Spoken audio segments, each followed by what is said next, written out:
chasing wrong from right. Eyes like fire burning through the haze. Truth is a weapon, cuts through the maze.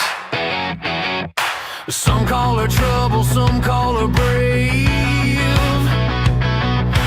Digging up secrets they tried to save. A real deal around town. She's breaking it down. Spinning the wheel, exposing the sound. They despise her, they praise her, but she won't slow down. Real deal around town. The truth's her cry.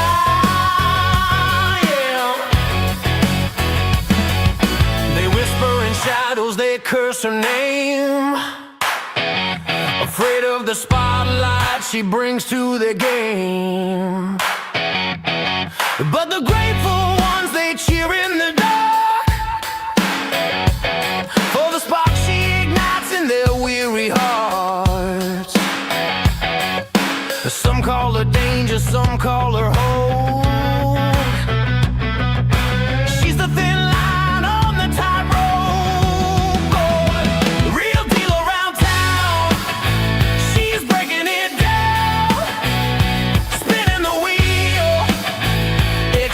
The sound.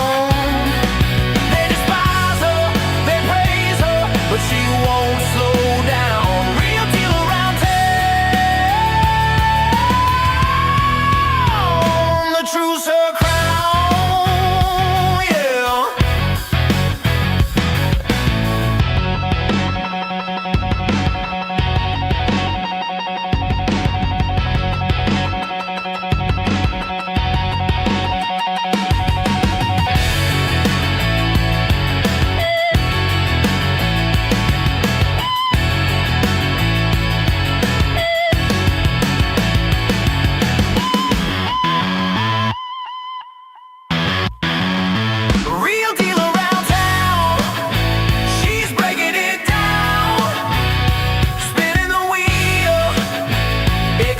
The sound.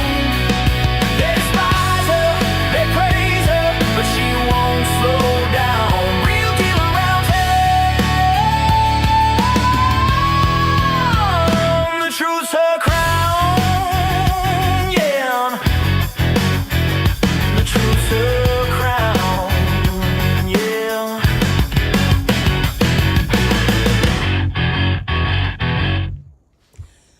Oh, hi everybody. Oh, I need my lighting.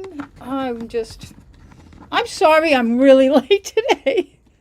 The meeting started officially at 2:30 and I had been told, excuse me, hold on. I had been told by a reliable source that turned out not to be as reliable as I thought. That's okay, I'm forgiving. That they were going to go straight into executive session. They did not. They did a few housekeeping things. They made update, I think, all the appointments that are on the agenda, if you're looking at that. And I wanted to be there for those, but so much for that. Then they went into executive session. I had somebody keeping me posted on what was going on. But I just couldn't. I just been out straight all day and out of town, and I got back really close to 2:30, and I'm not going to make this, so I scheduled, and I kept changing the time, so those that have been keep checking that, seeing that the time keeps changing. The board is in executive session right now. I don't know when they're coming out. So that's one reason I kept pushing the time. Plus, I needed to eat lunch. I was starving because I was out all day doing stuff. Oh, I'll gotta fix this. Get the logo up there. Okay. So, yeah. So they're in executive session for two reasons. One is one of the unions.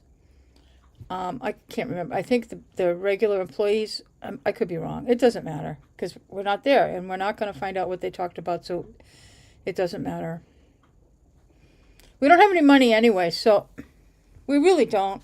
Like I keep saying, we've got $1 million deficit, and I just can't wait to hear what excuses they're going to have to spend more money. Because I'm hearing they want to spend more money.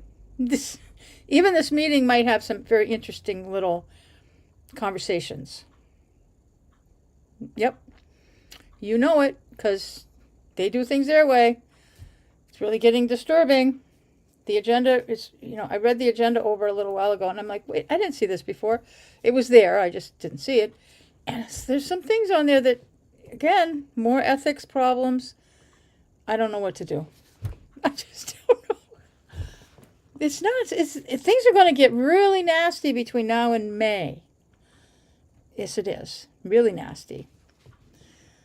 Oh, I don't know.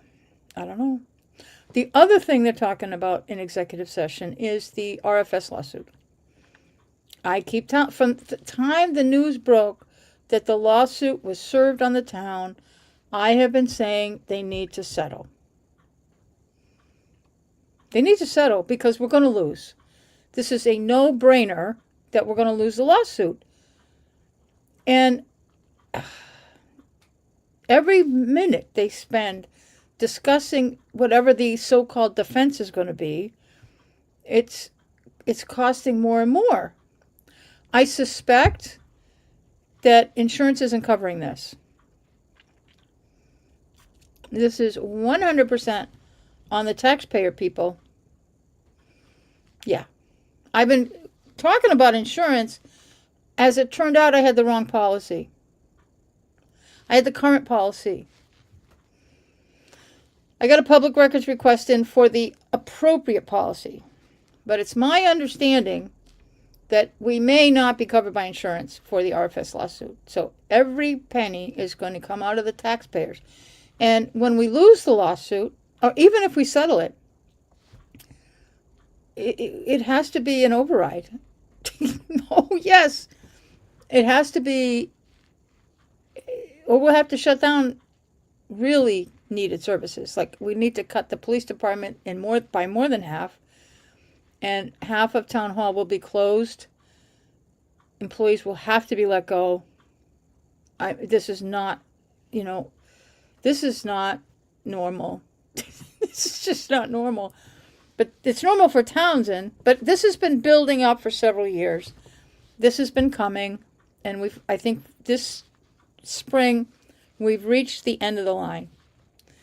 But I'm going to just back up to my statement that we need an override to pay for the legal costs or the lawsuit. It's $1 million lawsuit plus lawyer fees. That's all on the taxpayer. Because it's a temporary thing, if we could go out and borrow money, which they love to do, our long-term debt has tripled in the last year, and nobody seems to think that's a problem, except me. But and we're not paying our debt service. I don't understand why. I don't know where these people came from. But we would need to do a debt exclusion to pay for the lawsuit. That will need to be on the annual town meeting, a debt exclusion for that.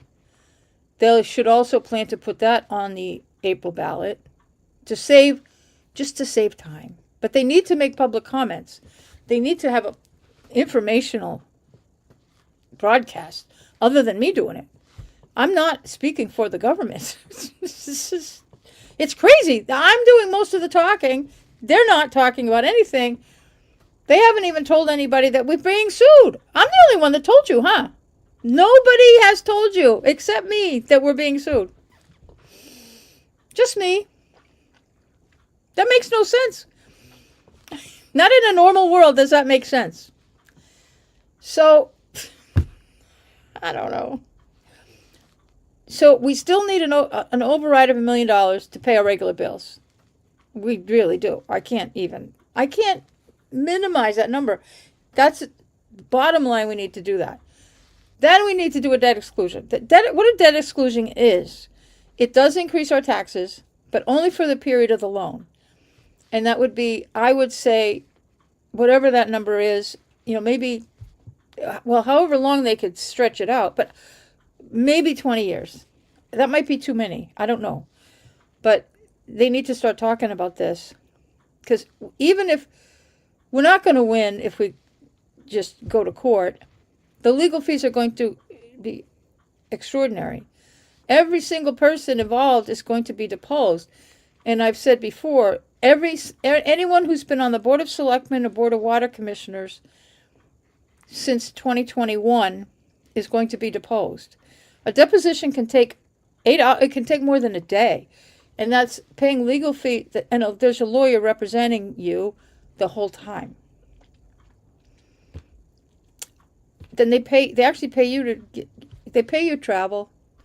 I don't know if they'll do depositions on Zoom these days. They did during COVID. Or you have to go someplace to somebody's law office. I don't know how they're doing it. All these costs. And the loser pays the winner. So if RFS wins, we have to pay their legal fees on top of our own. This is not normal stuff. So we need to settle that. They need to think about the taxpayer. This is not about ego. This is not about Gary Shepherd is a saint. He's not. He broke the law, and we have to pay for it because he works for us. Or the water. It's actually because the water department is our water. That's why we're getting sued. So I need to look at this. Okay. Anybody that's there, I know we got a few people watching. If you have comments, please feel free to leave them. And while you're here, don't forget to like the video. I might as well throw up my banner since we got a little bit of time. So anyway, we're all here. I'll shut that off. It's distracting me. Oh, wrong button. Okay. So anyway, they're taking a long time. I would say most of their time is being spent on the lawsuit. That's what I think.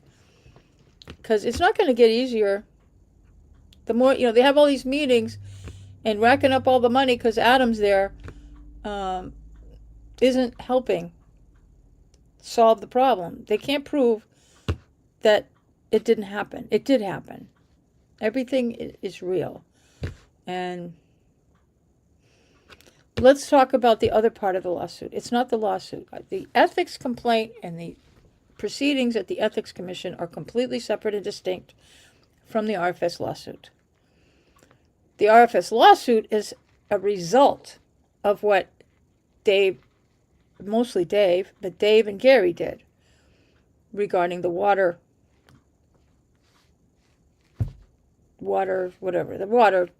treatment facility where it involves Gary Shepherd. I don't think Dave has a chance of winning. In fact, let me give you the update. We were supposed to be going to his hearing next week. Canceled. It's canceled or postponed, whatever they want to call it. It ain't happening next week. There is, on the other hand, going to be a separate hearing with the full Ethics Commission. I think it's on February 26th. If I'm off on the date, it's only by a couple days. I'll be live streaming that. I'll try not to be late for that. I will make sure my life does not get interrupted by that or by anything that will prevent me from live streaming that. I don't have anything scheduled for that date yet. So that will be, because the hearing that was scheduled, because there's a motion by the lawyer for the Ethics Commission, the hearings officer for the ethics cannot make a summary judgment. A summary judgment has to be done by the full Ethics Commission. It's a little different than court. This isn't a courtroom. So, because the Ethics Commission has a very strong motion for summary judgment against David Bijan, and they insist upon following through with this hearing, and Dave wants his day in court, the whole thing has got to be, there needs to be a hearing. The hearing for summary judgment is going to be held in front of the full Ethics Commission. I don't know all who's on there. It's probably on their website. But that will be held at 9:30 in the morning. I think it's the February 26th. It could go in person, but I can't record. I'll have to record from home, like I usually do. Hopefully it's on Zoom. Yeah, it is, because it's it will be on Zoom. If it's not, I'm sorry, but it should be on Zoom. I haven't had a chance. I was notified of this today, and I haven't had a chance to see the posting myself. I know it's there. I'm pretty sure it will also. The meetings are usually on Zoom, so we'll do that on the 26th. But so nothing is happening with the Ethics Commission until the 26th. But that will be the motion for summary judgment, and I think that that's where Dave's case will end. I think that the commission will allow the summary judgment and rule on his case on the 26th. We'll never get to that full hearing. This is like most civil suits, that if your case is so ridiculously strong, a judge in a civil suit, and in this case, the full commission, I don't think they'll have any problem saying that this is clearly a problem. Dave confessed multiple times. He referred to Shepco as the contractor 6 months prior to the going out to bid. They used Shepco to help develop the bid. I went over those documents with you a week or so ago, and it's startling to me that this happened, number one, and it's startling that Dave still sees this as a witch hunt. It's no witch hunt. He did this, and he should have known better, but he did not. So it's going to summary judgment on the 26th, and I think it will. His case will end there, and Gary's will just be beginning. He's got dates posted. I want to say March 2nd is his first date, and then he's got something else later in March or maybe early April. Those dates, just like Dave's, will change all over the place.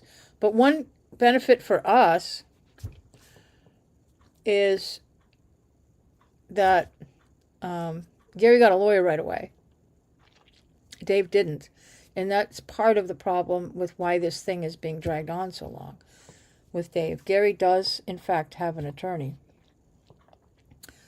So, yeah, Gary has an attorney, so things are going to go at least smoother. I don't know. There's a lot of money on the table, and it's pretty serious. I went through the filing against him a month or so ago, and the district attorney will most likely have to weigh in on his case. That will be Marion Ryan, our Middlesex County District Attorney, because that's our county, that's where everything happened. And because the amount of money that is impacted, in fact, they want to go after Gary for the full boat of the money that his benefit of this contract. They want to take it from him. And there's a number of fines. There's a limit, though. There's a whole bunch of fines that he's going to end up having to pay one way or the other, no matter how this goes. He's not going to win. He's just not going to win. And because they want the amount of money that they're looking for to get about $5 million from him. They can't just say, okay, you lost, give us $5 million. They have to get the Middlesex County District Attorney to do something regarding this case. And she's kind of, I think, between a rock and a hard place. She either has to charge him criminally or she has to waive that right that she has, which would allow ethics to do whatever they're looking to do. His case is not going to end quickly.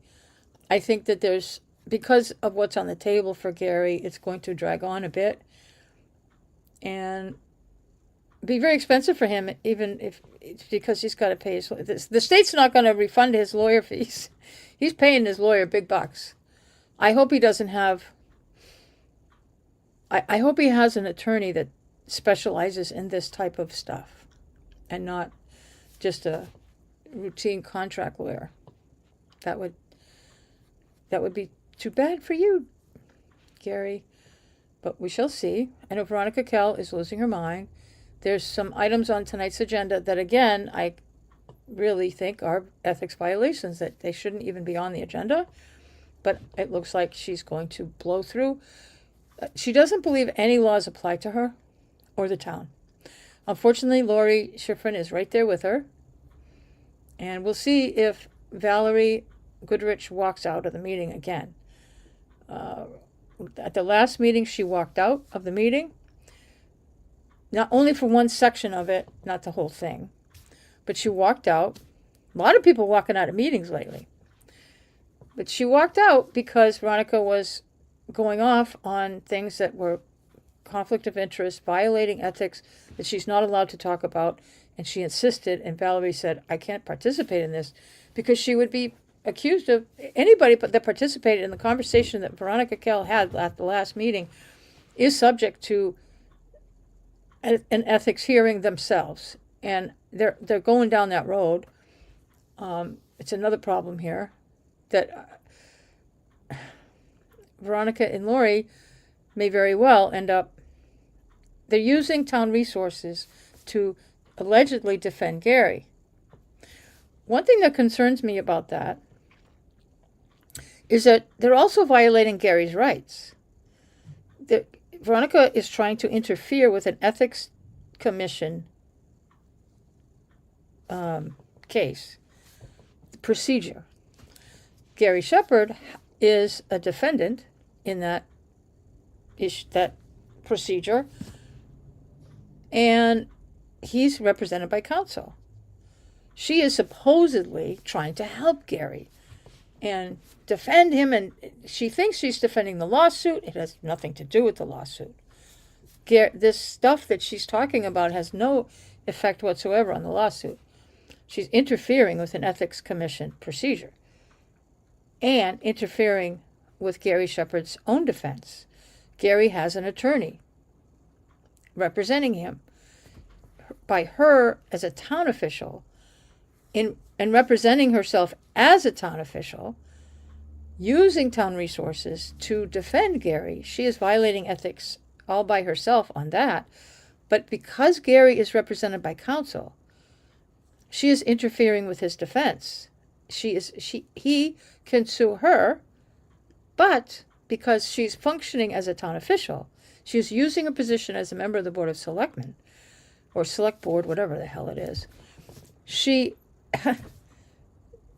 When Gary's done with this ethics thing, he can turn around and sue her. I take that, let me back that up. Sue the town. He can sue the town. That if he has any difficulties with the ethics commission, because if she's not representing him, she's interfering, and he's represented by counsel. She has no business interfering with his defense.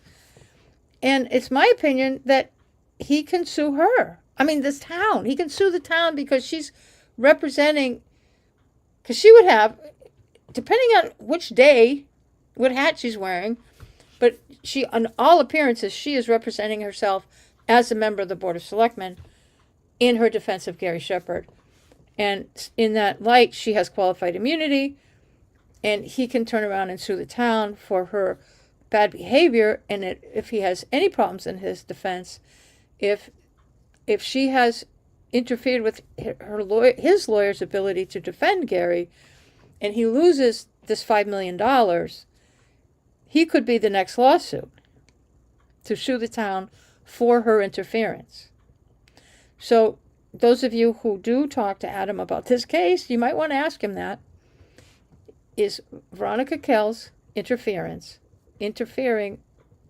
interfering with Gary's defense in trying to sidetrack his lawyer and the work of his lawyer?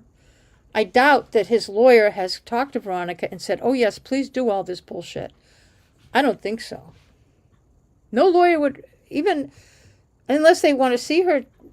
I mean, I would not put anything past Gary or his lawyer to know that they're going to sue the town if he loses. Who knows? Dave might sue the town, too. Let's bring everybody. Let's have one big happy party. Let's see how many millions of dollars we can rip off the Townsend taxpayers. Aren't you excited? Because none of it, is going to be covered by insurance. None of it. Especially, I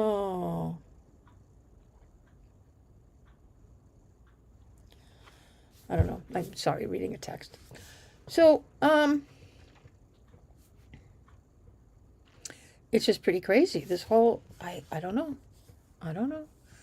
I should pull up, while we're waiting, I'm going to try to pull up the Zoom.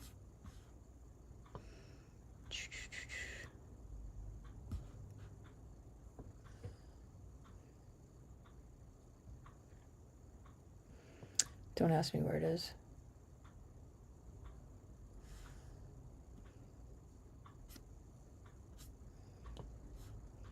That's not it.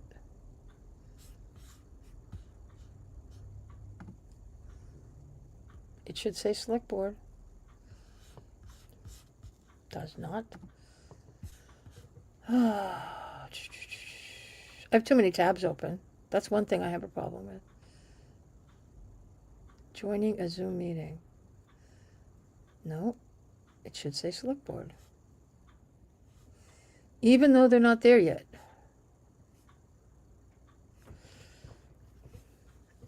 Yep, I just have too many tabs open. Jeez. Maybe it's a window. It could be it. Oh, I think it is. Wait.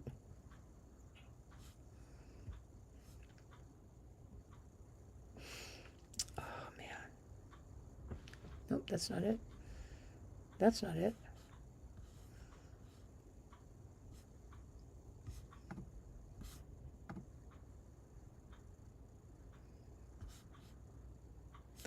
Let me see some. I don't think this is the right one.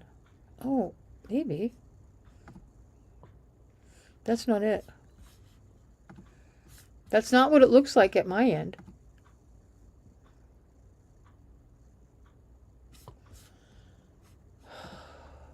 This is just...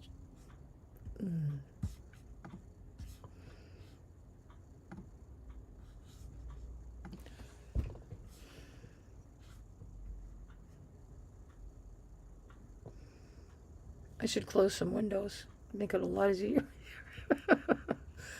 Oh my.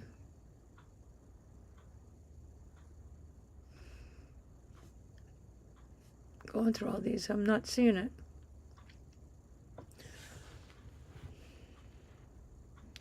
Once they come in, I'll see it better. It should jump out at me.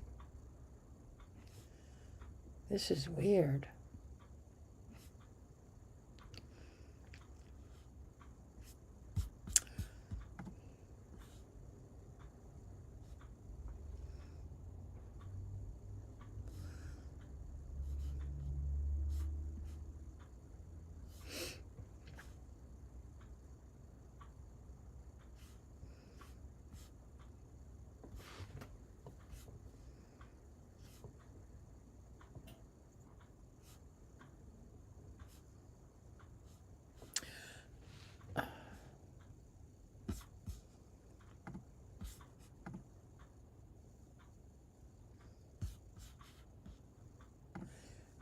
That might be it.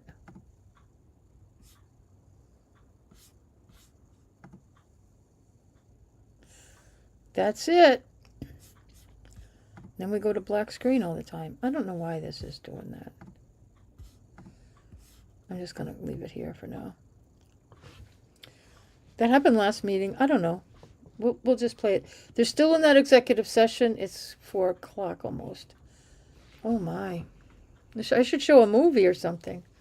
I don't have one. What else is going on? Let me look at today's agenda.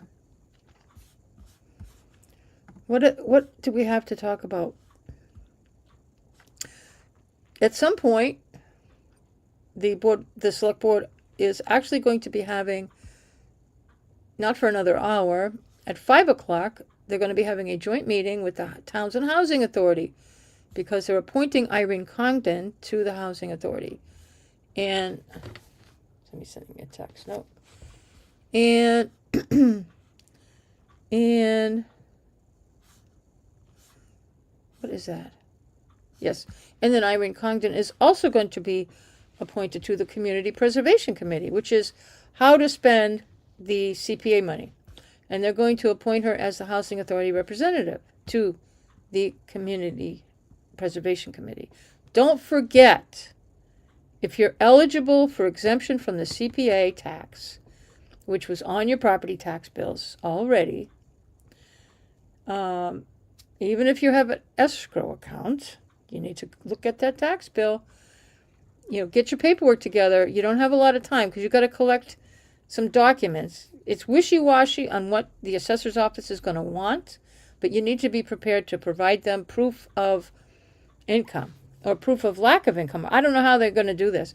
If you're over 60, you have to provide a birth certificate. That is required. It's only this one time. So if you're eligible for the CPA exemption, it's on the town's website. The requirements, if you look under news, and then there's one of the news items is the CPA, and then when you click on that, it'll show you what your income limits are on whether you can get an exemption. The form is also available on the website. You click on that, it's fillable online, which I like. And yeah, so you got to pull all that stuff together. So don't wait until April. You have to have it in before April 1st. And I know those of you, if you have complicated taxes, whoever you are, you need to get your taxes done early if you're eligible for CPA exemption. Okay?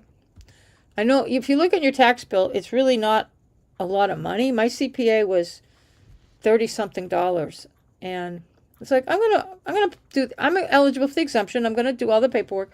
I started it probably before January 1st. And once I started getting all my confirmations and documentation on what my income is and what I spend and all that kind of crap that they asked for, I was able to put it together. I think I'm still lacking. No, I think I'm ready.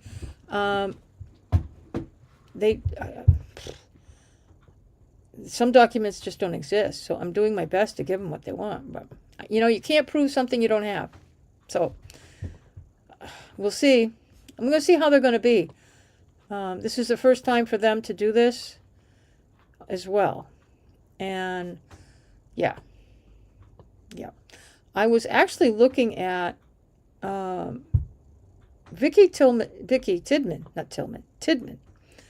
She works with us, I think, 4 days a week, and she works 1 day a week in Dunstable. And I had a conversation with her, or she was talking. Yeah, I did have a conversation with her a year ago, I think, or more. And she said that in Dunstable, Dunstable's a much more affluent town to start with. We know this. Nothing against the town of Dunstable. It's very nice. But they have their CPA. I looked at their CPA the other day just for kicks, just to see what Vicky's doing in Dunstable. And they have a whole different spiel over there. Our CPA is 1%. Theirs is 3%. They do not have the exemption for the first 100,000 of property value. We do. They tax from zero. The first dollar gets CPA tax.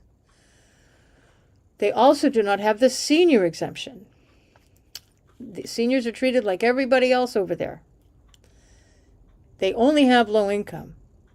And because they're in a different district, their threshold is lower. So less people are eligible for the CPA tax exemption in Dunstable.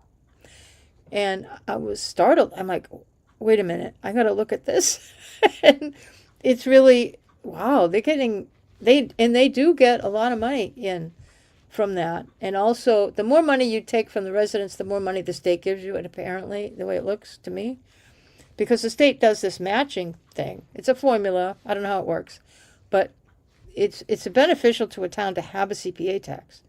But we're a lot more people in this town, Townsend, should be eligible for the CPA exemption. So if you're eligible, don't hesitate to get that paperwork in.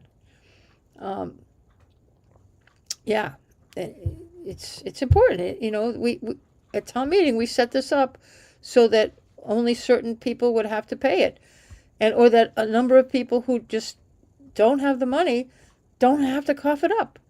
So there we have it. But do get that in. Oh yeah, and what Vicky had told me like a year or so ago was that she couldn't remember, because she's only there one day a week. She's not there for everything, I don't think. But she said that she thinks that only maybe 1 or 2 people are eligible for the exemption in Dunstable, which, looking at the figures that are on the Dunstable's website, I would believe that. Not because they're filthy rich and, you know, none of them are exempt, but some of them might be exempt if they lived in Townsend. Because it's not based, well, the actual tax is based on your property value, but your exemption is based on how much money you have. So, regardless of how much your house is worth. So, but because of the different threshold that Dunstable uses versus ours, I could see why a lot fewer people are eligible for the CPA exemption in Dunstable. It's amazing. Wow. But anyway, so I got sidetracked on there. The other thing they're doing, they're having a joint meeting with FinCom to go over the budget submissions regarding the police department. That's going to be interesting. Not. I'm being sarcastic. I have not been impressed by the FinCom yet. In fact, I've been very disappointed. But that's my thing. Okay, appoint Sue Gherkin to the recycling committee. I was wondering I don't know what Sue Gherkin is up to, but she hasn't been going. She's still a member of the Historic District Commission, but she's not going to any of their meetings. She just stopped. I don't know what's going on. I don't know. I'd like to hear from. I got to check to see when is her term expiring, because there should be a seat opening up. I mean, she's not elected; she's appointed, so you can't do anything. I don't know, but she's going to go on the recycling committee. Appoint Sandra Lord as the Conservation Commission representative. These already happened to the Community Preservation Committee. That's another CPA thing. And then we had 2 appointments to Commission on Disability, 1 to Agriculture. Robert Juzela, I hope that's how you say it, is a member also of the CPA committee. Harrison Mayotte is on the Audit Committee. How's your math, Harrison? I know it's fine. I'm harassing you. I'm assuming you're watching either live or replay. Not sure. Maria Milliken is going to represent the Housing District Commission on the CPA committee. Kelly Burke, COD. Sally Coyview's appointment to the Recycling Committee. Correct her appointment. Reappoint Natalie as the VSO. I wasn't quite sure if she's still doing that, because I haven't seen her around. Appoint firefighter paramedic Clayton Landry to Fire EMS. Okay, that's a new guy. Reorganization of the select board. That's going to be fun, because Valerie, I'm reading this thing. Oh my. I got to read that. Okay. All right, everything is still going fine here. Oh no, I lost my train. Where is it? Okay. reorganization of the select board. I don't know. I really am not clear what was going on. I don't. But Valerie had asked that this be put on the agenda for this week of reorganizing of the board. And that usually means assigning somebody else to be chair and changing who's in what seat. And I know it's been probably very frustrating to be on that board because the ethics violations are weekly, and there's no, I don't know, it's just a mess. And there's a lot of things, I think, there's probably a lot of things not happening that we don't see. Not that they're violating, I hope they're not violating open meeting law, but things should be, the chair should be on top of some of this stuff, and Lori just isn't. So, I don't know. We're going to see what that's going to be. Because she wants to do this before the April election. Usually at the April election, once there's a new member, or even if people get reelected, that's when you do that. But they want to do it early. Or Valerie wants to do it early. And then they also want to reassign the select board liaison assignments, which that should be good. That should really be good. Anyway, that can happen any day of the week. Things happen. While we're on the select board and reorganizing, I need to do a call out to members of the public. It's my understanding that Veronica Kell's seat is up in April. And she has stated numerous times that she's not running for re-election. And right now, papers are available. If you are interested in becoming a member of the Board of Selectmen or to have a seat on any of the elected boards, contact the town clerk's office. You're best to show up at the town clerk's office and get papers or get the list. I want to get the list from him. Harrison, you can just send me the list of all the open seats or what the status is. What seats are up and who's in, whatever. Something, I think, because I do need to go through that. That is another video I need to do, to go through what seats are available to run for and how many of them. And there's usually a lot. But we need somebody that wants to, maybe fresh blood, to get on some of these boards, people that haven't done it before, and get on the boards. And but if you want to get on that Board of Selectmen, take out papers for the election in April. In April, we're also going to be voting to increase the select board to 5 members. They passed the town meeting last year, and now we have to pass it at the election. And I think everybody's pretty sick to death of what's been happening here. So having a 5-member board will lower the tone and make things less corrupt. It's supposed to work that way, and it usually does. It's been proven that it does. So we need that. And we won't have what happened last year where we had 2 select board members quit and we were with no Board of Selectmen. And we had a town administrator who didn't know anything. And we never got any information whatsoever what happened during that period of time, which was just bad. I don't know. It could be the beginning of the end back then. But if we get a 5-member board, so we need not just one, we need 3 people to step forward. Not now. We need 1 to step forward to run in April, and we need 2 more people to get ready. I believe the election, assuming you all come to the ballot and vote for the 5-member board, it will be a ballot question.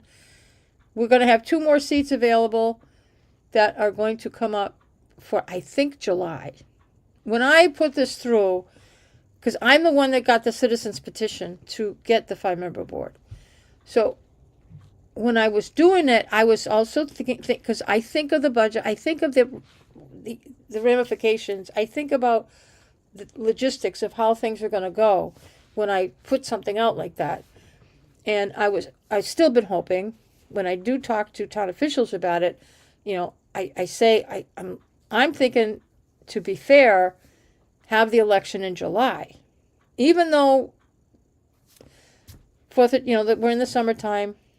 People, you can absentee vote if you're going to be on vacation.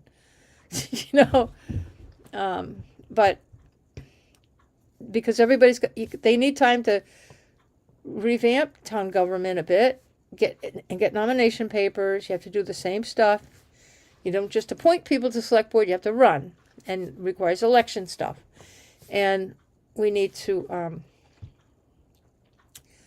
needs time. And then because it costs over $6,000 to have an election, let's kick that off till next year's budget.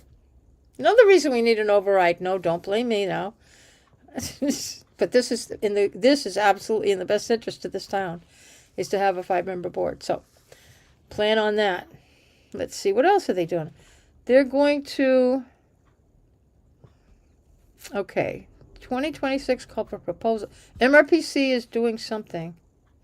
So this is for your community through the district, DLTA.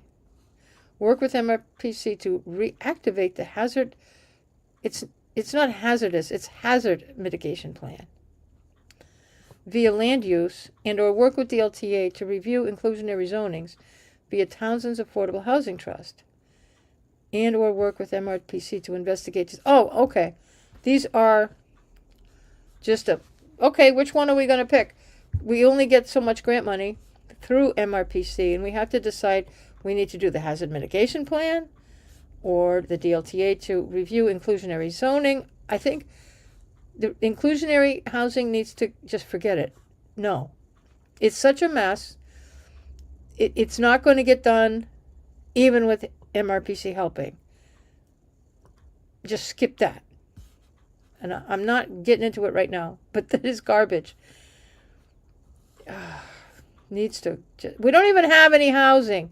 We don't have any developers trying to build anything here.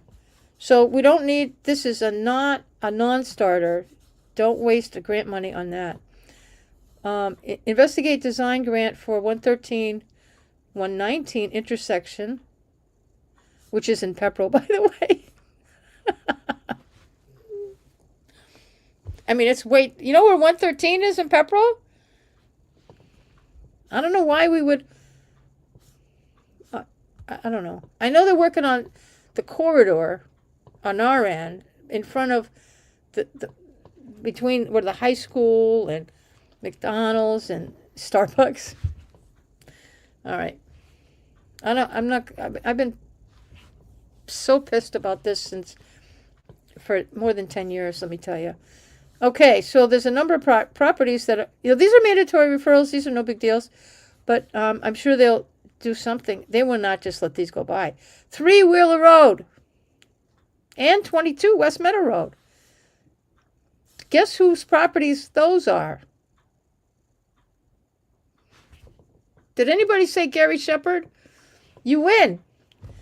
Gary Shepherd has got ZBA problems, planning board problems, and yeah, he does. 53 West Meadow Road. I don't know that anybody of interest is that. All right, the rest of this, okay. Oh, review pictures for this annual town report. That's nice. Okay, they're going to go over the public records policy.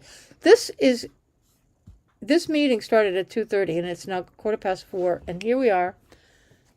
I'm just giving you an update on what is not happening in Townsend. I got to take a look here.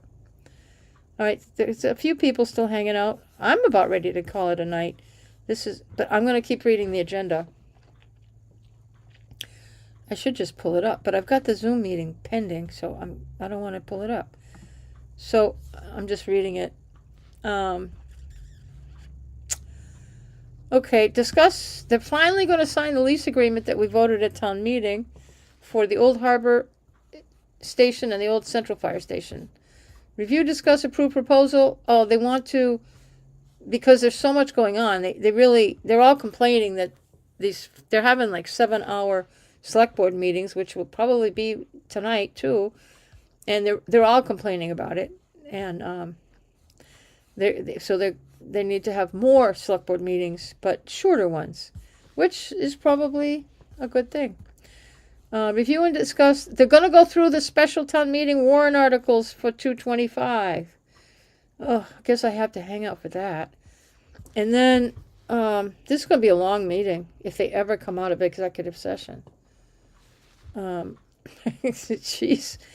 Snow and ice. They're going to discuss the budget for snow and ice. And I think that it's going to be a fight to the death. This, we have a free cash certification coming. I don't think it's here yet, but nearly all of it has to go to leveling the amount of money we're spending on snow and ice for this year. We're going to have at least a $400,000 deficit. That's guaranteed. I have gone over that with everyone, and so has Kieran. So it's on the agenda. Kieran got the select board to put it on, apparently, because this is very important, that the shopping list that Veronica has to spend free cash on is a dead in the water issue, because we have to pay off the snow and ice deficit of over $400,000. That is legally required. We cannot not do that. We can't put it off because there's no more money coming in. The only place money can come in to pay for this is from that free cash money. And then when we go into next year, we're going to have to add, I think the number I had said on the budget, I don't have my sheet in front of me. I moved it. I got all these notes. But we're going to have to add $400,000 to our snow and ice budget for next year, and we'll still be in deficit, which is normal. That's not the end of the world to go into deficit. That's what you're supposed to do with snow and ice. You don't have to, but that's normal to do that through the year, because you just don't know. You don't want to over budget, but we're far from that. We are so far removed from over budgeting for snow and ice. We're not going to have palm trees on Main Street anytime soon, no matter what you talk about climate change. We'll have a glacier in Boston Harbor before we have palm trees. We're going to have snow and ice for the rest of my life here on this planet. There will be snow and ice in New England. I guarantee it. So we are nowhere near over budgeting. So just to be normal, just to be safe with regular budgeting, we have got to put an additional $400,000 onto the snow and ice budget for fiscal year 27, which starts July 1st. The last 3 years, they've level funded it, and we've had $200,000 increases in costs because the cost of the stuff that treats the roads has gone up. And that's a fact of life. That's something we can't control. So hopefully this is a normal conversation, not normal for Townsend, but normal human beings, because they don't get it. None of these people know how to budget. None of them, except Kieran does. Okay. Here we have an ethics violation coming on 5.6. Review, discuss, approve letter regarding clarification for Board of Fire Engineers. So Veronica is apparently created a letter that she wants the board to sign regarding clarification for the Board of Fire Engineers. We haven't had a Board of Fire Engineers in 40 years. I'm not kidding. But she's digging down. She's spending every waking moment trying to defend Gary Shepherd in his ethics problem.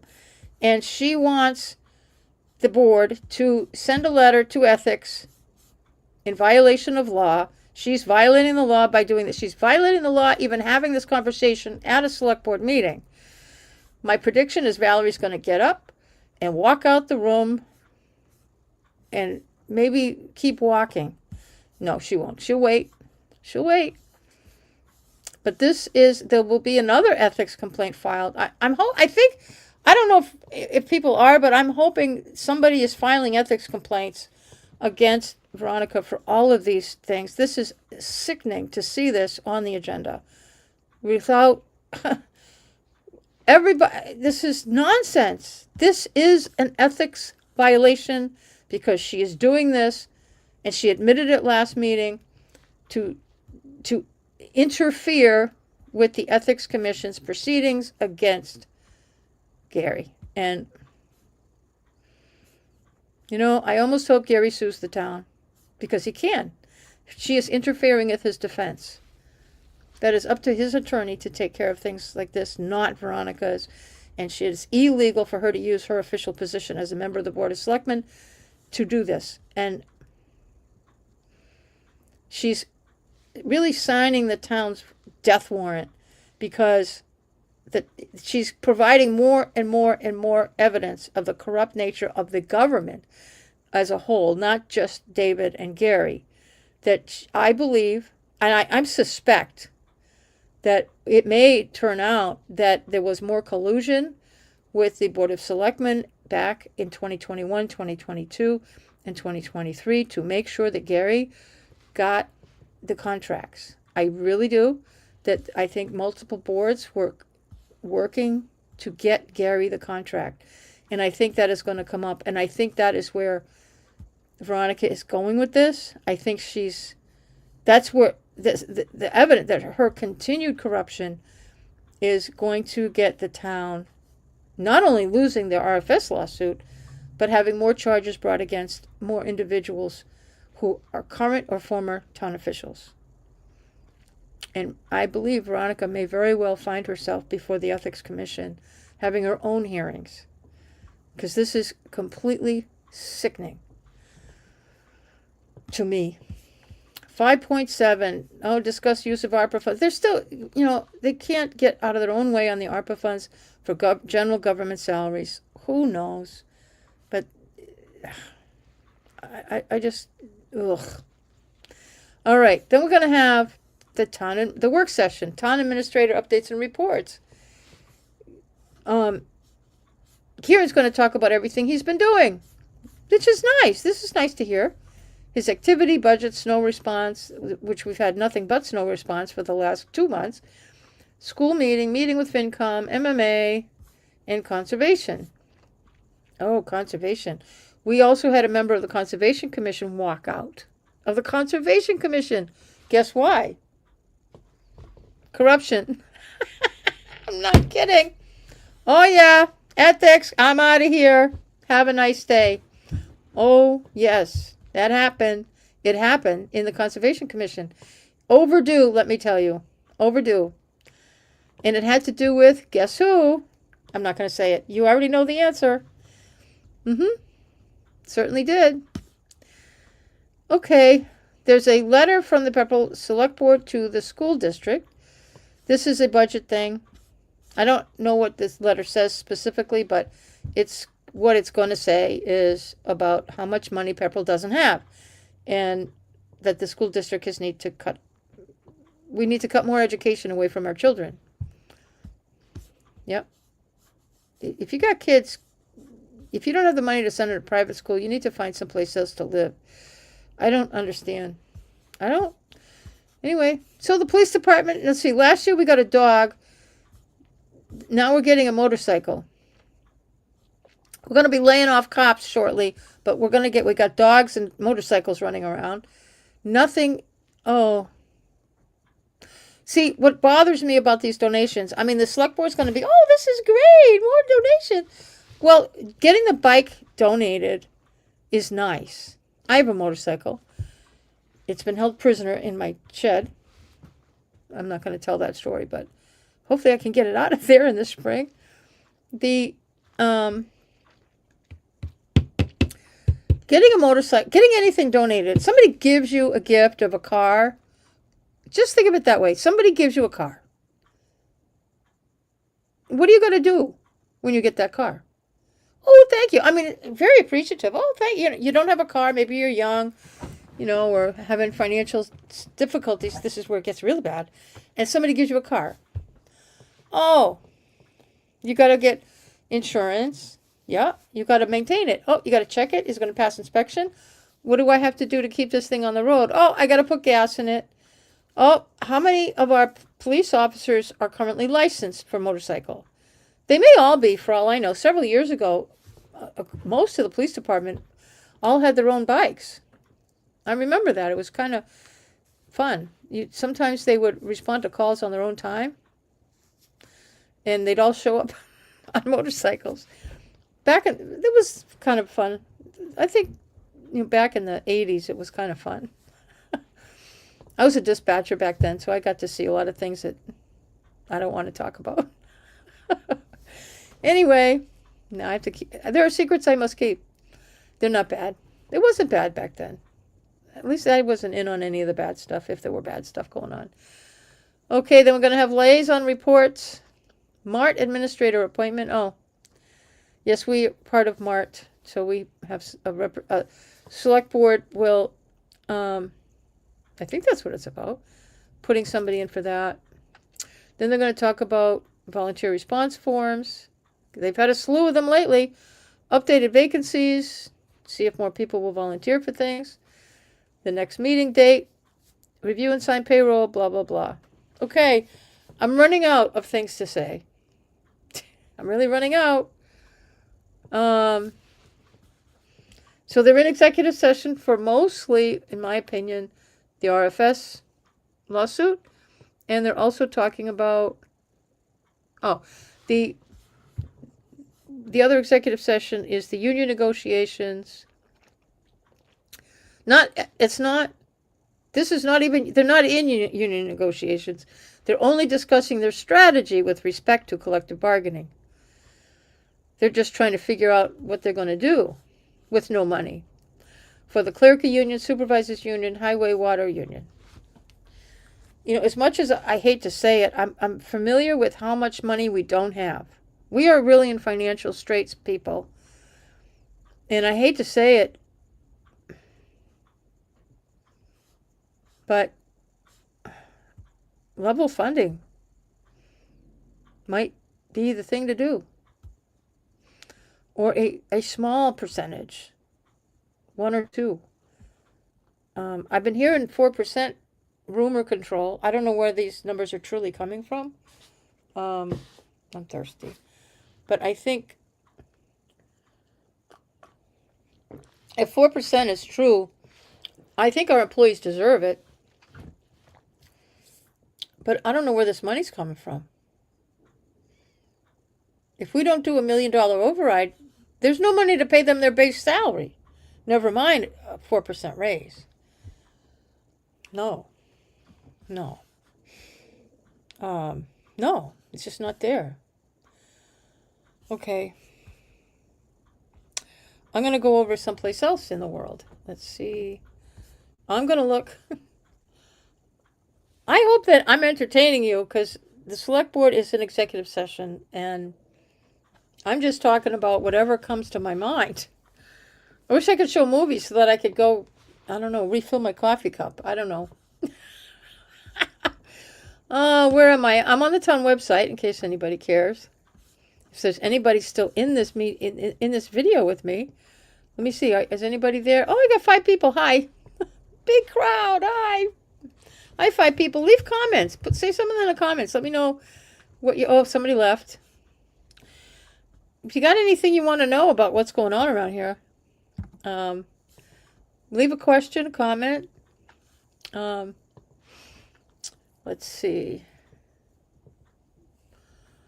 Oh, special town meeting. Of course, I talked about that briefly. It's February 25th. I'll be going over the warrant. The select board's supposedly going over the warrant tonight. If they don't, I'm going to see, maybe I can get a front copy from Karen without doing if I do a public records request, I won't get it until the town meeting. So, hopefully he can post it somewhere. Or just, I don't know, somebody needs to put it up. Anyway, let's see what else is happening. I'm going to look at the schedule of events. Oh, I got it. I've been expecting.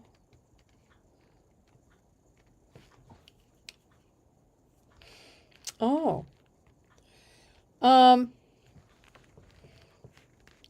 Somebody sent me a text. I can't answer it directly, but I'm going to have to say that it has not been released publicly, as far as I know. I have a public records request in for all the insurance policies that go back 10 years so that I can address your question with a public record. If that makes any sense, I think it should. Okay. Thanks for watching.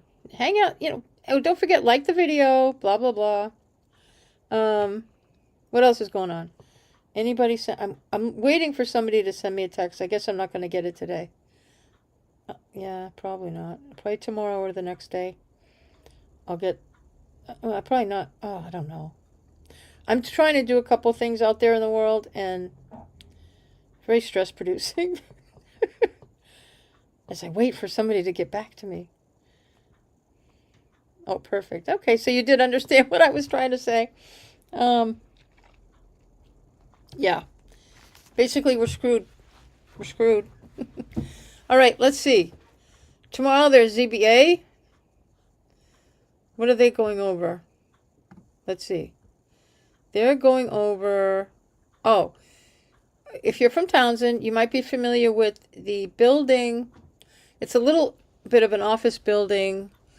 I think John Barrett's office is still in there. There used to be Townsend Carpet. Used to be... L.F. Robbins used to have their office there. They moved down to the harbor, but they used to be in there. They're trying to make it into apartments because there's a housing demand everywhere, and there isn't a demand for office space. Everybody's working from home or working somewhere else. They don't need office space. They need a place to live. So they're trying to convert that building to apartments, and they got to have a ZBA hearing for that. Then we have, what else are they working on? Oh, that's the regular. Let's see. They have another here. I think there's a couple of things they're working on. There's that one. And they're kind of, multiple boards of ours are really stuck in quicksand over, if you're from Townsend and you've lived here any length of time, if you go up 13 north, and I don't know what it's called now, but for years it was Harrison's Motor Court. And they're trying to convert, they were supposedly short-term rental cabins. And it's my understanding that for some time they've been long-term rentals because people don't come to Townsend for vacation anymore. I don't know that they ever did, but they come here. I think it's the concept of short-term rentals would be in cabins like that, would be places for summer fun, or even hunters, sportsmen, and women. But that's not a thing anymore. I mean, it's still a thing, but people just don't go on vacation to Townsend. People don't come to Townsend for very much. So most people are leaving. They go outside of Townsend to do things. But these Harrison's Motor Court, and sorry for all the jokes, but they've really been long-term rentals for a while. Everybody in town knows this. And they're trying to go legal. And they're trying to go legal without an attorney. This fails. If you are listening, if you are the owners of these properties and you don't have an attorney, you better get one. Trust me. Get an attorney. I do not own stock in lawyers. Like, I'm not making any money by referring you to just get a lawyer. Get a lawyer. Because and there are lawyers out there that specialize in zoning, and you need one. I've been watching this, and it's like, this is a shithole. And everybody, the people that are even trying to help, the town officials, I think a lot of people want this to work for you. But it's spot zoning, which is actually illegal. It's more illegal stuff we're doing here in Townsend. But there are times when there needs to be a solution, because this is, I mean, all you could do is tear down those buildings and evict everybody. And it's like, but it's been there for 50 years or longer. I don't know. Let's have illegal apartments all over town. and just look the other way. Townsend operates that way in many areas, always has. There's got to be a way to make this work for them and for the people living there and for the town to get this done properly. And having each of the boards talk in circles and guessing isn't working. And having the applicants just trying to read laws that are really not written for lay people to figure out. So that is still going on. And they'll be talking a little bit about that again tomorrow night. Oh, what else is going on? Oh, capital planning is meeting again Friday. That was such a joy last week. I'm going to be doing an open meeting law complaint on that meeting. I have not done it yet. I said I was going to have it done by the end of the weekend, and I never did. I got caught up in something else. Let's see what's on their agenda for Friday. See if they're going to violate the open meeting law again.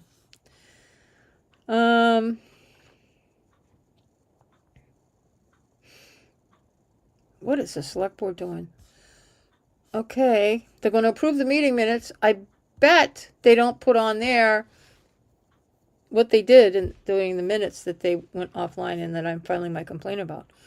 They're meeting with Highway, Recreation, and the police on their capital planning purchases. Review criteria. Discuss available funding. That should be the first item. Nothing. We don't have any funding. I'm going to download this agenda while I'm sitting here.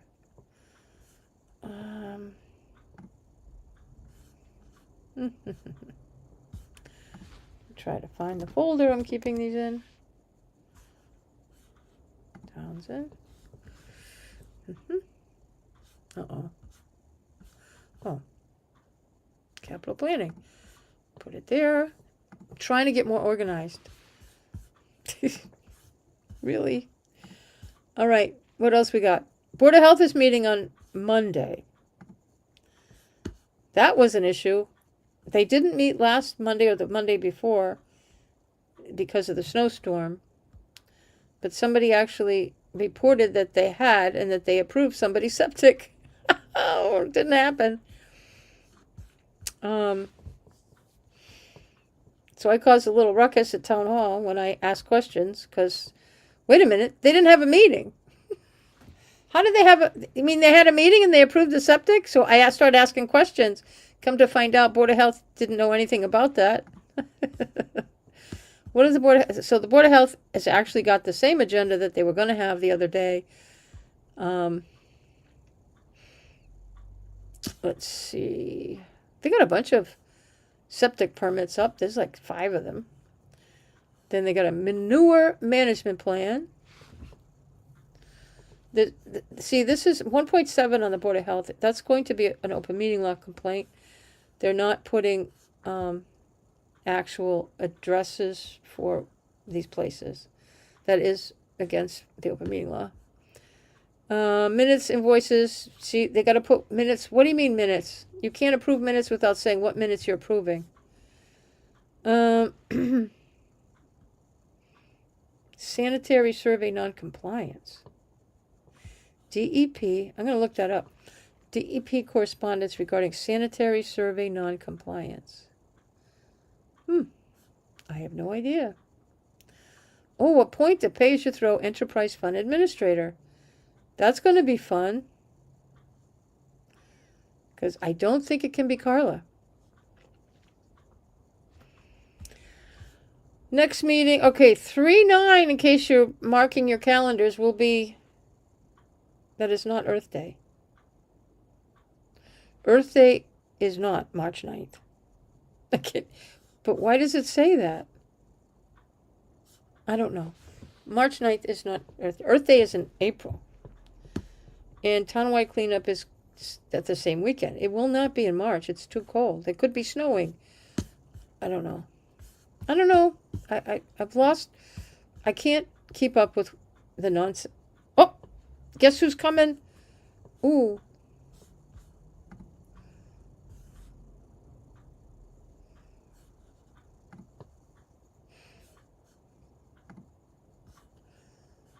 Oh, what the heck?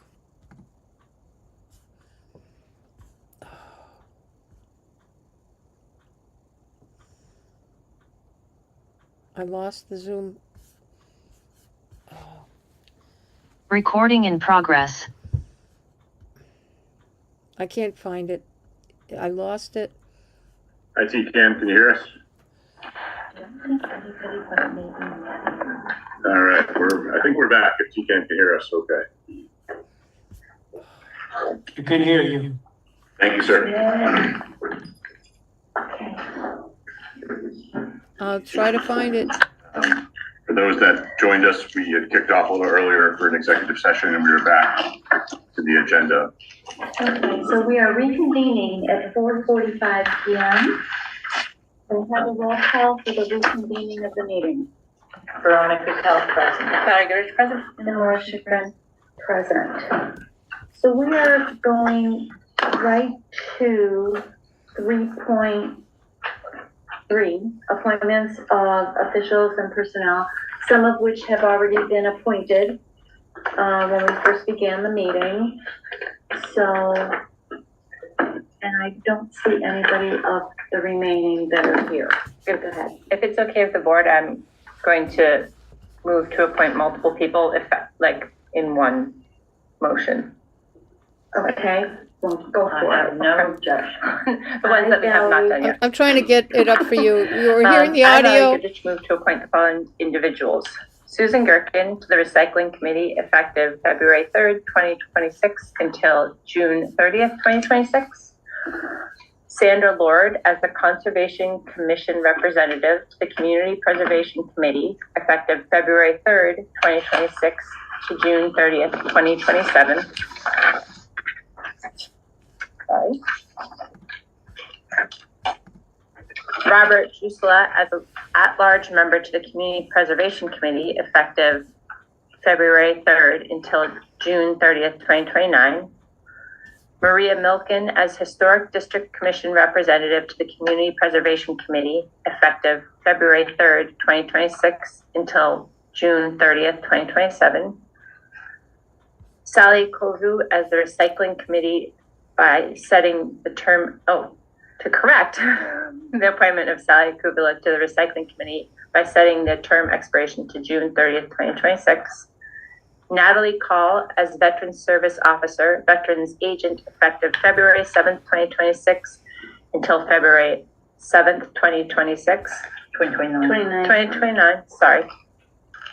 And to appoint firefighter paramedic Clayton Landry to the Fire EMS Department with effective start date March 2nd, 2026 until June 30th, 2026 with an applicable probationary period contingent upon successful completion of all employee requirements. Is there a second? Veronica Kelson. Okay, any further discussion? Just to clarify the other appointments on the agenda, we did before the executive session and those individuals were present during those appointments. And we did them individually. There was a second. There was a second. Any further discussion? Hearing none, roll call. Veronica Kell, vote.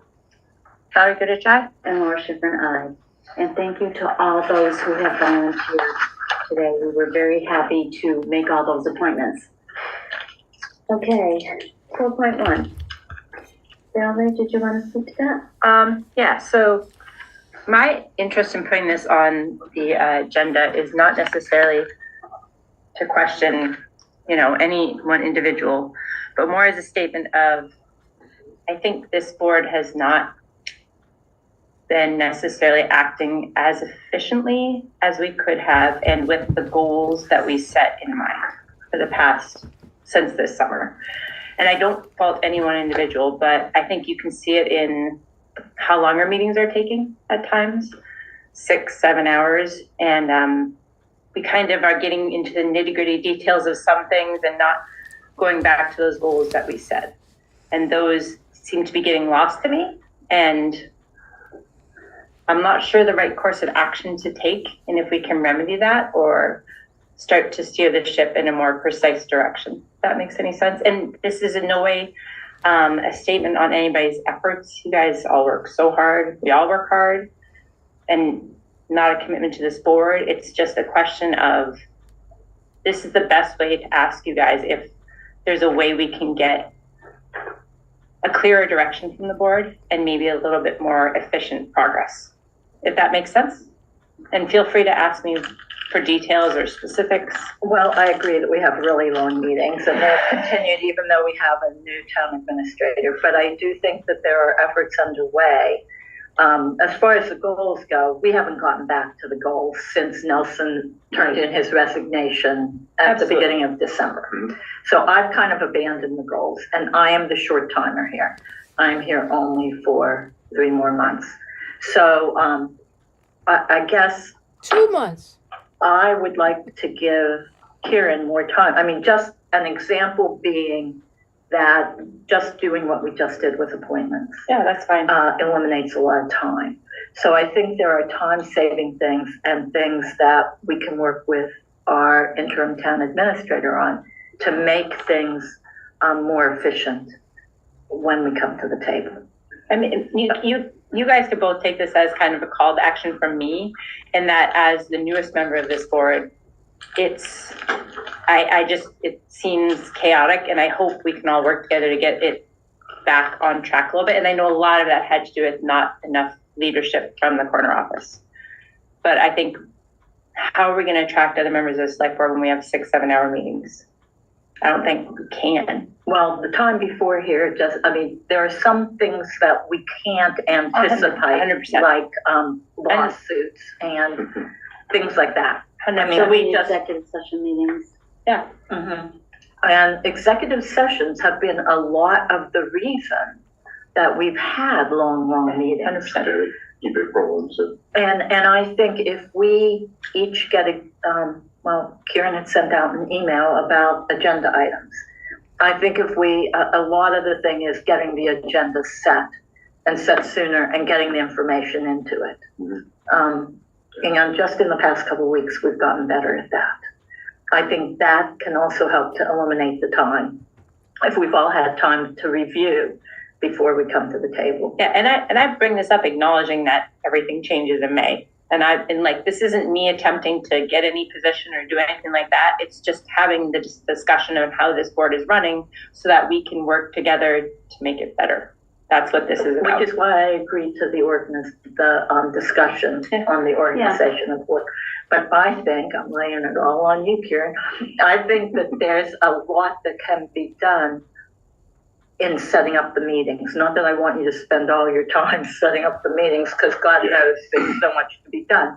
But at the same time, I think that just knowing that this is the process that we're using to get the meeting agenda going, that if we have questions, we can ask about them individually, and trusting Kieran to have the wisdom that we need as a board. I'm really laying it on you. So that's fine. That's the synchronous relationship that we need to work on and get feedback on. And that's a very Our only opportunity to talk, the three of us, is when we're sitting here. Yeah, exactly. And if there hasn't been any interaction or Deliberation. you are proactive at sending stuff out to us, which was not It's helpful. It's been very helpful. There are a lot of things that are changing now that might have helped with that in the past. Yeah. So I'll take, like I said, this was not that anybody's doing something wrong. This is the only way we could talk about this, how the things are going. And that's fine with me. is there anything I can do for your board to, I know we have a 48-hour goal to have items in the shared folder. I haven't been the best at that in the last 3 meetings, but I'll continue to work with, my office to keep that. It's never happened the whole time that I've been here. And It's work to get that done. it's a lot It is of a lot work. of work to get that done, because you don't always have it, especially when you're Right. having weekly meetings. Yeah, Do you think 24 hours is better? it is. I was writing the interim TA report last night at midnight, so. I'm fine with 24 hours. But, As long as, I would like it there by Monday morning. Okay. Because it used to I mean, be that it's hard, Sunday night, but this is my own personal thing. Sunday nights, I would, after dinner, I would sit down and prepare for Monday. That gave me Tuesday to get anything that I didn't have, Yeah. to ask any questions I had, and then to, you know, be ready for the meeting. That's just how I work. I can move that to make it Monday night, if that helps. That's probably more, like, more appropriate, to be frank about it, because we are, I mean, myself and, you know, I'm still putting out some fires that were blazing before, while also, you know, working with, you know, Sabrina and her role to get documents in. And sometimes we're working with I'm as guilty as. yeah, sometimes we're working with other boards to get information too, and they may have a Monday night meeting if it's planning or conservation or whoever. So, you know, I guess I'll fall on the sword a bit there to, you know, get those things in. You know, to hopefully expedite things for your group is I'm hoping we can sort of wean out some of the agenda items, sort of out of session, some things, you know, that aren't appropriate maybe for the yeah, and I select guess board. that was kind of That's my sort of what question I'm to gonna help Lori was like, revisit. are you okay with some like if I'm sitting there and I'm looking at something and I say something like, do we have to do these now or can they wait till the summer? Like I just might pass that on and be like, is that okay? So that like, Yeah. But things is that like okay? Just that push can happen back. prior to the meeting. Yeah, I can just pull that off the agenda. So I like the idea of getting the agenda out to you guys, and you know, just I'll always do BCC or just say reply to me individually. Say, Kieran, that's July, you know, something like that, or you know, not ready for this because you're a liaison to, you know, audit committee, and you just haven't. It's Done it not yet. worthy to talk about. So I think that's, If that helps. So does that make Can sense? I say something? Of course. It would take around 2.5 days to do an agenda between all the back and forths. And that I would be involved in with every back and forth. And one of the things that I've said the whole time is, do the other select board members want something on the agenda? I have never said no to anything that was asked to be put on the agenda, never. Because I feel like we each have one vote and we each should have a part of the agenda. If that has not happened, and I can tell you, I didn't always feel like that was happening, but I couldn't do anything about it because I'd have to say, are you sure you told me everything? You know, or it's not a great position to be in, to think that you're not being told the truth all the time, or that you're not being told something that you should be told. I think I'm As going a to start chair. laughing. Especially when I want to be fair to the rest of the team, and I consider it a team. And I have said this many times before, that we all have different strengths, we all come from different backgrounds, and we all allow each other to talk. I've said the words before. Yeah, of course. Okay? So that's where I'm coming from. We should be a team. It doesn't matter what position we're in. The meetings being as long as they've been, I don't think have had anything to do with any one of us, but what has been thrown to the town administrator and then given to us. I don't like to talk for a long period of time. I like to get things done, you know, so that's all I can say, and hopefully it's better going forward. And I've never held back on things I want on the agenda. If anything, sometimes that I want to ask, like, do we have to do that? That's kind Okay. of, but I don't, and maybe I'll just shoot those thoughts the way I've been from today. And again, it's not a question of you at all hearing us. I think you've always heard The us. agenda, believe it or not, has not been mine. It's been everybody else's. And whatever the town administrator at the time has given me. Because I rarely give anything for the agenda, I except maybe always one thing. I mean, One or two I things here and there. think you But can I don't have a attest to that. problem. Oh, yeah, it's fine. I have Veronica sent has you had agenda 3 years of requests, right? experience. Of course, Yeah. yeah. I send I them know. every week to I can share anybody. meetings, Yeah. but I don't necessarily know everything that should be on the agenda. Well, that's, I have I've been sent in Nelson instances- agenda requests every week. I've sent Kieran agenda requests every week. and the The times I have, difference is they've always Kieran been on. responds to me. That's the difference. The rest of it was guesswork. And I assumed that But those do were I being get to know shared. that? Do I get to know other requests for the agenda? Or is it the TA that makes the decision? Well, I assumed the I don't know. TA shared it with you. Well, I'm told by everybody in town that I'm the chair and I make the agenda. You do. It's in the selectmen's policies and And so- procedures. Well, which I'm may telling not you have that read. those agendas have not been mine. So we usually collect the items and then populate the agenda, and then The you two and I of you. have reviewed it, usually with Sabrina here too, in terms of like, all right, Well, what's that was on Nelson, me and Sabrina. Yeah. But that doesn't mean I know what everybody else is. But you may not, like, you can't necessarily debate, like, Valerie putting an item on there. You know, like, And oh, I don't. right. So I guess I don't understand what the, like, that's your time to review the agenda. What I'm saying is, when you see things on the agenda, they're not from me. So if you saw things that you think could wait till the summer or another No. point in time, it was the TA. And I don't mean you. And no, and so that I always took it, and this is how I thought the chair of the board brings the agenda forward to the select No, board. it's the TA. It has been the whole Well, year. The final agenda. the final Yes, they agenda asked me is for my by approval. Is made by the chair. Yeah, The they final asked me agenda they comes asked from me the for the bank. approval and I have not denied anyone.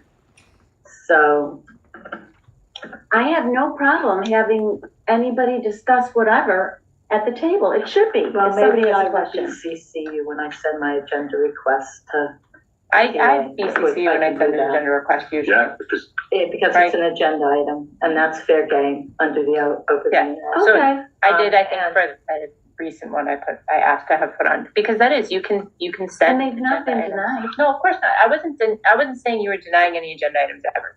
It was actually the opposite, kind of, which was a lot, I felt like we were allowing everything. You know, you're damned if you do, or you're Oh, damned if you don't. yeah. So, And like I said, this was not the direct cut on you like all my anybody here. old things, my parents that's taught me. usually, they're much wiser than we ever were, right? You could have easily said the agenda item was airing dirty laundry at the select board. All right, are you here for your appointment? You were appointed, but you're here for, I'm here. housing. I'm here for housing. Yep, we're Oh, waiting for that's Jack joint. to, Yeah, yes, Okay. yes, To jump on. yes, yeah. 7:05. That's at 5. Okay. So I mean, Whatever Hi you want. Natalie, nice to see so I think there was like you. no action taken, we cashed it out, let's roll. Because Oh, if you you want to good? do both, you can't get a meeting Okay. at 6. We're all good. We're all good? we're good. We're all good. Okay. 2.1. 2.1, 5 o'clock.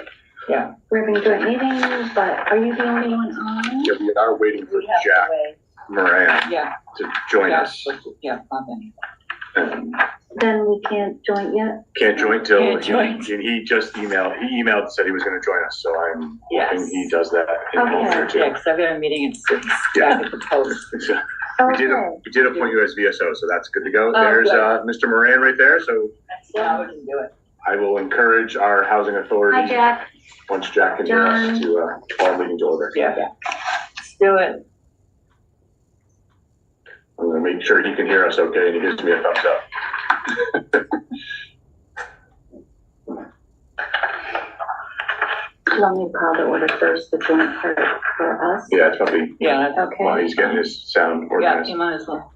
Okay, so 2.1, I'll call the joint meeting to order of the select board portion with the Townsend Housing Authority at 5:04 PM. Roll call. Veronica Health present Good present. and Marcia from present. Now you, Natalie. Now it's all housing. Present. If you want to call your joint meeting to get Oh. to All order. right, I have to call the Housing Authority joint meeting starting at 5:05. If I may have a roll call, please? Jack Moran, present. Natalie Call present. So we have the two. Okay, Okay. so now we have that. And So the housing authority has to, Make a motion. has a motion for a new member. You guys approved it, so I'll let you read that motion to, well, I make a motion that we have Irene Conkin correct. to the Housing Authority.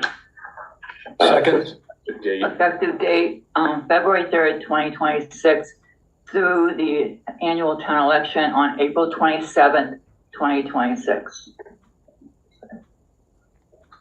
Okay, Jack seconded. Jack seconded, so roll call vote. Yep. Authority. Now, Did okay. Jack second with a roll call? Did he? Jack. he has- Jack, you want to say second roll call vote? I second roll call vote. Thank you, sir. Is that all? Yeah, okay. That's all we have to do. I have to vote for it. Now you have to vote, Okay, so. Natalie Cole, yes. Jack Moran, yes. Veronica Cal, yes. Very good. Oh, do we need to take our own motion? I think it was just the motion. We're in a joint meeting. Okay, we can Motion's on vote the for floor. motion. Great, yep. So Very good, yes. And Laura Schifrin, yes. All right, So thank you to Irene, but then you have another motion. vote to approve. I'm sorry. That's okay. So I I'm move here. to recommend Irene Condon to the Community Preservation Committee at the Housing Authority Representative effective February 3rd, 2026 to June 30th, 2029. Jack, I second that. Jack Moran, second. Okay, so Jack this Moran second. Okay. roll call, was it? roll call vote. Roll Natalie. call vote, sorry. Natalie Cole, yes. Jack Moran, yes. Veronica Cal, yes. Very good, yes. And Laura Schifrin, yes. So Thank you all very much. Thank you so Thank you, much. Housing Authority. And thank you to Irene Condon Yeah. for filling Yes. those positions. I need to get. Welcome, Irene. Thanks, Irene. Thank you, Jack. Thank you. Yeah. Cheers. Thank you Have a so good night. much. Bye-bye. So we now have a full community preservation committee Yeah. as I well. think so. To my knowledge, So too, yes. yeah. CPC is So full, many appointments today. Housing Authority is full. And housing. No, Housing Oh, Authority. no, they still need Yeah, that. but quorum. They have a quorum, sorry. Yeah, they have a quorum now. Okay. Okay, so the next one is at 6. So can we go to 4.2? Reassignment of select board liaison assignments. This was also brought for discussion. I did bring this. Okay. I brought this one. So I just want to say, I do not want to change my assignments with 3 months left. No. Okay, I'm good. But I want the discussion. yeah, sure. Okay, and I want the discussion because there are, when we run for the position of selectman, and this will be in, soon it's gonna be 5. Maybe, whatever. Then even more so if it's not. And just like we don't have to do things the way we used to do them, because this has been going for who knows how long, you don't know what liaison positions you're going to be holding until you're already elected. So when you run, you may or may not be comfortable with what you're going to end up being liaison to. Yeah. And so, and also, why does it have to be called general government, public safety, and elected boards and commissions? Why can't it be by the chair, the vice chair, the clerk, and in the future, maybe the members? Okay? And I feel like each year when the board is new, that they should be able to discuss what positions they might be more comfortable representing. Maybe they know more about certain ones. I don't want Veronica to change hers. I want her to do all the union negotiations and still do public safety. I don't want that. I'm not comfortable with that. And there's other positions that I'm no longer comfortable with. So that's why I have this. And if you don't want to do anything about this now, I understand that. I don't mind adding things, but I don't want to subtract things except for audit committee, which I will happily send to Well, this is Valerie. why, Because just looking at this, Yeah. I'm no longer the assigned person to that committee. So well, there there's are already things I that- don't want to do. I'm not comfortable doing any longer. Okay. Okay, and that's why I wanted to have a discussion. If you're uncomfortable with something, you like to talk about being uncomfortable with it, right? Well, that's how I feel. I want to be able to be liaison to those that I feel like I have enough knowledge with and that I can help. not something where I'm gonna be butting heads with somebody or anything like that. So if you look at the list, right now, there's 16 to 19 positions that we each have. Maybe 3 or so of them, I gave this to Kieran, I shared it with him. And my thoughts, you didn't get them because they were not passed along. What are they? What are you I didn't get showing? your thoughts, but I have the assignments up. in front of me, so Oh. I have the No, current I assignment. sent this to you I may before not I have- left. I may not have read it. It's okay, just discuss away. With just my name on it, Well, let's so just go why bother through reading these. it? Let's just go through these, starting up at the top and go through it. And if someone wants to send one away or take one on, we can do that. I'm good. Okay, so let's do that. The first one, I'll just take a few minutes because I know I don't want to belabor this meeting, but I do want to Okay, get it's important. something done. So I'll do it quick. Abraham French Fund is in limbo. There's nothing to do there. Okay, that's under what you have now. Amanda Dwight Entertainment Fund, I wouldn't mind doing that. Conservation Agent Commission, I have no, I don't want to do that. Council on Aging, I'd love to do that. I'm there. I should be with them all the time. The Cultural Council, no. Energy Committee, no. Finance Committee, no. Flag Committee, yes, I'd love to do that. Kids Country Playground, no. Library Trustees, no. But all of these are ones that you would have, and that I don't necessarily want. Memorial Day Band, yes, I've worked with them a lot. North Middlesex School Committee, no. Recreation Commission, no. Small Town Collaborate, no. Town Accountant, yes, I'd like to do that. Treasurer Collector, no. Veterans Agent, yes, I'd like to work with them. She doesn't have any. West Townsend Reading Room should be in the town properties thing. It's really not anything that should be on anybody's list right now. Public Safety, I don't want that. Let me see, under Public Safety, I have nothing except, I don't know why I put yes to inspectional services. Probably the electrical, plumbing and whatnot with that. That's fine. Elected boards and commissions, Board of Assessors, no. Board of Health, yes, I work with them fine. Cemetery and Okay, so let's look at the ones that you're a no on. This is your list. Board of Assessors, you're a no, so we need someone to take that. I can take that Either for way, short whatever you term want if whatever you you want to want. go do. Okay. Board of Health, the next one that I have is no, is facilities maintenance. I can do that, but I said no, because when I did this, I think that everybody should be getting like the same amount on here, because even when you go to okay, let's just keep going and we'll get to the next page. Where was I? Facilities. Highway Department, I have no. Historic District Commission, I have yes, I'm on it. Neshoba Valley Tech, I have no.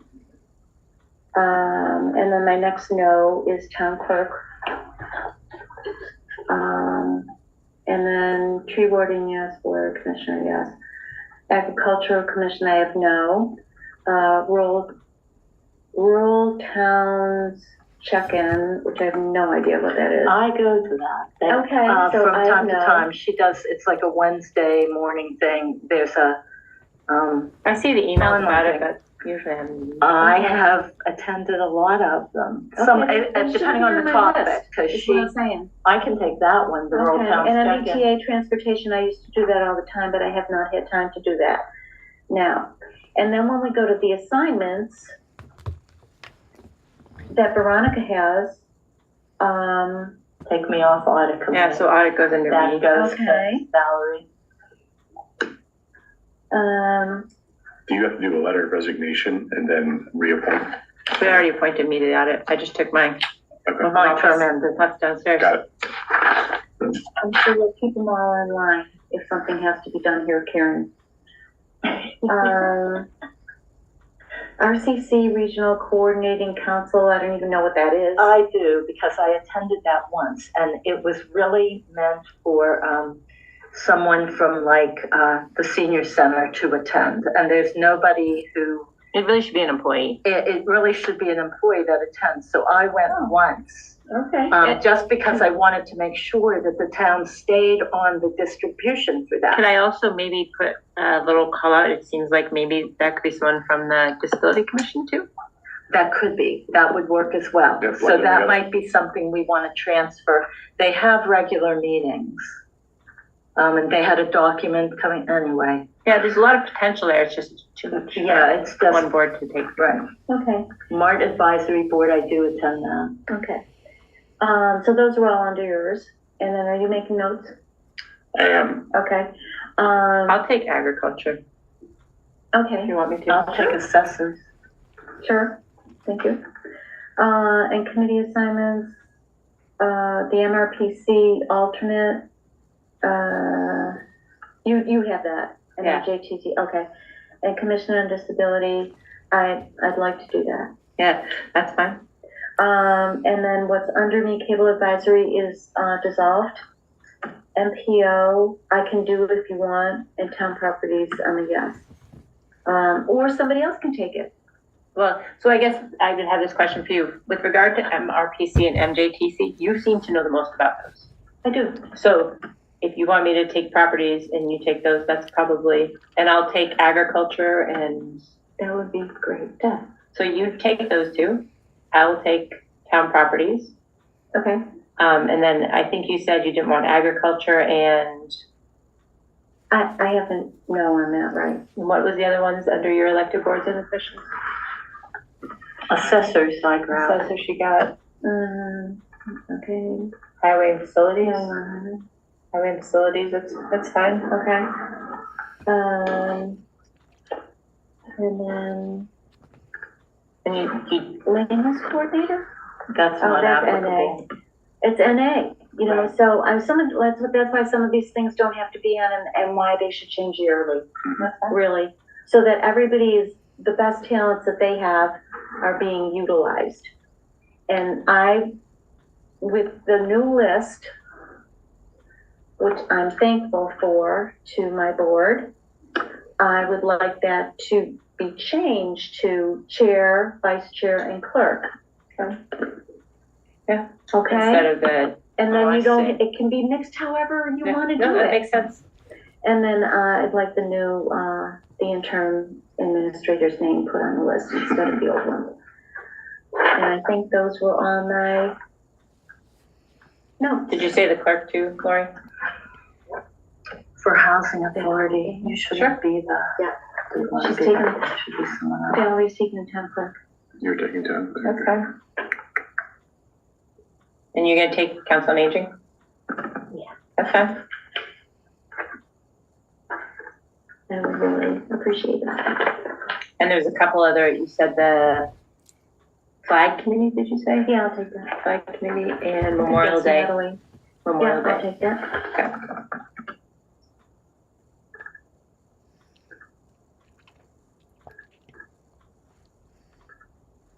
And then, if you wanna, after you make the adjustments, send that around to everybody and then we can, if there's any changes, we can do that with him directly. That he may not have gotten. Yep.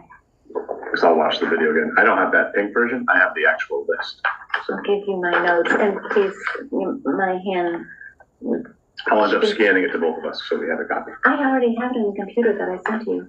I never got it. I got the latest list. I didn't get that version. Oh. Well, then I apologize. I might have been so nuts before I left. That's So- vacation, Lori. I like Yeah, that version too. so- I know. Do we need a motion to change the separate liaison assignments as discussed? Go ahead. I'm eager to make a motion to change the select board liaison assignments discussed at the February 2nd meeting to be approved, to be reviewed February 3rd. the February 10th meeting. Oh, to be reviewed at the time, okay. And I'll send it out in advance of that. So everyone has a Okay. copy and BCC me or send me back like, oh, you missed one, Karen. Okay, Punt back. So And Valerie, was that Veronica, was that a second? Yes, it was. Okay. Any further discussion? Hearing none, I just want to thank you very much for listening to me, because I did spend a lot of time on it, so I'm glad we have it done. Roll call vote. Veronica Calvi. Shall go to Jai? Laura Schifrin, aye, and thank you. 4.3. We have time, let's go. We're doing great. MRPC's 2026 call for proposals for technical assistance. Karen, you want to continue? Yeah, so MFRC each year, works with its communities to see what type of consulting, engineering, design work for specific types of grants that we're looking at. Our planning board has reviewed several. There's 3 different items that they felt were worthy from Beth, planning board liaison. They were in the shared folder. I can briefly touch on each item, or what's best for you guys in terms of review. I looked through them all. I did too. I know which ones I want, so let Valerie go and then I'll say. I do want to clarify, is that for 113, 119 intersection, or is that Route 13, It's 119? the intersection right out here, so that's. So that's 13, 13, 119. Yeah. That was what I wanted clarification on. Mhm. Yeah. Okay. So go ahead, Valerie, your picks. I have my picks. I just want to say, these are No, my you picks. go ahead first. And then I assume that the planning board is going to write it up, correct? Yep. It's sometimes the land use coordinator who has written it up. Correct. Beth So is it's a sort of lot stepping on in. that. Yeah. So I absolutely, because I am the select board person on the Affordable Housing Trust, I absolutely want the inclusionary housing bylaw. We had started that last year. Aaron had done it, so it was before you were here. Correct. And we had put a version out that needed more work. We had wanted it on the annual town meeting last year. But I think having it reviewed and looking at it, spending more time with it is important. Mm-hmm. And I think it's important for the town. I know that people say, oh, all the housing in Townsend is affordable, but that's not really the case. The intent. Yeah, so I would absolutely like that to be on the one of the projects put forward for DLTA. I would suggest ranking them each. Okay, So Veronica ranked that as inclusionary housing as 1 for her. What's one your for second? me.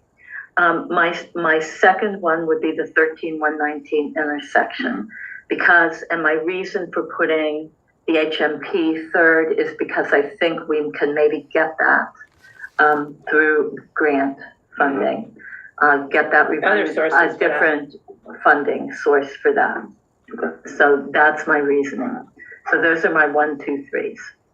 So maybe we should all do that. So just for, I know you don't, I know acronyms are always tricky. It's the hazardous mitigation plan, which the town had that has now since expired.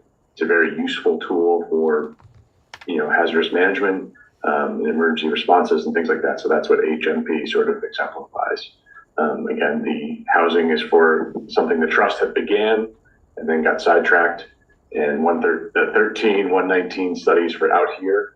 And the thought is that it would prepare the town for a TIP project. And it's work that had already been done before in the past. Tip is for everyone listening. Transportation improvement plan. Correct. Yeah. I And know I'm all for this, 'cause I that. used to go to the I'm all for that. MTTC meeting. So whoever's up next. Now, can I ask a question with regards to the HMP? Mhm. The availability of other funds for that? There are other grants out there that could potentially cover it. We did have Bernie Cahill was here, and he was meeting with Beth, and they had touched on it, and he's like, "Oh, that's one that's pretty boilerplate." Yeah. And we had done a lot of legwork on it already, but it does involve some public engagement, and it expired just this past December. So you're right; it may be one that we can reactivate through other channels. Okay. So that was really my Yeah. question when I reviewed them all, was that one seems to me the one to be most likely to be kind of separated. Not that I want to, the environment to me would like that to be first, but I'm gonna actually go with the 13119 first. As someone who's experienced some hazardous biking incidents at that intersection and almost died once. It was fun. And then the inclusionary housing second, and then the HMP third. And that's my vote. So it seems like, Like I'm 50-50 on 1 and 2. okay. So, Just personal I think they experience both- bumped me that one. Well, I work there, Yeah. Oh, yeah. so tell me what You've I seen me on think. my bike there. you see it every day. Is this the grant that they do 2 rounds on? If I remember right, from planning days, they did a first round of the DLTA and then, Oh, yeah. they award, and then if there are If more there's left. funds, they do a second Yes, round. that's true. They do, they said, NRPC, that's how that works. they felt in conversation, there's only about 7 to 8 communities that are gonna get DLTA projects funded through them this year. Do you ever just sort of, Because they probably have less than what they normally get. yeah, there's some constraining resources in that organization, so. They used to have a ton, well, we used to get 2 or 3. I don't know if we've A ever year. gotten 3, but I know we've gotten 2. Yeah. There was a time period where we never applied for them. Right, before I opened my mouth and said, Why aren't we doing? why that? aren't we participating at the Yeah. table? And then, so then they nominated me to go there because you open your mouth. When you open your mouth, you get the role. But yeah, we've gotten a lot in the last decade. So the sort of democratic vote there is the 13-119 projects, number Yes. 1. Yeah. Number 2 is the inclusionary zoning housing Yeah. project. Number 3, but still important, is HMP. Yeah. And I will relay this to Beth and encourage her to. let me Any know if I other can- possible sources of funding?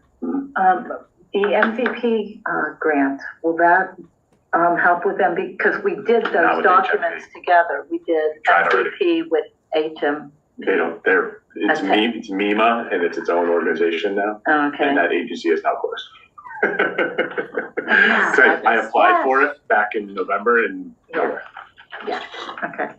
so, But, all right. do you want to make an official vote on that? I think that's a voting type item to I say, think, yeah. I would make a motion to approve, the following prioritization for MRPC's 2026 call for proposals. Number 1, investigate design grant for 13-119 intersection via federal TIP funding opportunities. Number 2, work with DLTA to review inclusionary housing via Townsend Affordable Housing Trust. And number 3, work with MRPC to reactivate the hazardous mitigation plan via land use or other grant opportunities. thank you. Second? Second? Veronica Cal, second? Any further discussion? Hearing none, roll call vote. Veronica Cal, aye. Valerie Goodrich, And Laura Schiffer and I. Excellent.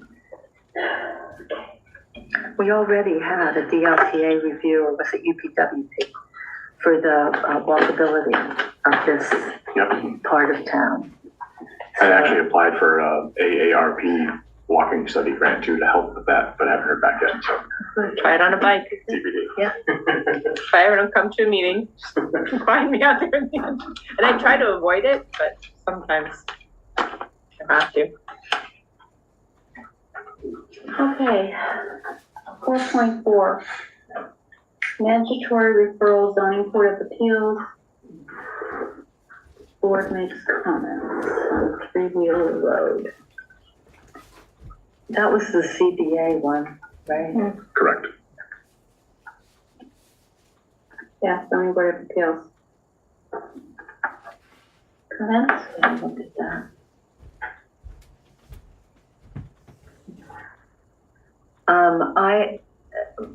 It looked to me, if I was reading this correctly, that they are applying to remove less and to keep a barn on the property that they were originally going to remove. If I'm reading that correctly, that's what I saw when I went through it.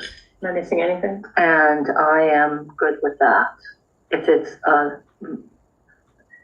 reducing almost pretty much in half the amount of gravel coming off that lot. It looks like a modification to a special permit for gravel removal. Mhm. And it looks to me like they are asking it to be modified so that they can keep the building that was there and maybe modify that building somewhat and remove lesser gravel. That's what I got. And if that's the case, I am happy to go with whatever the CBA decides. Yeah, this is probably a moment where it's, thank you for letting us know, take no action. Yeah. Yep. Go from there, because it's really the ZBA's matter before them. Yep. And we usually say we're confident in the zoning board's ability to make the right decision. Yep. That's why they're there.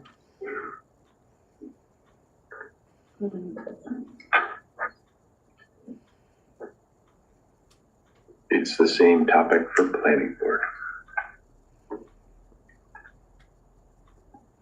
If that's all it is, if it isn't on, if it isn't removing, vegetation along to. Seemed like there was more for planning. Yeah, I thought so too. If it, I would want to make sure that the vegetation plan that was put in place when the solar, farm was instated. And I know I was on the planning board when that came in originally. Mm-hmm. I would want to make sure that that was, maintained, that in order to protect the people along that abut the solar farm, that's all. Yeah, so the planning board side has stormwater management modification, that's in the shared drive. So I think there was just some modifying language that the planning board will, is either looking for comment or will be taking action on to review, as a group. So, Usually the stormwater plan gets reviewed outside by the planning board, does it not? By the planning board. The planning board is in charge of hires stormwater. the planning board hires an outside consultant So- typically. they're gonna be hiring a peer, so that it's a For peer review. Yeah, exactly, And they will pass that fee along to the applicant. correct. So I think that notification will be going out in the near future. I believe they're going to use Hoyle and Tanner, who's sort of a really prominently known resource in the area for these such peer reviews. And then they'll report back to the planning board with determinations. So My question, making sure. So as long as that process has to in happen. place, Yeah. I am good. So same comment, confidence in the planning board decision. Exactly.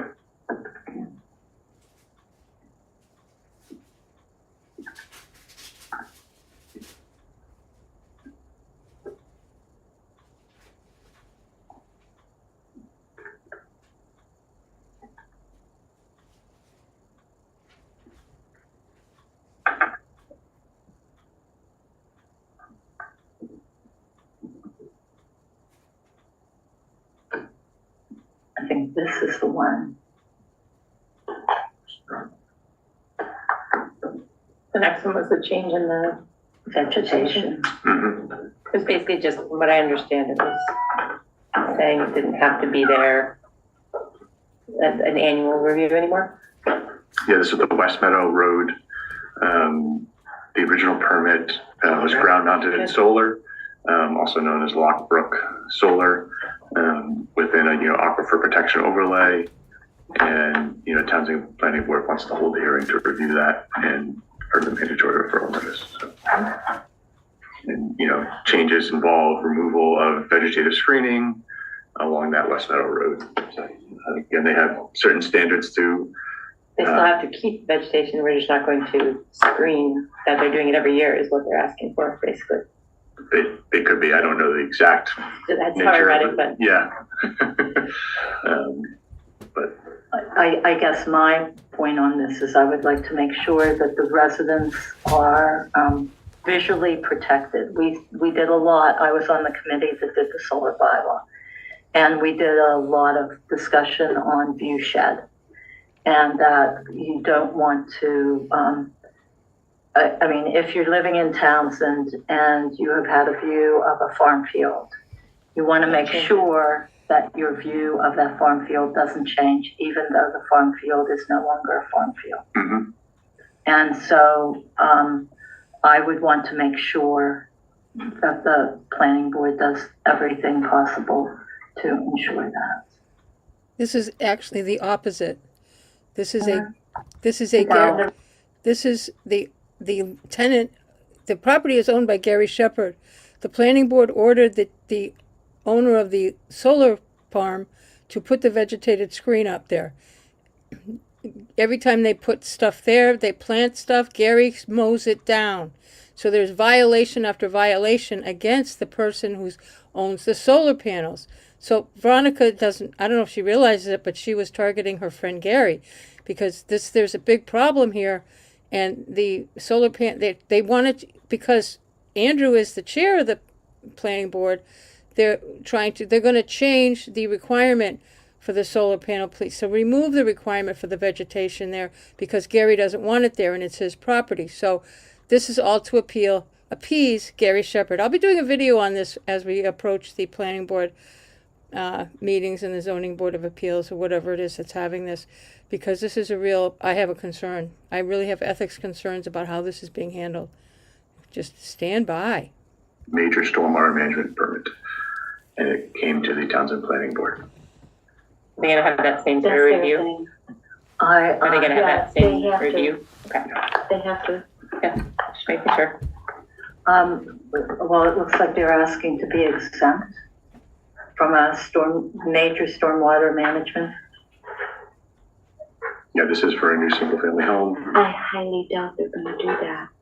I don't think planning will let that happen.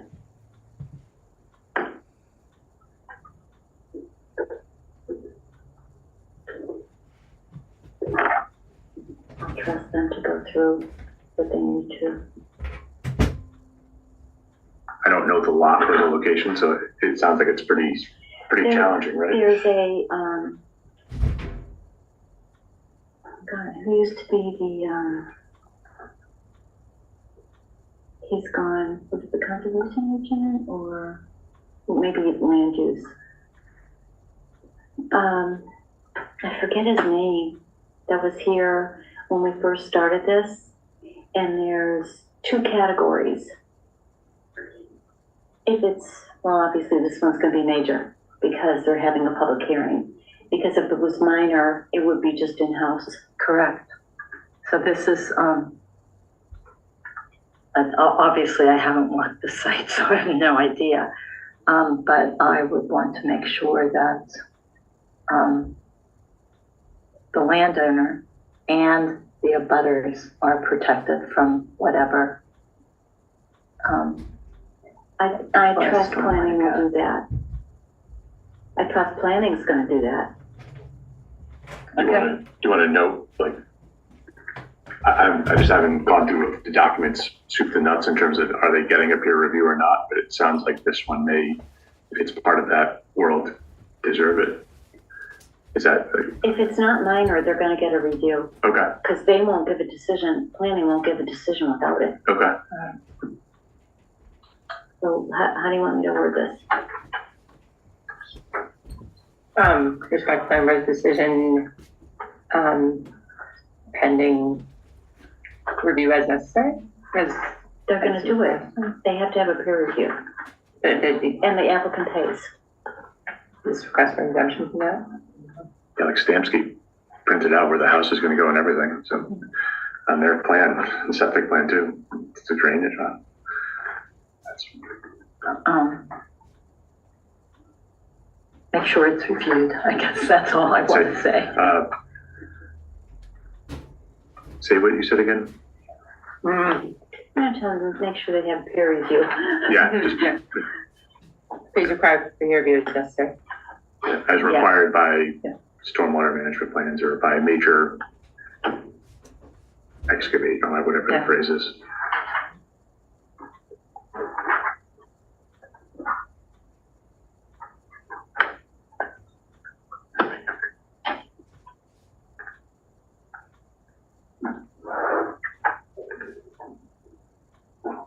I'm sure peer review.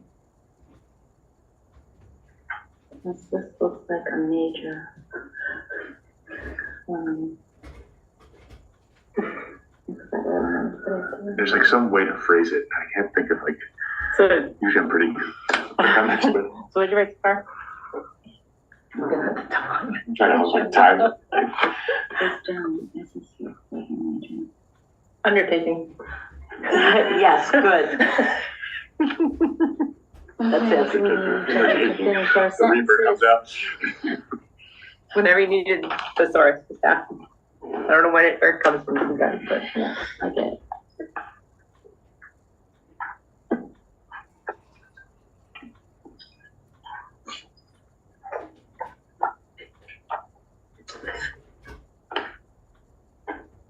Four point eight. Yeah, that was my request. Thank you, Lauren. Yeah. You want to go? You want me to go? You go. Okay. So this is brought to my attention, and I think some of you might understand this also, is so when the interim town administrator came to us initially, we were negotiating, there was a rate in the contract and it was hourly.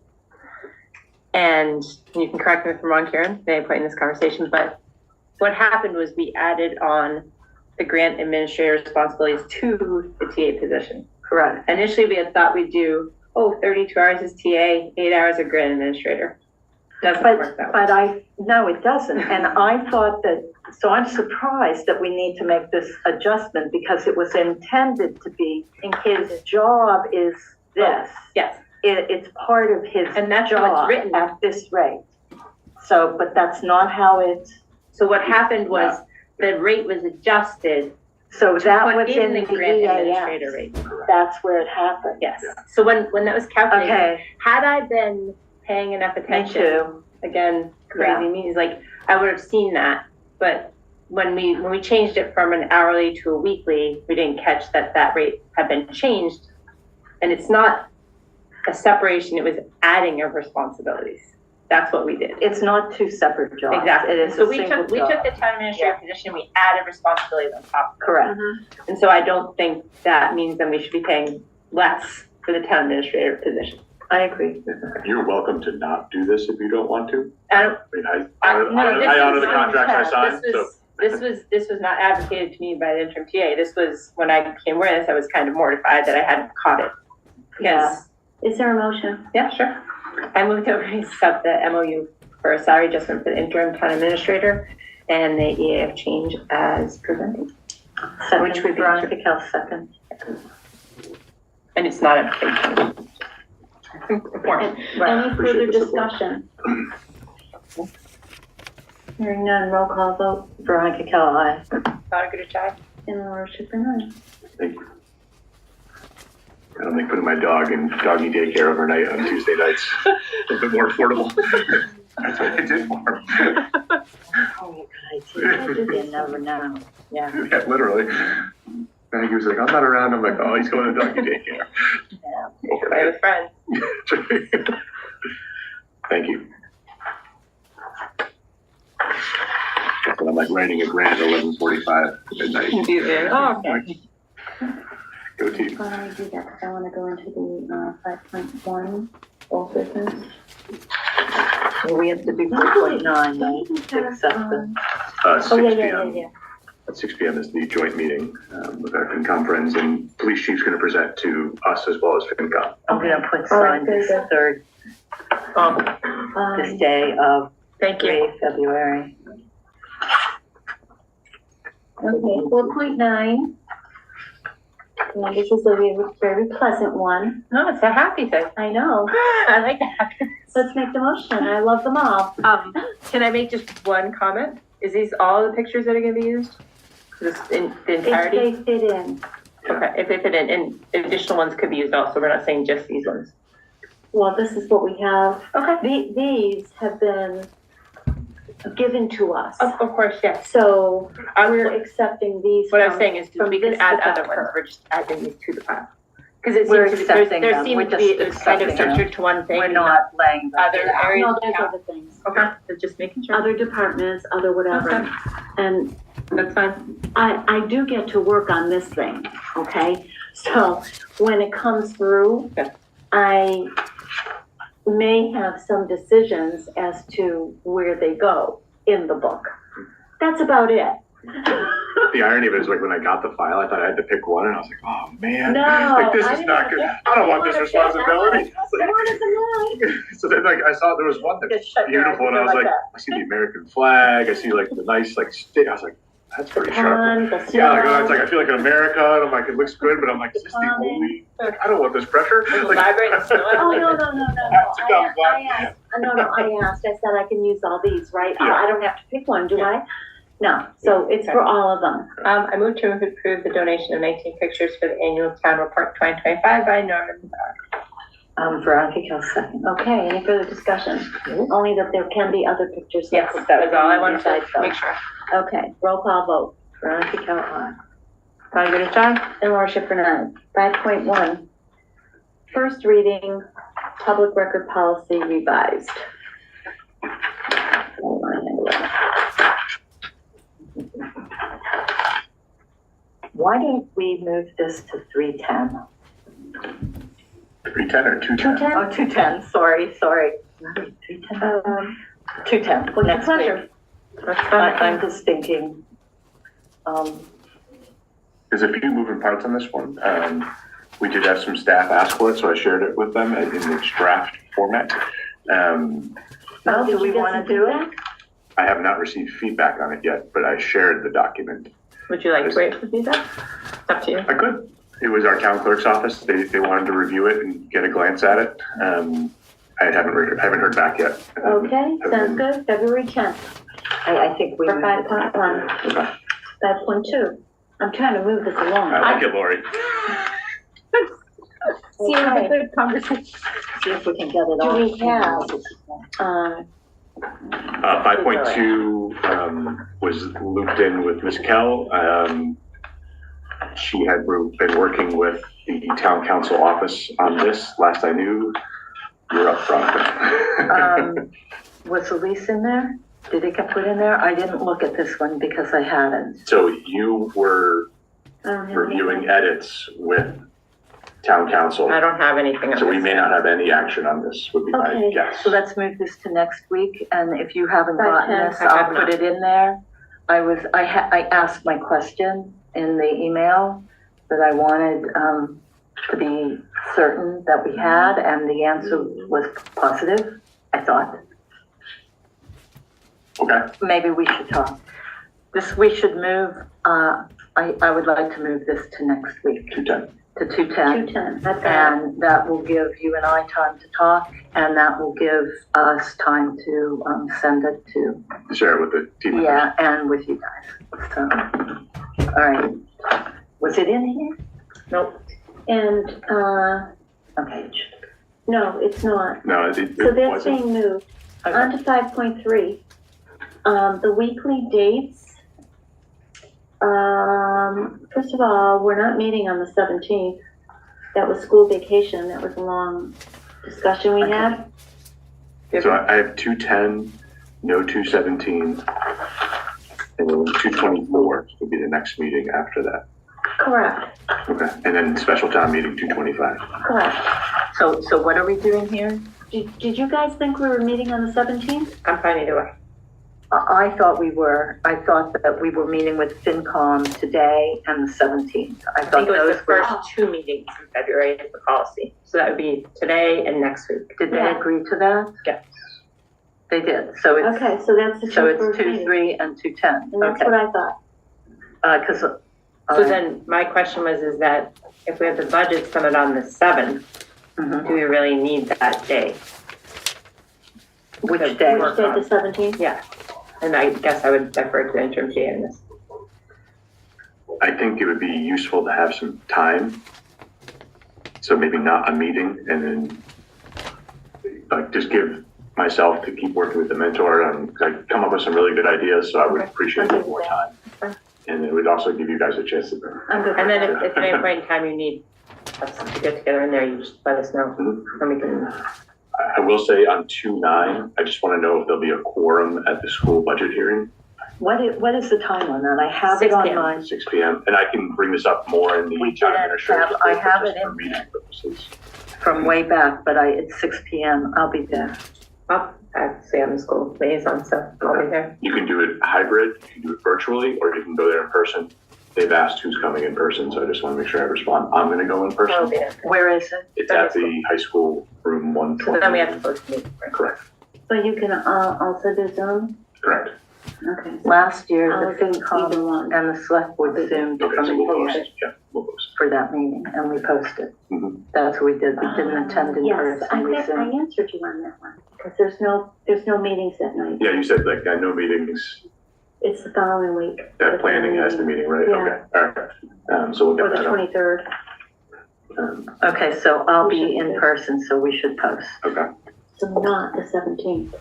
no 17, but Unless less, you feel that we need a work session on the budget or something. We can We do can, that. we can discuss that. Yeah. Okay, I'm not taking it out yet then.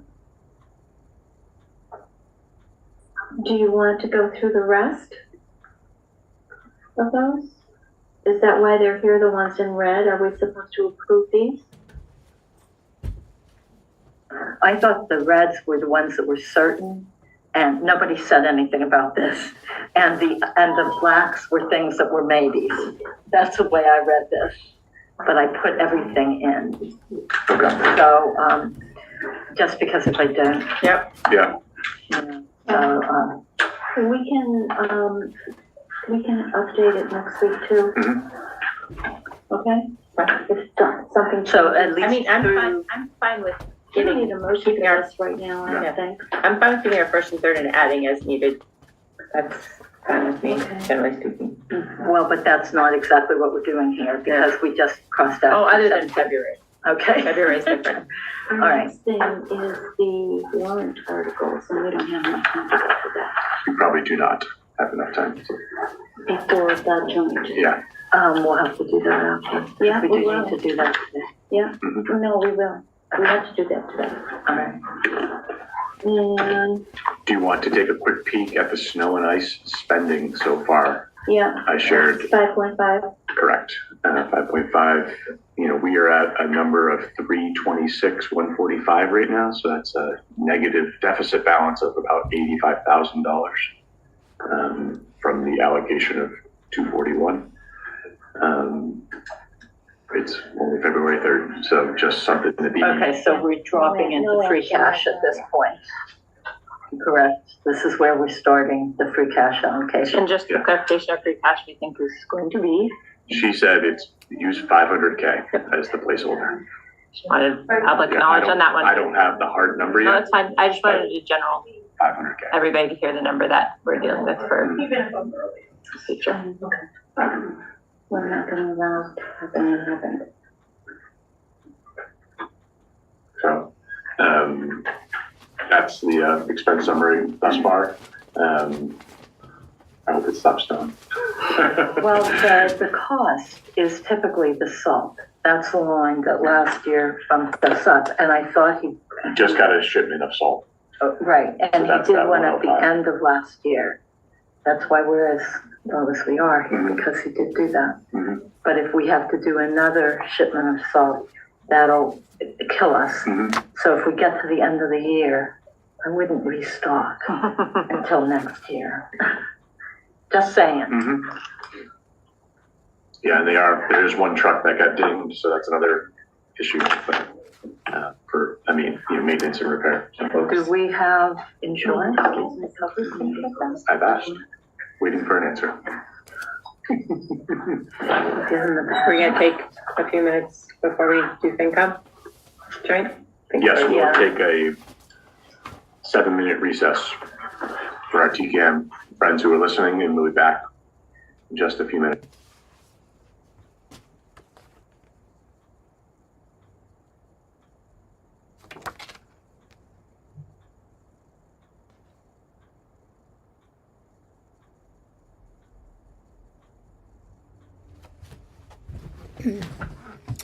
Okay, I guess I'll come in. Hi, everybody. Yeah, this meeting's just going on and on, isn't it? Oh, my pipes are banging. Okay, I guess they're going to have a joint meeting with FinCom at 6 o'clock. That'll drive me absolutely crazy. Yes, I will. Recording stopped. Well, that's a little bit slow. But anyway, yeah. What did they just talk about? They're overrun with work. They're kicking a lot of the can over some of the things till next week. It's sounding like we're not going to go over the Warren articles tonight. I wish they would. Or maybe they will do that when they come back. I wasn't quite sure what they decided when that conversation. I thought Lori said that we have to, but I don't know that that's really what it ended up as. There isn't that much. Well, they did the snow and ice just briefly, and yeah, it sounds like Kieran talked to the highway, and they are looking now. I was thinking they were going to be 400 in the hole. Now they're saying 500. So the 500,000 in the hole, and I hope that at the end of the day, that the snow and ice budget isn't going to exceed what's available in free cash. If that's going to be the case, we're really screwed. They're going to have to come up with money from somewhere.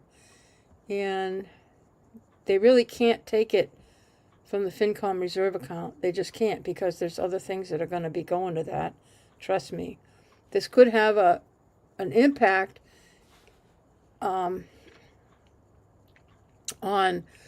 the special town meeting that we've got scheduled for the 25th, because I believe the Warren articles might have some money articles. I know there's probably one is to get the, is it ClearGov? I get the two companies confused. But this budget, it's not budgeting, it's more management, financial software. I really would like to see the town get that. And it's really not that much money. If we have any money left in free cash, I think that would be helpful overall.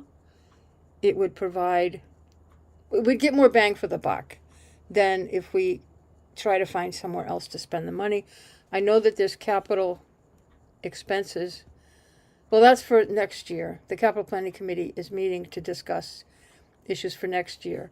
For the free cash, I don't know that we're in any kind of trouble right now. I mean, I just hope there's enough in free cash for the snow and ice, because they cannot declare winter over until the end of April. And I know many of you weren't around in 1977, but we had a Mother's Day snowstorm. Mother's Day snowstorm in 1977. I remember it well. Yep. Had a snowstorm, but I was sitting on Revere Beach the next day. I don't have pictures. I wish I did. But everybody didn't have cell phones back then. But we're shoveling snow. It was a big storm. And the next day we're all on the beach. Yes, indeed. So we do, and it's not about snow. The snow and ice budget isn't simply about snow. It's about ice. And many of us, we don't think about it. We just expect everything to be good when we go get in our cars in the morning, or even like right at this very moment. I can kind of bet, not with 100% certainty, but pretty close, that I'm trying to, I'm looking at the wrong things here. Looking at what's the temperature right now. Get this out of here. It's 23 degrees right now. It was, I think, like 34 or 36 degrees earlier today. So if you looked outside and into the streets, you would have noticed that a lot of the snow on the sides of the road were melting into the road, which nobody cared because it was above freezing. In fact, it's kind of, when you're just saying, ooh, some of the snow will melt, ooh, that's exciting. It's not exciting because it dropped down to 23 now. And all that water that you drove through or had to walk through at around 2 o'clock this afternoon is now glare ice. And the highway, I'll bet, has gone out to treat the roads. At least part of a pre-treatment, sort of. I don't know. I'm not quite sure how they're handling what happened today. But, nice day. Yesterday was also had a warming in the afternoon where we went above freezing.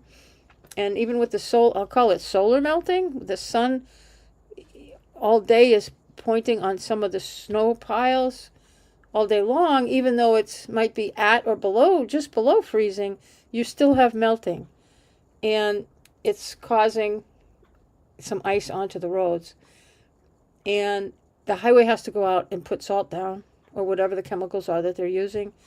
And right now they've been trying to clear up some of the intersections where there was a lot of snow built up from the road clearing from the last big storm we had. So the highway's been out there almost every single day doing something to our roads to keep them safe. They can't skip it. Last year, the Board of Selectmen wanted to just cancel it. Don't go out. People just need to wait until we'd be killing people. So I really like the work the highway's doing, but this is what we deal with a lot in April. Especially overnight, we're getting frost on the roads. You get condensation in the morning. If you remember, it's been a while.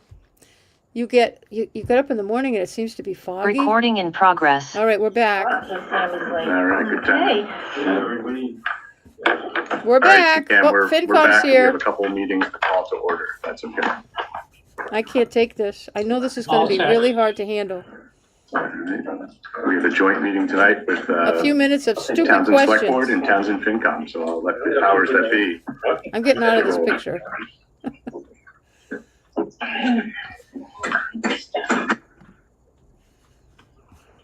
Okay, good evening, everyone. And I will call the joint meeting of the Select Board and the FinCom to order at 6:02 p.m. I'll have a roll call of the Select Board, please. Veronica Kell present. Good is present and Laura Schiffman present. And FinCom, we Kathy has no sense of humor tonight. Townsend Finance Committee meeting to order at 6:02 p.m. also. She's thinking, what in the name of God am I doing here? Gerald Bazika here. Kathleen Spofford here. Carol House is here. Mary Jane Churchill here. David Walker here. Dan Grant here. Don Hayes present. We have a full Finance Committee. excellent. And Madam Chair, can I just say something before we begin? There's also a quorum of the capital plan here. So as long as we don't talk about capital planning, I believe that we're good. But if we do, I will be the one to recuse myself because I'm new. And I probably have the least amount to contribute to it. So if that's, Thank you for the disclosure. okay. Well, she'll have to leave. Okay, well, thanks to all boards coming out tonight. I'm going to do a couple things for you guys and then hand it off to the police chief because his budget is much grander than I can ever imagine. And he's much better at presenting than I am. So I will quickly give you sort of a Townsend fiscal year 2027 topics to cover. You should have a copy of that presentation. I can also email it out after the fact to everyone that would like a copy, or I'll send it to Don and he can distribute to his team. In general, and I haven't shared this with the select board, though I think they've sort of known what's been driving budget discussions for me as I work for you guys to sort of get through things. Expenses based on department requests, the largest drivers of that budget, revenue estimates, which again are very estimated rates right now, reminding us of our budget policy that you guys set back in 2017. and then some ideas for budget controls that hopefully you guys will see motions there to empower me to move forward with. As I work with departments that are making requests and trying to rein in some spending that we may not have. These are financial policies that we made when I was on the board. You know, your expenses and department requests sort of break out into these different categories. You know, education, no surprise to anyone, is the largest consumer of the budget, if you will, of the taxpayer dollars for the town. You know, other ones that stick out to me, you know, public safety as a bucket, you know, is about 15%, 15.5%. Human services, culture, recreation, you know, you end up in a ballpark number. Again, this is based on department requests of that 29.6 million in terms of how things look in Townsend right now with the requests we have to date. This should align pretty closely with the omnibus budget that you have in hand based on department requests. The math's changed a little bit since I last presented that to you guys last week. You know, a couple other numbers have come in. So that's sort of where we're working from right now. So again, asterisk is these are requests right now. They've shifted a little bit since your last discussion. Any questions here? I know I'm not trying to race through it, but I'm just trying to just be mindful of when time. you talk about the differences, you sent out a while ago a link to a file on a shared drive. Those numbers were the same as a week or so ago. Yep. Is it being modified someplace different? So I'm working on my own, but you're going to see at the end of this presentation what I hope you empower me to do for you guys with department heads. You know, when you look at your largest budget drivers based on fiscal year 26, based on the requests on certain departments right now, and then the percentage increase, you'll see where, again, based on department requests, the change in percentage, it's not perfect math, but this really gives you an understanding of some of the largest drivers that are causing significant increases in the town. You know, one that comes to mind that I learned a little later on today was you guys had had a town meeting vote for some pavement management programs. I realized that late today that the town is also going to receive $900,000 in Chapter 90 money. So I don't think that 250 is locked in stone per se. It might be a soft spot thinking budget and trying to avoid overrides and loss of, you know, folks and such like that. So. Can I say something about that? Mm-hmm. That was a bylaw that was put in place around 2018, I think it was, 2018, 2019. And it was Andrea Wood from the Finance Committee who put in a caveat saying only if we have the money to do it. Yeah. And so I think we have maybe twice in the past 8 years or so since it came into play funded it at all. Mm-hmm. We just haven't had the money. Yeah. And there is an increase in Chapter 90, like you said. Yeah, so, it's substantial. It's almost 2x. Chapter 90 last year was about 400K. This year, Townsend's looking at about 900K, which is a tremendous amount for your nearly, I think it's 90 or so miles of roads in town, if I'm guessing correctly. But again, I just wanted to bring illustration to it for the driving factor of what's happening in your budget. You know, some other departments, you know, I sort of went to bat for the town administrator salary. So that, you know, is a delta of almost 35% increase. And I know I met with you guys and shared with you, you know, why I felt so strongly about it. You know, elections has a pretty substantial jump. I think that has to do with the amount of elections we have incoming. You know, sort of working through that challenge. You know, other wage increases. Neshoba Board of Health was really faced with a challenge in all the communities it serves, where they went up quite a bit. You know, 30% hike for Neshoba Board of Health, which does some of your nursing program, but also some of your, you know, Board of Health septic design, such like that. You know, I think a lot of communities, the one that I'm a part of, is having a real tough time swallowing that pill. Are they itemizing it so we know what the charges are for? They're referencing insurance increases and retirement increases and just the cost of services in lieu of the hospital being closed. Oh. But I would encourage folks to investigate that. because we are in my community, because we're faced with a similar cost increase. And Wasn't there a letter sent out or There was. something that said, you know, basically mandating these increases? You really didn't have a choice. well, the choice is the contract. Yeah. Okay. That's where you come in, Carol. Yeah, I mean, right, if you don't sign the contract, you find plan B. And it's more expensive. Are there Plan Bs out there that are realistic? And Like Dunstable and Groton are talking about bringing the Board of Health agent under one umbrella. So it's that person would serve both towns. I don't know the workload involved in Townsend for what the Board of Health and the Neshoba agent does for us.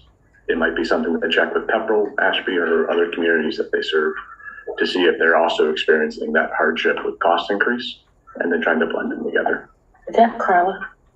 It's No, not Carl, it's it's Rick. Rick, yeah. Yeah. Oh, Rick Metcalf represents us, and he's here 2 days a week, 1 hour, Tuesdays and Thursdays, or 12 to 2, and then he does whatever this area needs for inspections on those days. does he represent other towns too? Yeah, In the show, Oh, yeah. quite a few towns. So, oh, yeah, but again, it's you've got insurance, like our health insurance. Maya said the estimate is like 2.3 to 14.4. 14, yeah, so And hopefully so the average is like 8, 9. Yeah, so I put us on the high end there, but we know Can we health get- insurance Do you is have an official number yet from our agent? not yet. So waiting. I thought they would have gotten it to us last So week. would I. But I'm going to chat with Callie to see if she heard or Yeah. who are the other contact was for that. Is that based on, 2020, FY 26 headcount or FY 27 headcount? That would be on the previous year because can't predict what 27 is going to look like. So I don't think the percentage changes based on head count, right? It's usually based on it's on usage. usage and medical needs, things of that nature, sort of the nitty gritty stuff of life. I'm hoping it'll be a little less based on the estimates that we saw at MMA. I hope so, but I'd rather plan cautiously and if that they said the high end's 14.4. That's what we're going to use until we know the certainty that it's less than. Veterans agent, 45%? I have to chat with Natalie in terms of what that changes because I don't know what it is. So I have to ask. Or is that the veterans benefits in that area going back to where it was? Yeah. Pre. It could be based on the department requests, and I think she was up significantly higher than what her allocation was this past year. So Because it was cut pretty significantly for the FY 26 budget, right, over FY 25. So it looks like similar to some of the others that are trying to get back to FY 25 levels in increases. and you see that within like facilities personnel and highway personnel. Yeah. Highway as part of sort of the budget constraints last year did not add a person, even though it was initially approved. They sort of made do with what they had. Facilities also experienced a reduction in staff from, I think 2 part-time custodian folks down to 1. And I think it even shifted back to part-time wages now. But the buildings and facilities have experienced some deferred maintenance and loss of cleanliness, and public experience has been reduced as in lieu of that. The upside is retirement didn't go up substantially. So I think that's a good sign. Land use, it's a small increase, a large budget percentage increase, but a smaller wage, if you will. But again, just wanted to bring this to illustration based on department requests. So I'm trying to be really hammer that away. Like this is, the goals that each department had with us. So we can ask the department heads the questions when they come in. Yeah, or you can ask me and I can, relay it to Don, to the team. So, Well, I mean, if they're coming in. yeah, absolutely. when you have land use personnel, where are we finding, is that right? I mean, where are we finding Conscom and planning board? Yep. Am I missing that? So the land use personnel was for Just the land use coordinator? correct. And my suggestion of having a consultant type be someone like a Hoyle and Tanner to help them with the really technical projects that come before them. Like the ones we were visiting earlier on the ZPA referral. So to have someone more technical will be available for that department. So. The fun part, revenue estimates. Again, these are estimates, looking at last year's numbers. You know, these are, you know, areas that we've done pretty well with. You know, enterprise direct cost goes up a wee bit. Local estimated receipts is a really aggressive number at 9% increase. The person I was working with on this suggested bringing that estimate down, as he felt that's a rather unsustainable growth. I think last year that happened too, and it was not as high as we expected. Correct. The parting TA, Nelson had said this is the number he was working with. I'm uncomfortable with that, not because of him, but just because of the percentage increase. And what, is that the dog licenses and that sort of thing? Yeah, it's just Is it excise tax? it's everything. Yeah, all those estimated taxes that come in. I just think that's high. The number of 2020 for FY '26, is that what we expect to come in for FY '26? Because it's not an actual yet, correct? So I would rather just keep it flat, to be perfectly honest with you. But I wanted to at least share it with the board in terms of what the estimates are that we're working with now. But this is sort of where we're at, so. And the ambulance receipts didn't go. That's not going up? Not based on the current situation. I'm sorry, I didn't hear your question, Mary. I'm sorry, did the ambulance receipts are not going up? Wasn't that what he gives to the town, right? Right. Mhm. Yeah. Not that. But isn't it based on how many people that go I have in an the error on the ambulance? spreadsheet too, so. Well, On his At the bottom, But this is yeah. what he just So, oh, he picks. I see, okay. I don't know how Oh, he it doesn't figures have it out. anything to do with how many runs of the ambulance. Okay. No. Not necessarily, it's the collections afterwards, but you can't estimate more than what's in the budget, or in that enterprise fund. I requested those, you can request those from the town accountant currently, Mm. so you can see what's in there and the projected for the. It's a coastal report that's the standard in the industry, right? And question with write-offs for it, are we current with the write-offs in that account? So that we know Didn't where, we do a big, I think we did a big thing on that last year. We approved a big write-off last year. so it's kind of like, but it's something we continue to monitor. Uncollectibles.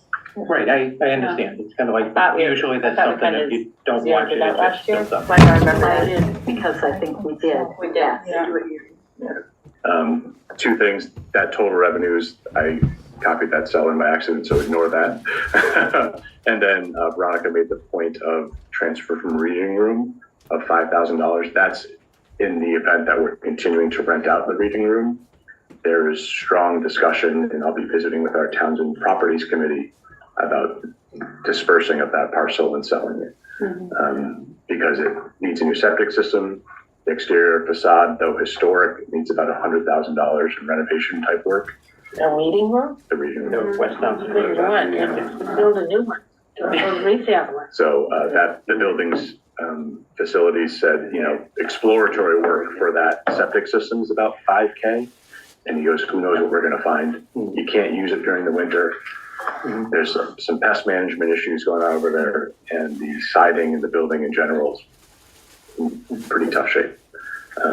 So I'm going to meet with Townsend Property Committee to discuss selling that. So that 5,000 probably goes away. Just as a- Check the deed Do we to really make get sure the we have the right to sell. Yeah. So we do. I have the You do, deed. okay. You sell it, but it's with the historic caveat, so that the Right. outside has to remain historic, Yeah. and or Okay. match the the window trim or the rock or What's in however. the historic district? Yes, ma'am. Yeah, the West Yeah. Townsend Historic District. So other things in there is you'll see, and I'll reiterate this on another slide, that the free cash is not a part of this solution for the budget. So that'll be a good segue for me to shift to estimates. And I see my math error, so I was building off one cell to the other, so I won't hammer on this too much. So budget policy. So this is sort of something I wanted to remind our table here of, the town will not balance the budget by using one-time or other non-recurring revenues to fund ongoing expenditure. Your town, That's a rule, right? it sure is. Yeah. It is your policy, Yeah. section 1, page Yeah. 4 from 2017. You just wanna make us Well- sensitive to that, huh? Well, I do, and I want to also really illustrate sort of the story and how we ended up here. I mean, look at your free cash spending, 23, 24, 25, 26. This isn't an effective use of free cash. Can we tell town meeting before that? Wasn't here. But that's why last year, why we could only go up 0.5%. Right. We couldn't go up 2.5% last year because of all those one-time uses. So, the other notes there are that in fiscal year 26, another 291.6 was used to cover the snow and ice deficit, which we're going to see again this year. In 25, you used almost 280K in ARPA one-time funds for balancing the budget and for, reoccurring expenses. It's led you to the scenario you're in now, which is my FinCom knows that. which is my next slide, which is basically, here are the 5 things I would be suggesting the select board and the FinCom make a motion on and take a vote on for the town administrator's office to try to keep the lights on. I would be suggesting hiring freeze effective February 11th after the next select board meeting. I would be directing departments to submit level spending fiscal year 2027. Level spending means no increase from the prior year, irregardless of contractual obligations, anything. Well, how does that Nothing. work then? Because that's what we're told all the time. It's about the contracts. So If once, the contracts say they're gonna go Or up, the unions. yeah, so That's again, me. this is for department heads to build their budget. yeah, So if the department has $100 and they see that their wages are gonna go up 2%, they can take the $100 and pay Mary Jane and, her 2.5%, but then that may mean you don't have any office supplies. And can you make do without office supplies? yeah, but can they do that with a union contract? But if It's within, if it honors their agreement, the wage increase, then something else gets taken. okay, but if it's the wage increases in the contract, they have to give the wage increase. Unless you get to the table where we don't have any money. So you mean with the The actual negotiation bottom line will remain the same. Bottom What line. they do with it in, How you spend it's up to you. Well, we tried to do that last year. Kieran knows how to budget. None of these people know how to budget. But it's. They just spend, spend, as spend. a select board and FinCom, and I'm putting you guys on the spot, and my select board colleagues that haven't heard me say this, it's really your groups that have to set that line and never waver. You have to be like, this is it. Well, Karen, I think that's a very important issue, because we get a lot of wavering. We get a lot of, we don't wanna hurt people's feelings, we get a lot of, and I understand financing that You don't have the money. tightens, It's gone. things are gonna get hurt, not necessarily people, but things, everything, supplies, insurance, this. But, I think that we have to do this together, Right. FinCom and Board of Selectmen, and we can't, Well, it's, like you said, waver on it. Yeah. So tell me, let's just say we cave again, how long can you cave before what happens? I don't think your budget's in a scenario this year that you can pay it up. There's no option out right now. No? I mean, people go Look back. at your free cash spending, sorry, Don, but like, you've been leveraging one year against the other, and this is the bottom. This- We got this- on the committee right at the right time. well, I mean, There's no money left. They can't, they have to, I mean, I'm they not- can't I know. spend it. Now I It's feel bad for not the policeman. there. He's gotta go after me, so he's gonna, strangle me, bring me out back. But it's an important effort that your department heads, and some of them are very tenured and very wise, to go through this. And it's not just an exercise now, like now seeing the requests and these revenue estimates, it's the rubber meets the road here. Like this is, you can't increase because school, I can't control school for you. I can go back to them and beg for money, but they've closed Ashby Elementary, and that's not reopening. And that 4.65% increase is probably not changing.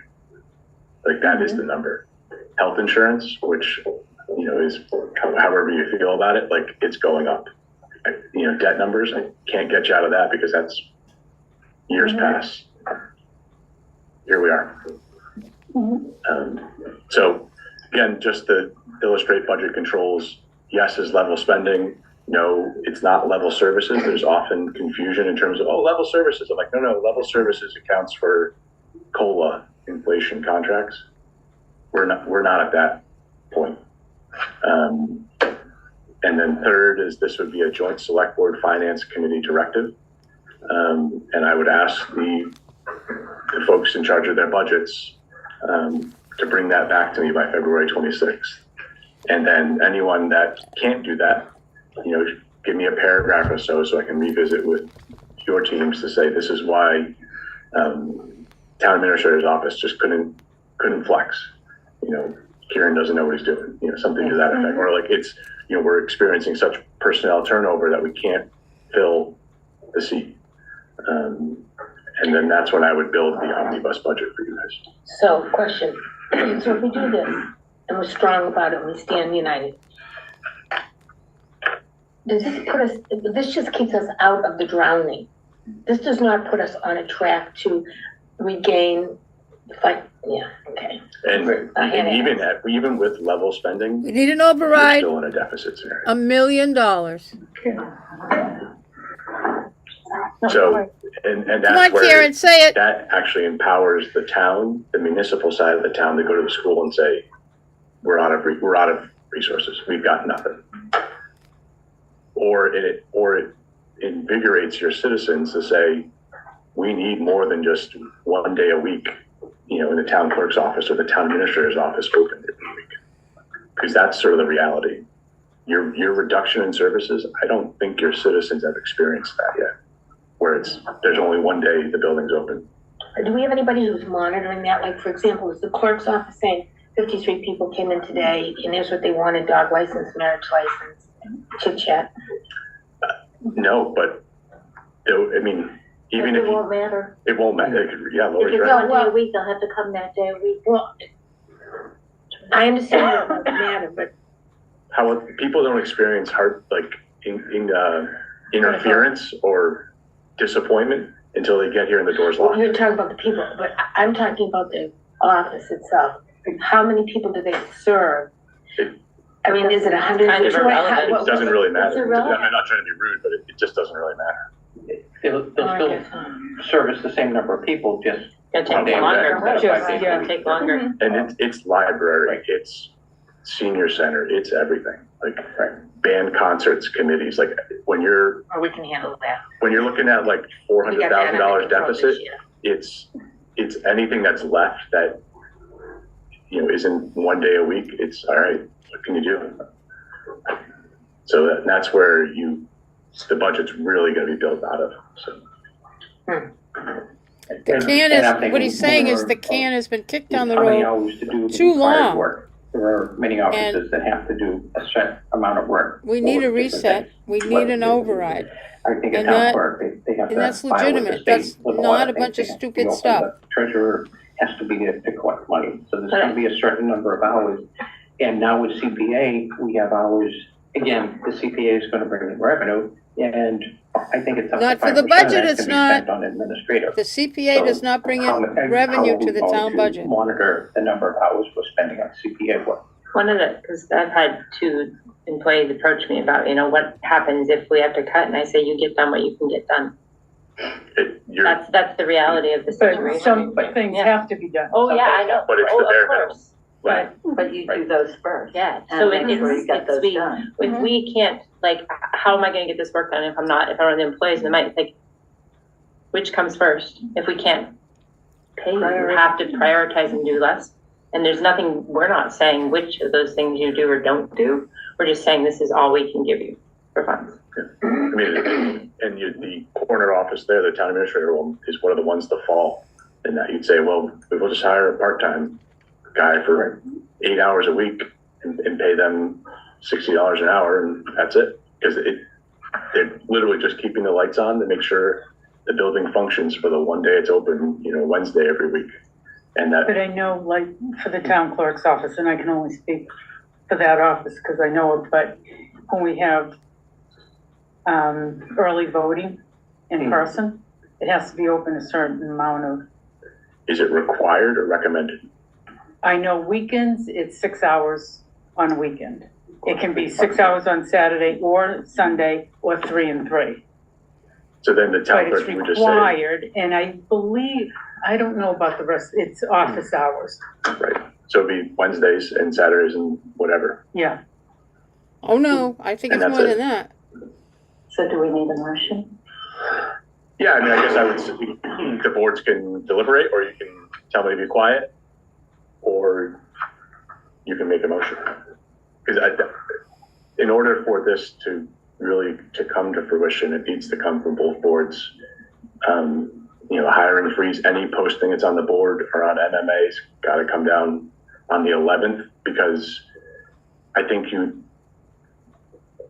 could make you don't have to make the motion tonight per se, but at the next meeting, there has to be a vote by each board. Yeah, well, let's just do it tonight. So this is a hiring freeze for any open positions, not new positions. You're talking any open positions. Open or new, I think, should I be. think it's open or new. Or new, okay. Yeah. 'Cause Okay, I just don't wanted like- to make sure it was for both, Yeah. not just new. Yeah, and that gives hardship to the police department, because they've lost a couple. And we have 20% vacancies. Yeah, 20% of my force is vacant. yeah. Get 3 openings, I have to start now, and I have a lag of about 9 months. If you tell me now that I'm good to hire, it takes me 9 months to identify a person that is now ready to join us and get on the field. So it's like We a need the tail wagging the dog a freeze, little bit. especially in public Last safety. year, when I was told at the very end of the year about this time to freeze a position, we had people in the pipe. In order to get those people back in the pipe is about a 6-month process. And then getting them through a 6-month academy and then a 3-month period of training. You're looking at a significant lag for a decision like We this. need to make the cut. And it's outcropped. We need a smaller police So I'd have department. to meet with them and kind of put down a timeline as to what that looks like for my vacancies. Again, 20%.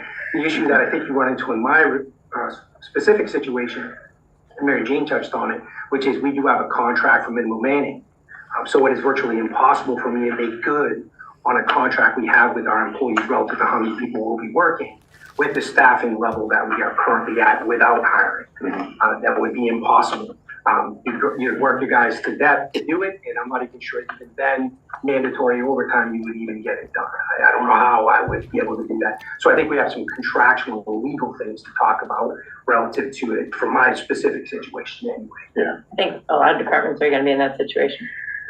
And there's gonna be trade-offs where we lose some state funding if we do this. We have to look at that and say, where do we spend here? Because we're gonna lose more if we don't. So maybe we should talk about the police contract and the warrant articles, because that makes a difference as far as the police department goes. So you're saying before you vote? But does that motion, is that related to the overall thing? Is that Well, separate? I guess my question for the chief is, if we put a freeze in place now, that would be lifted if the votes pass at town meeting, special town meeting and the other. Could you be doing behind the scenes work to bring someone on July 1st if everything came out positive? Yeah, so a couple things. I think I insulate you from that kind of liability with my hire just because we have conditional offers of employment. And then as one of those conditions are approval by the board of selectmen and a funding source. So that you giving me, lifting me the hiring freeze and saying, yeah, go ahead and hire, there still is always that safety net that exists, which is there's going to be a date and time where I say, I'm ready to bring the guy on. You look at it then and hire. So our conditional offers to employer last for a long time because of that long hiring practice. So you could pull the pin anytime. You have to think about what that means to a prospective applicant. We are tough. We are not easy to get hired at. That is purposeful. Hire hard, supervise easy. Hire easy, supervise hard. That's my motto. I think it bears out in our performance over the last 5 years. I don't think anybody here would argue that. So keeping those standards that high and you're attracting the best, or I figure the best is out there, knowing that that job can be yanked out from underneath them any time, is that the best thing to put on a recruiting poster? There is those considerations to make. There are those considerations to make, but suffice to say, anybody that I give a conditional offer of employment for, and quite honestly, you can tell me that you can have 5 guys now to go ahead and do it. None of those guys are gonna hit ground before this fiscal year anyway, even if I put that on a rocket document, it's just not possible. We have a very thorough background investigation and a very thorough hiring process. I invite anybody here to come to the station, I'd be happy to explain it to you more in detail, but it's pretty significant. So if you list a hiring freeze for me, I guess what I'm saying is there's always the safety valve that we have, that we enter in with people that we hire, that has to be contingent on funding and approval from the board. And that was, so I thought of police because I knew he was presenting tonight. Now he probably, again, wishes he presents it. No, I'm good. But we as a select board have a meeting on the 10th. We're supposed to have a joint meeting with FinCom that night. So, The 10th of February again? right, yeah. So, and I know we're meeting in executive session with Labor Council that night because this is going to become an issue. And the thought is I want some of my marching orders for how to work with folks in meeting sides from that point on. That's sort of my goal. That's why I put the 11th on there, thinking it gave us a week to have some more conversation about it. People will probably drop by the interim TA office and yell at me and scream at me, which is fine. I just don't know what to do or how to help you guys. Like this is what towns go through. Well, I really appreciate your honesty, and I really appreciate the in-depth work that you did, because truthfully, we haven't seen this at FinCom. Or at least not since we've been here. Yeah, I'm very appreciative of your hard work. And it's, I am, some of the fun math organization was the gentleman who's helping me as the interim TA, and he and I spent several hours trying to go through this, and he's like, you gotta flip every rock right now. Like this is, that it's really that 800K in 23 is, you're paying the impact of it. That's what's going on. And that was because we didn't pass no ride, and Pepperell and Ashby both passed the school budget, so we had to look at that. And that's why we lost trash, because to pay that money, the only place to get it without an override was from the trash contract. And that's why we wound up with purple bags. And so that's the way it is, and nobody wants to believe that apparently, but that is the fact. So where I would make a motion is for number 2, in order to give departments time to look at what they, and I'm not necessarily thinking about the police department or. There's a lot of departments that also have to work with their boards in order to come back. Library, conservation, whatever the board might be, they do have to work with their colleagues, especially elected boards. They have to catch up with their folks. So my motion today would be for level funding for, level spending. spending. Good, funding is different. Money is always level, don't worry about that. Yeah. That works itself out. So, and that includes for, salaries, not just expenses. Everything. Yeah, like So I said, it's you get $100, chop it up any way you see fit.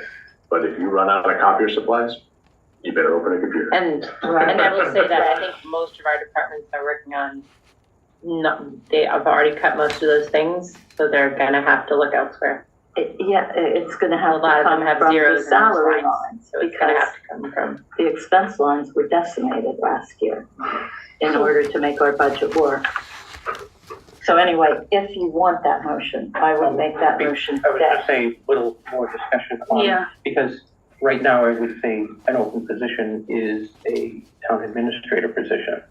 So if we're talking about doing a freeze on the 11th, are we talking about freezing it and continuing with interim, or are we, before we? This wasn't self-serving, so I. Yeah, no. It's up to you guys, July, it's a sale. We have until July 10th with the current contract. Yeah. So I would say, for now, this is what it is. And it is across, I don't think, if we start making exceptions. Well, it's not, it gets to the, what's the search for a town administrator take? It's kind of like, so we freeze on February 11th, so we have to revisit it sometime in April, so that. I mean, the select board could take a vote on that at any point in time. Yeah. As the hiring authority technically. Right. So why don't we only make the motion for 1 and 2, just 2, not 1? So one, if I'm catching the synopsis correctly, is we do have some collective bargaining folks we have to check with, and I do think it would be, it's gonna help me a little bit. I didn't really think one would be voted on tonight. Maybe the more I think about it, with, you know, with Chief Sartell here and other groups, I think. If I could add one thing about that, the increase, in addition to the collective bargaining mandates that we have, we also are got for some statewide mandates in law and legal and regulatory compliance mandates that some of these administrative positions are obligated, and I don't mean that in the sense of that's their job. I mean, they're legally obligated to provide certain information. I get records requests, I get court mandates, I get discovery requests, you know, Freedom of Information Act, public records requests, cold case records requests, those types of things that I cannot say on. And not having someone do that, I don't know what the sanctions would look like. I don't know where they would come from. I'd like not to see that, to be honest, because I think that equals legal bills. And at $250 an hour, I think that would pile up real fast. And I can tell you, in no uncertain terms, my records position, for instance, we would run into that really fast. I have certification issues. You know, we have insurance. We have all kinds of mandates, regulatory mandates to meet. And that may not be something that I can tell you I have a contract, other than we had a big meeting and it's called Massachusetts General Law. That tells me that is what it is. So there is that consideration. So if I was to make a recommendation or suggestion, it would be to meet with the department heads and find out what that looks like. You know, what does it look like? What do those open positions look like? And look to get frank honesty from your people relative to, is that something you can pass on? We had this discussion last year with our 15th position, I can tell you from experience.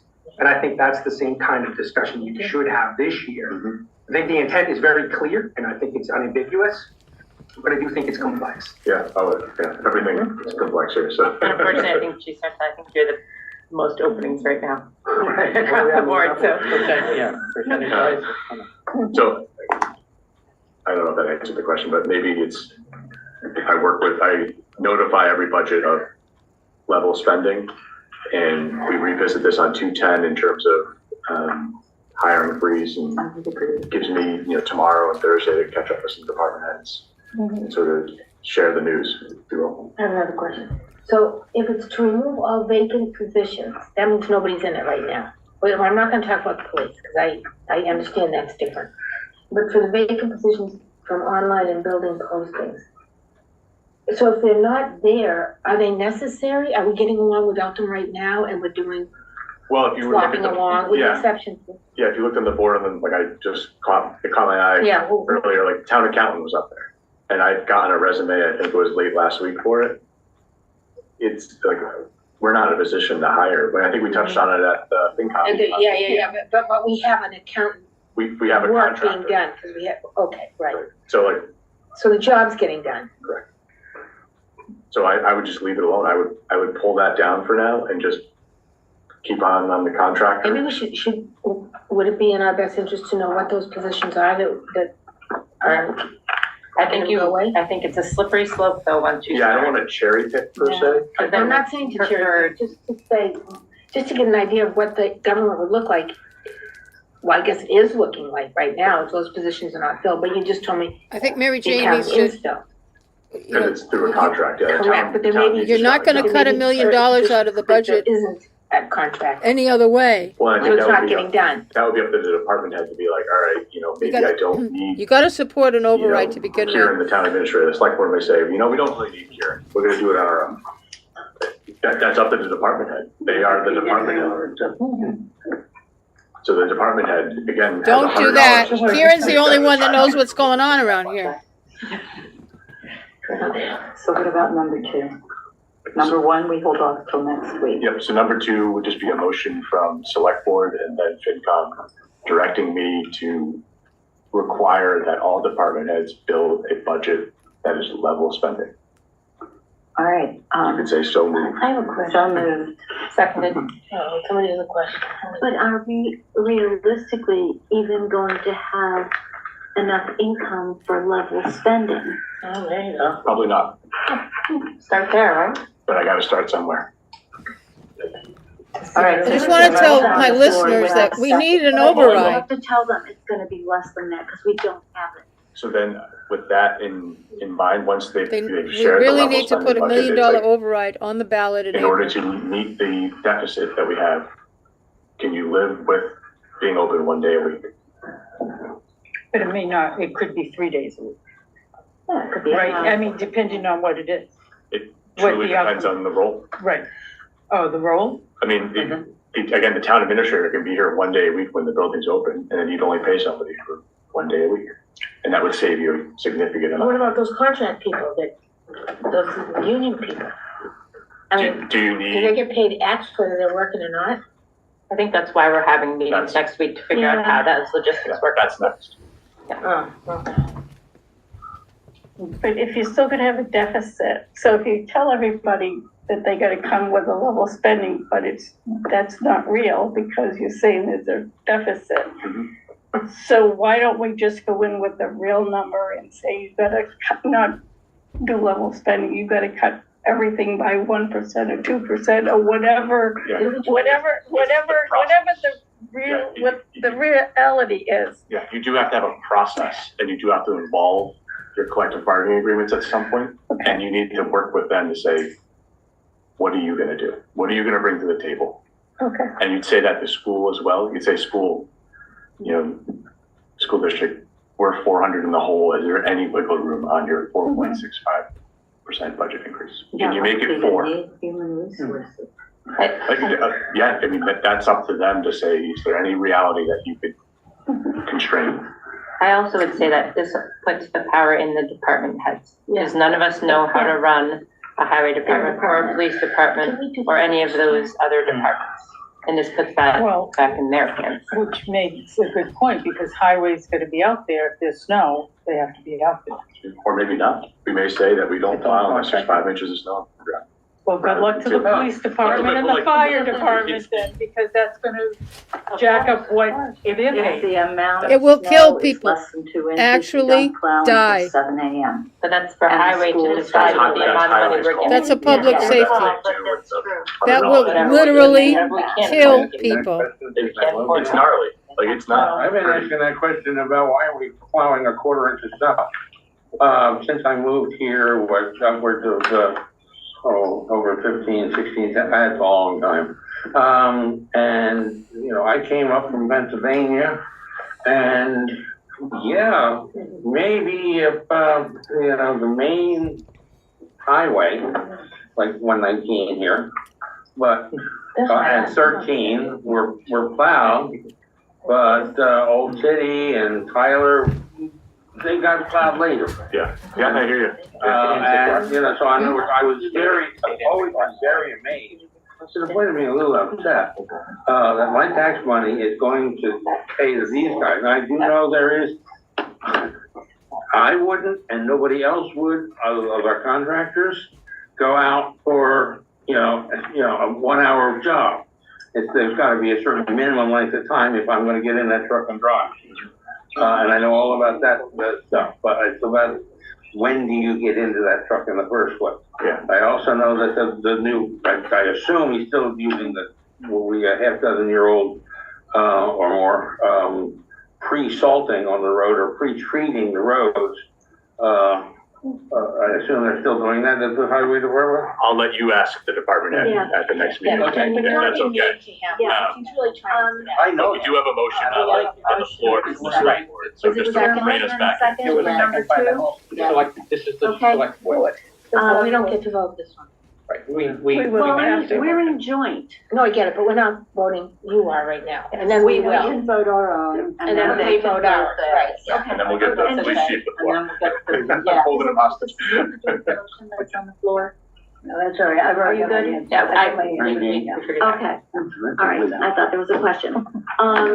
So, all right, is the select board ready to vote on the motion that's been made and seconded? This is to direct the department to submit level spending FY 2027 budget. Seconded. And it's seconded. Okay, any further discussion from the select board? Hearing none, roll call vote. Veronica Kell, yes. Margaret, yes. And Laura Schiffern, yes. John? Okay. Now, I will entertain a motion for the select board for the same. I make a motion that You we, mean the thing, recommend level spending, no increase for prior year allocation. for FY 2027. I'll second. Thank you, Dave. Any further discussion or questions from Finance Committee? None. Roll call vote. Doesn't there be a caveat if we don't, level funding may be less than level? Level spending is different than funding. Yeah, level spending. Yeah. But what if we still don't have the funds? This is just getting We have started. discussion. Okay, I just thought that's the part. Let's see what- Well, then it will give you an idea of where they're at. Right. Okay. And See, then take it from there. They gotta go where they were last week, whatever, this year. But we may have to go lower. I thought that, we may have to go lower to be part of the recommendation. That's part of the discussion I think Karen is gonna have with the department heads as they go, but it needs to start with that. Okay. Are we voting? Okay, Ready? okay, ready to vote? So what else? Dan Grant, yes. Dave Walker, yes. Mary Jane Churchville, yes. Carol Hofstas, yes. Kathleen Sparta, yes. Carolyn Blank is yes. Don Hayes, yes. Unanimous?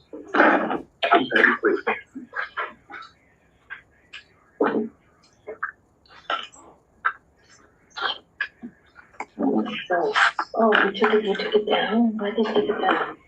Oh, that's right, you said It's, yeah, on the left. it. I just really like it. Can't read this. It's a little difficult. Yeah. I gotta take my glasses off to read it. I can read it, but Oh, my reader's not reading. now I can take my glasses off to read it. Then I can see it. And maybe more so, you know, It's right there, that first one. Can you read it? Do you want to read it to you? No, I got it. Okay. I can actually kind of see it. Yeah, you wanna- No, look at this. Yeah. Yeah. It won't show anything. Make sure you get that there. No, don't. Screen. Okay, sure you wanna go through with this now? Sure, yeah, no, it's perfect timing, perfect timing. So yeah, when you folks are ready, I can get started. So first things first, presented with a really, an interesting scenarios here. And I gotta give you a cautionary tale that we are about to take a drink out of a fire hydrant. There's a lot of information here. I'm gonna kind of read the room and kind of figure out what you want from me. I do have a very quick 8 or 9 slide PowerPoint that I can give you my macro view of things. But suffice to say, the budget memo contains all the information for my budget from stem to stern. There are 3 scenarios that I was asked to account for in submitting by budget. Scenario 1 is very close to what Karen had just advanced, which is a very basic budget, assuming no raises and no movement at all with collective bargaining. Scenario 2 is that negotiated wages for 26 passes at special town meeting and we move forward with that. And scenario 3 is if the override passes and years 2 and 3 kick in for our collective bargaining contract that we just, or negotiations that we just wrapped up. So those are the 3 budget scenarios that I have. Sorry. When you said, I forget what you said, the override. Did you say your override, or did you say town override? I'm not involved in the decision as to what gets an override, or what's put into the override, but it's, Are you going for an override just for the police, or are you going for an override for the town? you would have to ask the board. That's not my purview. There is it's one of the warrant articles for, the special town meeting in February. Actually, there are 2 warrant articles. And this was from negotiations with the police union. The police are out of contract. Their contract ended in June of 26. So the first one is to bring them up 4%, the same 4% increase that all the other departments got for FY 26. Thank you.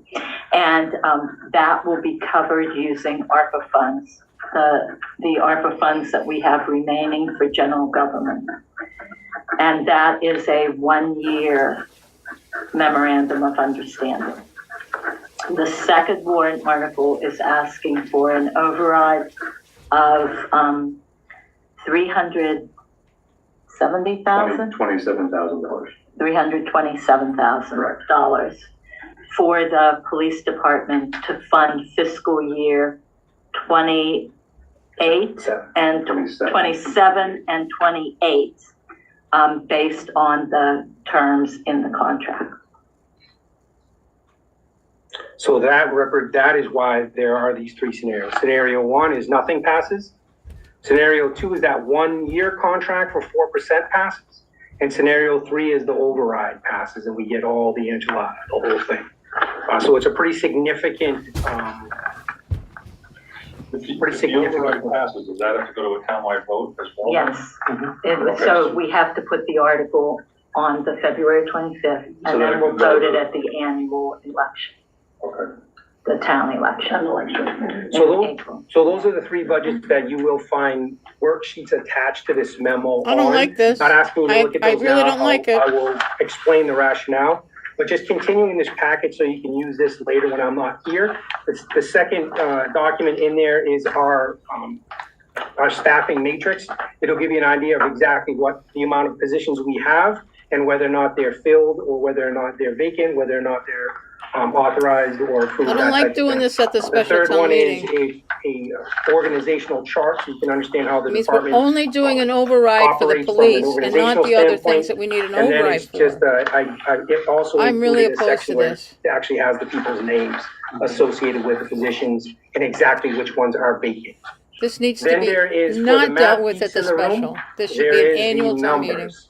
That memo We've got too summary and many issues. explanation details you Way into too many numbers. issues. It really crunches the data in between these three, and you will be able to come up with that 327,000 figure by comparing these various budgets, if that makes sense to you. Again, not asking you to consume that now, but that is there for you. And then there are the three wage worksheets for budget worksheets for you. What I will do is they are all predicated on leveled expenses. So I went in and the same expenses applied for all three budgets. The only thing driving this ship other than that is these wages and what goes before town meeting for wages and for union stuff. So what I would do is I'm gonna hand you out that level budget or that fiscal 27 budget with nothing passes at town meeting at all. So if we had no, the collective bargaining agreements all go down. I think I have 10, so. Is it the FY 25, 27, 25? Yep, that good to go? Yep. Oops, here you go. Oh, I got it. I've got it. I had 10. Thank you. So this is if we are frozen at 25 wages. And the expenses at the bottom, and I'll kind of give you an overview. We'll do this in a second. If I can draw your attention to the overhead, I'll give you an idea of where I'm getting my my math. That represents my salaries to personal services through expenses. As you can see, we only have 16% of our budget is anything but salaries. Moving on and looking at what that looks like when you break it down, the blue is their salaries, everything else is overtime, their incentives and stipends, which is Quinville stuff, and that little tiny little slice of 1% is training wages. That has been under assault for the last few years, and that's a major concern of ours because we have some legal mandates now due to post in police reform that happened a few years back, and I'll explain that a little bit more as we go. So for inside that personal services, you can see we can only operate in that 13% area unless we lay off. That 13% area is my overtime wages and my training wages. That blue is frozen the day that those guys sign up and come to work. Them coming to work, going on vacation, that is frozen. We can look at tinkering around with that orange one if we want, but that is all we have for discretionary spending in that, if you want to call it discretionary spending. This is our overtime since I started the budget. The highs and the lows are pretty easy to explain. That low one is fully staffed. The high one is when I've got multiple openings. I venture a guess, given my monthly review, that our 26 one is probably going to be not quite that, 19 number, but pretty darn close to it because of those vacancies. So if we want to live in this area here, which I think is our goal, is to live somewhere in the 150 to 200, which I'd say is like 175 is splitting the baby.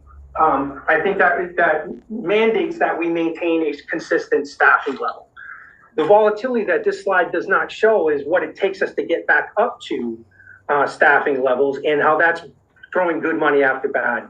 And what I mean by that is if every year we're going back to the kitty every year to spend tens of thousands of dollars to rehire people rather than give it to the people that we have on the street now, we're throwing good money after bad. Retaining our employees is our number one cost control measure that we have. Not doing that, we spend more money here in overtime, and we also spend it downstream in hiring people. Hiring people is incredibly expensive. The resources that go into that, psychological exams, physical exams, background examinations, the overtime I spend to make that happen, it's a very significant thing. And again, it's not just this line that's affected by openings. There are a number of other ones that are equally affected. There are countless studies that hammer this theory that it's so much more expensive to lose somebody. Use this little mouse in the yeah. It's so much more expensive to lose someone and retrain them up than it is the other way around. All right, there we go. So here's the equipment expenses, the police expenses. And the expenses. I broke it up this way just to kind of show the same type of idea. That equipment and capital, that is kind of frozen. I mean, I have body cameras, we have tasers, we have weapon systems, we have motor vehicle radars, we have all these things that are in that 48% kind of deal. The facilities and utilities, we've had deferred maintenance for years in our building. I take pride in the building. I encourage you to come by. I feel as though we do the best we can with what we have. I feel as though you let your children leave their coats on the table. The next thing the lunchbox is there. The next thing the table's broken. That's the same principle at the police station as well. If I don't maintain an air of discipline, the place falls apart. I mean, it's as simple as that. It really is that simple. Not to mention we are under mandates for our facility. We have cell inspections on the quarterly. We have to have the water at a certain temperature. The air has to be at a separate temperature. We have to have certain cells. They have to be equipped a certain way. I could go on and on about that. So that's a little bit frozen as well. Then the vehicle and fleet, that's the gasoline. That keeps our motor running. Again, it's fixed. Those of you that have been around with me for the ride know we have leveled that. We really have done a great job in leveling the cost of our fleet so that we're not riding around junk and constantly repairing crappy vehicles and throwing that money around. And using it there, we use it where we have half of our fleet is replaced every 3 years, which is really maintained a level as far as our spending goes in that area. But again, not a flexible area to spend. Can I ask a question? Sure. In that 12% vehicle and fleet, does that include the leases for the? It does. Yeah, it does. I think a little bit of both. It's in a little bit in capital for this particular slide I used, and a little bit in the vehicle in the fleet order. So blue and orange for that. So it leaves us with really that 13 and 11. And the training and professional services is the stuff that I just talked about bringing new people on. Those costs are high, and I have to pay a psychologist to meet with my guy, to send tests and to have him conduct the tests and then go do a one-on-one. We have to send him in for physicals. There's drug testing, and there's a whole slew of things that happen in that area. And then I ask you about the risk that we have. Right now, we have 3 men driving around this community right now with tasers, a metal bar on their belt, and a firearm. With 50 rounds of ammunition, driving a car around in this weather. There's a lot of liability there. You are all taking a gamble that I am training them to drive a vehicle under those extreme conditions. Did we do that? You're all hoping I did that, right? Right? Their annual firearms qualifications or annual taser qualifications. If they tase somebody that has a pacemaker and they pass away, we'll be on the front page of the Herald in no time quick. So you're hoping that I am doing that, and you can rest assured I am paying the handsomely to do that, and I'm happy to do that. We run into danger when we start slicing and dicing without those considerations in place, in my humble opinion. And then the other operating expenses are everything else that we need to make our station go around. There you go. So I'll draw your attention to that worksheet that I handed out with my little thought bubbles. To make good on Kieran's exercise, if we were to do that tonight, for me, what I would do is I would remove $64,000 from the line in the first thought bubble. That's that frozen position, suspended position that I did not fund for fiscal 26. That's in here. So if I take that out, you can see that $64,000 brings you right around that 815 mark. I'd probably be pretty darn close to level. So that's how I would make good on that in this situation. But that's what's driving that 8%. The training mandate, I think I just made a case for that. We do have some state mandates that I have to keep in mind. I'm required to train our guys at a certain level, and quite frankly, those levels are less than what I feel as though manages risk for this community properly. I think the training levels are always set low. There is that. That's what's driving that $25,000 figure. I would hazard a guess, if you look over to the left, you'll see what the real expenses are for that. And I can tell you in no uncertain terms that doesn't cover it. I'm eating a lot of our overtime in those trainings as well. So we're blowing that double. And I can tell you that that's not coming near to where we need to make sure we're doing that to a level where we're protecting our community from lawsuits, not to mention nuisance lawsuits. Move down and you'll find the energy expenses. That's a sticky wicket, but I want to talk about it. We do have the solar canopy. We got word again this week from Solec that they want us to move the box and move stuff around, and they're not very cooperative getting that thing up and running for sure. And that means the electric company. They're not very easy to work with, but they are here.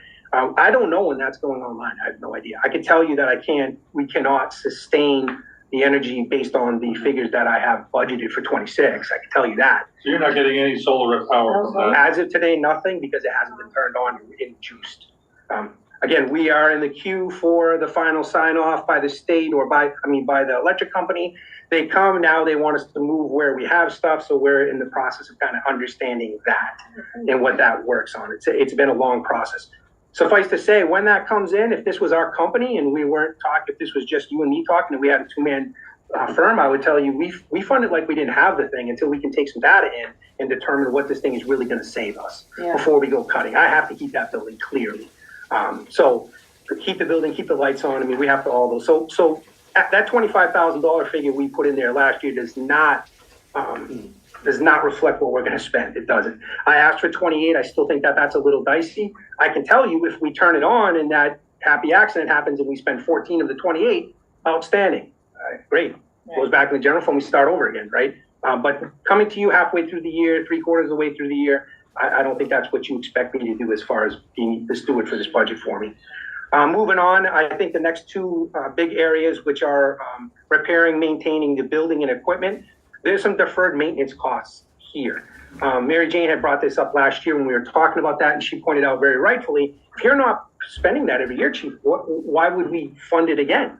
Well, the reason we're not spending is because we were told in the third quarter not to spend anymore.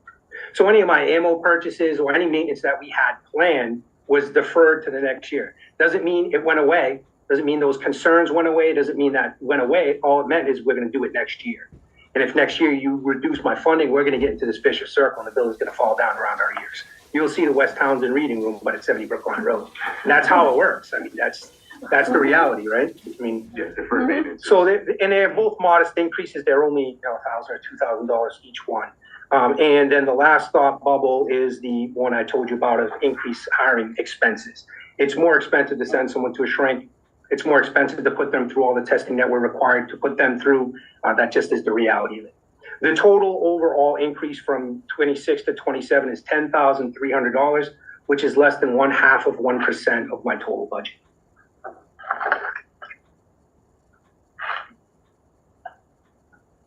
So other than that, Mrs. Lincoln, how would you like to play?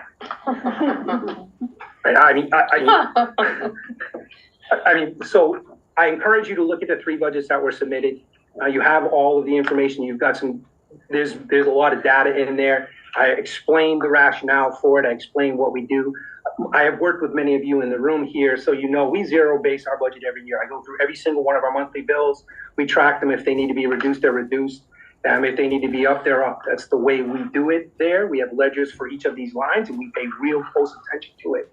That is what you pay our administrative staff to do. And I think we do a darn good job. And I think we've come under budget every year since I've been in charge of the budget, which I think this is my 8th or 9th or maybe 9th one maybe or something. So I think we have a proven track record that we will do what you ask us to do within the resources that are provided. As a non-resident and all you folks volunteer your time, this is a moment where I would have taken the chief's information as a resident and really chatted with my colleagues in my neighborhood to be like, what do you think about voting a little extra out of your pocket to help ensure safety, building maintenance, quality first responders? It's really an inflection point for different departments and different committees of volunteers to decide how do you want your town to handle crisis that nobody else wants to do. Like, it's not fun being the first police officer to the scene of a crime when something is, breaking and entering, or someone snapped their ankle playing soccer. These guys do it. And so do your fire, and so do other folks in your town. So it's important to bring this information that he shared with you back to your own little boroughs and your little neighborhoods, and really decide as a town what you want the makeup to look like. To put a little meat on the bones as far as what Kieran's saying is I did submit my annual report to the town on Friday. I know they're in the process of aggregating it. I would encourage you to read that. We have a very vibrant department. There's a lot going on. I encourage you to follow us on social media. We have a ton going on. We have, made some significant advancements in the way that we do things. Our record keeping, our releasing of records, our outreach with the news, our general outreach in the community in general is very, very good. We sponsor a number of community events a year. That stuff is all documented. I think we do a decent job by all measure. When I look at that, I do look at it from stem to stern, and I figure if it does not serve our primary purpose, which is prevent crime and disorder, I throw it under the microscope. Then why are we doing it at all? That's the way that we have to run this department given these lean times. We are not increasing services. We're doing the best we can with what we have. We have added programs. We added a K-9 program to no cost to the taxpayers. We have added programs, and when we do that, we do it through grant funding. We have done a significant job in grant funding in our department. I think Veronica would attest to that. I can't remember at this point what that total would be since I've been there, but it's probably approaching $500,000 or something along that lines. We've got an accreditation grant that we have happening right now where we're going through our entire policies and procedures of our organization, including on-site inspections to maintain best practices and to ensure that. Hopefully looking down the road that our risk management people look at that and say, geesh, we're less likely to get sued because they're doing things to best practices, not just cooking this up in the back room between all of them and deciding what their taser policy is or what their use of force policy is. And again, I can't underscore this enough. We have serious incidents going on. We have uses of force on a fairly regular basis due to the nature of our work. They are reviewed on a case-by-case basis, as is normal. We have complaints that come in. We have things going on. It's not as sleepy as a town as a lot of people believe that it is. My town report, I think I articulate that as best I can, but I do encourage you to follow our social media and to be inquisitive about that stuff. I'm more than happy to sit down with anybody here, and I have with many of you anyways. That door is always open, coffee is always on. Any questions for the chief? When you had the solar canopy put in, did they give you an estimate of how much they thought that would save you when it was online? Oh boy, yes, but I think it was super optimistic because they're looking to sell it. Right? I mean, so I have to wait for that to come back and kind of look at that. It's not your stereotypical agreement that most people have come to realize that we then juice the system. They agree to sell us electricity from that solar panel at a decreased rate.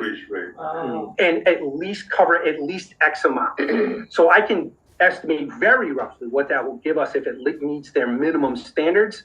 But again, it is all subjective to what it actually produces when it goes online. Right. So, I mean, I'm more than happy to work with you offline and give you more of that information, but we'll get wrapped around the axle fast. It is very different than what the average panels on someone's house looks like. It is not constructed that way at all. We basically agreed to lease them the space to put solar panels on. In exchange, they agreed to sell us electricity really cheap for a certain amount of time. Is how that agreement is working. It wasn't my agreement. Wasn't the architect of it. I inherited it. But I do think it's good for when it does get online for a number of reasons we can talk about. But until that data comes in, I'm hesitant. I'm conservative when I budget because I do not want to be the guy at the end of the year coming to my colleagues and saying, you need to do something to help me because we couldn't plan this out. That's pretty foreseeable to me. I'm watching TV and I'm seeing the advertisements about the electric bills in the Commonwealth of Massachusetts. I would be foolish not to recommend increases in that area. It'd be foolhardy. I don't disagree with that. What I don't understand is why are they telling you to move? So why didn't when they were installing it? Yeah, it's at no cost to us. The only problem is it's at cost to us because we're not buying the electricity at the cheaper rate for a while. But I'm not sure if it was an inspection issue, if it was, I don't know what the technical rationale and reason behind it. I can tell you, and I would state very publicly, that they're not easy to deal with. And they're not happy to have you leave them as a customer. If you call them and you want to cancel your cellular phone, all of a sudden the app doesn't work, there's a reason for that, right? That's kind of the same, I think, area that we're in. They're just not cooperative with it. That being said, I think we'll work through it. We'll get them up and I'll get them The up. solar company's not calling? No, the electric company, correct. Yeah, they want to get going quick because they make money. Right. Eversource does not make money or whatever the electric. And they take a while to hook things up. I think this is probably a really important one. Sure. A lot of citizens have asked me when they will receive the details of what that override entails. I don't think that's a question for the police chief. I think that's a question for the board of selectmen. I mean, I can give you the numbers as to what that is. If the decision of the board of selectmen is to have an override specific to that contract, we can arrive at that number. And I think Kieran has that number for you, but I don't think that that's my place. Now, I can give you the figures and help you arrive at that number, but what the select board decides they want to put for an override, I don't know if there's other general services that they're looking to get override. I don't know where that is. What I can tell you Just for. The override is just for the police, the one that is going on this warrant in February, and the question will be just for the police. And it's important to understand that that's just to fund fiscal 27. Fiscal 28, it would be baked in. The amount was 327,000, correct? Yeah, So can I just get clarification? That's for a 1 year amount. Yes, because year one gets funded by ARPA through the special town meeting. Year two is the override. Year three gets baked in. That's why it's 2%. At least that was my understanding. That's one clarification Later. for anybody listening. Sure. Yep. That. No, and I think that having those contracts posted would probably be a good idea, to be frank. So if, Yeah, we can, now we have a ratified copy, we can sign, and then it is, it is pending town meeting vote, special town meeting vote. So I'm gonna defer to just making sure I'm following the right path. I see Veronica looking at me, I'm sure. no, I just pulled up the DLS override calculator, which everybody can do. You can just Google DLS override calculator, put in change the town to Townsend, and you can find out based on the assessed value of the house roughly how much it will be. So if your house is assessed at $450,000, it will be about $90 increase in your tax bill for the year. For that $327,000 over. For $327,000 override, correct.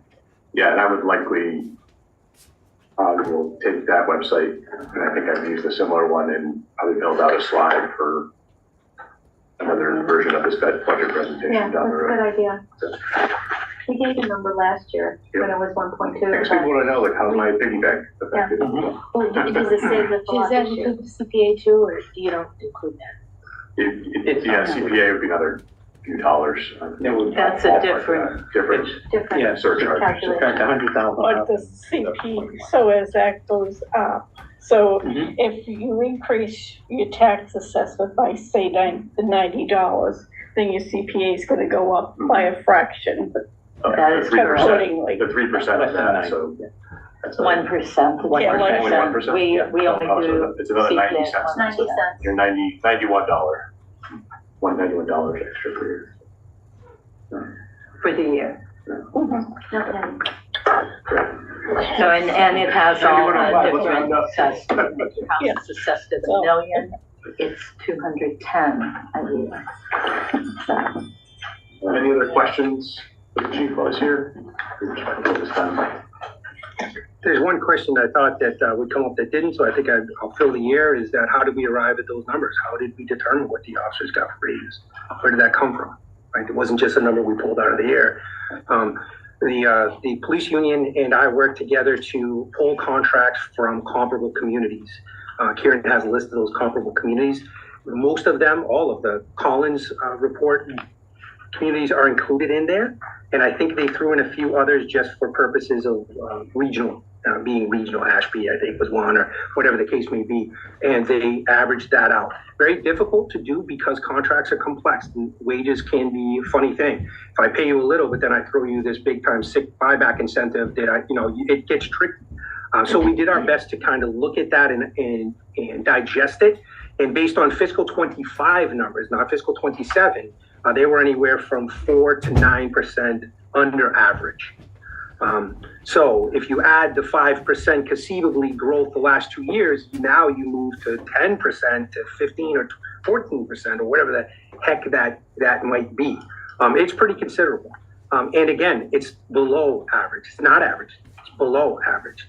So again, recruiting posters and attracting the best of the best that I know you expect from police officers that respond to your community, you have to kind of make that decision as to what that means for you. I look at those overtime figures and I encourage you to look at it. That growth was pretty good. We had 1 year of 289, I think was the one real bad year or something crazy like that. Had you taken that overage from the 175, broke that up and divvied that out to guys, would you have been better off? Then you wouldn't have spent money on the 3 psychological investigations we had to do, the sending guys out in the field to do backgrounds, count push-ups, whatever, all those things that we need to do to get a guy on. To get a guy on cost me $3,000 to $5,000 in equipment and uniforms alone. My buddy Joe and I, the chief that took over for me when I retired from my job up in New Hampshire, argue about this. I think it costs about $100,000 to get an officer from college to working the call by himself. My buddy Joe thinks it's about $150. In any event, you average that out, it's $125 before that guy works a call by himself.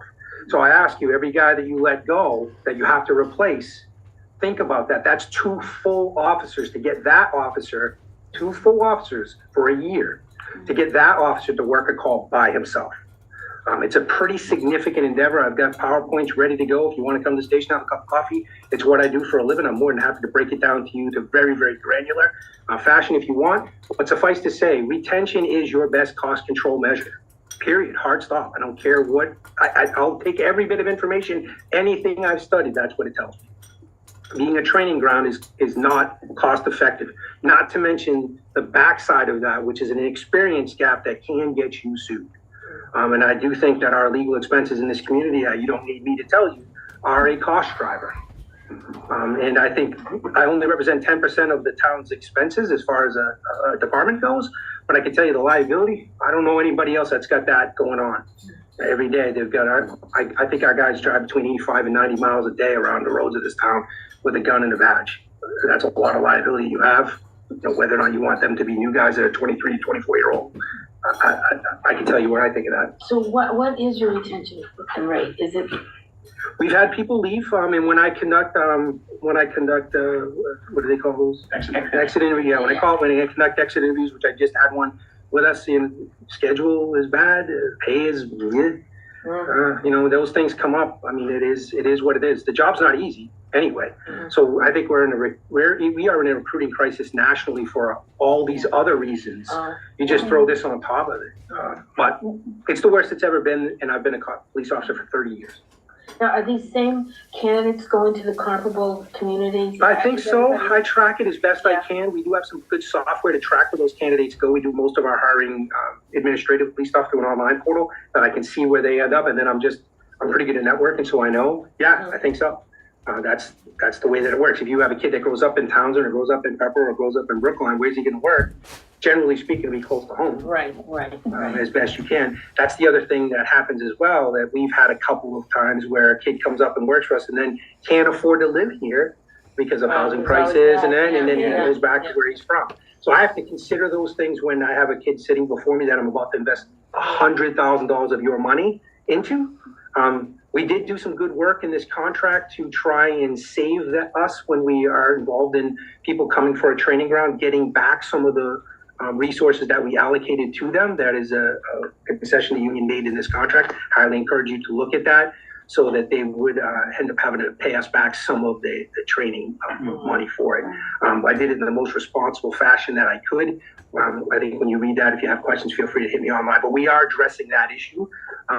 But I don't want to force anybody to stay. Well, no. Think about what that looks like, you know what I mean? We're talking about deprivation of rights, and so that can't be your model. Now, is that a protection measure? Does it mitigate things? I think it does, because when I first joined, that informed my wife and I's plan. Like, I know I gotta stay there for a couple of years, honey. I signed an agreement. I'm a rule follower. I'll do it. I think it does that more than it does the stick. And I just think that that's a mitigation technique. I do not think that that is a retention strategy. The retention strategy is to appreciate your people. And I think we do. I think we do a darn good job of making it a good place to work. And I highly encourage you to have frank conversations with the people that work for us, because I take that stuff personally. I think we make it a good place to work. I think our people are happy. I think they feel that they are valued. We do have some good officer wellness initiatives going on. I'm more than happy to talk to you about those if you're interested. So I think we can keep people that way, but that does not pay the bills. And you run into that. So I appreciate the support. I really do. And again, everybody knows how to get a hold of me. I'm more than happy to talk about this stuff. I could go all night. I'm going to be a time watch and see if we can maybe shift back to the select board meeting. And I think FinCom, I don't know if we have anything else on our agenda.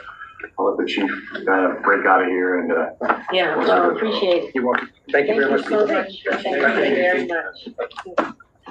And I don't know if we have anything Actually, else. so Chief, I have one last question. Sure, go ahead. So in your list here of the positions where you list the people, you're saying you have 3 vacant positions right now. Correct. 4 if you count the records clerk.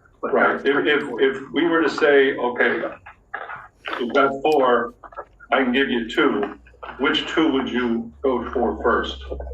I played this game with him already. Yeah. That's a tough question. I think I'd have to go back to the drawing board a little bit, because I think keeping that open position like we did last year is about as tight as we can get before we start running into minimum manning problems. It would definitely be on the police side, because I gotta be honest with you and tell you, to have police officers out there is outstanding, and that's what you need. But you need proper administration. If you don't have proper administration, all you're doing is putting yourself out there in a risky way. So cutting back on the admin, and I need my records coordinator, I need my administrative assistant, I need my police lieutenant. Those people to make sure that we are doing things to a best practice and following the rules, the regulations as we are supposed to, is equally as important as having proper patrol coverage. So I think it would probably be patrol staffing, but I think we're already doing that with our frozen position that we have. The budget before you puts that position back. If we take that position back out, we get to that pretty close to what Karen's Okay, asking. the budget before us puts the patrol position back. Correct. Now currently says vacant, not funded. Correct. But there's another, we lost an officer. I see that the sergeant, we only have 2, but didn't we lose another patrol officer, Christopher Love? Yes. So that should be Christopher Love should also be represented. highlighted on there. Which one? Christopher Love, number 3, under the patrol officer. He left. He left Right. recently. Right. So that would be the third patrol vacancy. Okay. So we have 2 patrol vacancies right now and 1 sergeant. And then the admin, the records clerk. Yep. That one hasn't been funded for a Hey, you very know, long really, time. okay, I'll deal Yes, with if we ever have, pie in the sky, if we ever have the money, but it's But we're not not- included. But the In the lieutenant override. position is not necessarily included in the Not emergency request. Right. That is correct. It's It's not not funded, in the it's not. override. It's not put Okay. in there. Okay, thank you, Chief. Oh, you're very welcome. Thank you, sir. You're welcome. You guys must be tuckered out by me, but I will, visit our agenda. I think those are the only 2 items for the joint meeting side of things. My select board colleagues have to continue to deal with me, I think, unless I'm forgetting something. Unless you had something else you wanted to go over. I did not. Can I make a motion that You can make a FinCom motion. adjourns? Are we adjourned? We have a motion on the table, second, we have a second. I'll second it. Okay, the motion and second, all in favor? Okay, what's the time? 7:27. 7:28. 7, if I ever just go. Thank you, sir. Thank you. Thank you. Bye-bye. Thank you, FinCom. We'll, hopefully look to see you on 2/10. Gary, next week, so. Yes, sir, yeah. You were suggesting that to cut the hours for the administrator, who's usually the kingpin that holds all the putting this together, is there such a person out there that would take a part-time job? Somebody who's probably retired and lives nearby town. That would be your, A possibility, but not a probability. but it's also, we're only open one day a Townsend week. email address It is to what it send is. you the, detail@townsendma.com. It's not great. Okay, That's the one. that's the one. I don't Yeah. have anymore. I keep that. I To write it down, or do you, it's No. detail@townsendma.com. Yeah, I think it's on the website. Yeah. Yeah, because I got the agenda for Friday. make sure everyone takes their stuff. So I'll be sending you Try the to take all their things. I'll entertain a motion to adjourn the joint meeting with the FinCom. So moved. Second, okay, any discussion here? None, roll At call vote. 7:29. 7:29. Sorry. Veronica Count on. I agree with that. No, Sugar, aye. Right? Good step. Pause just 1 second. Yep. TCAM, we're pausing for 2 minutes for a bio break. All right.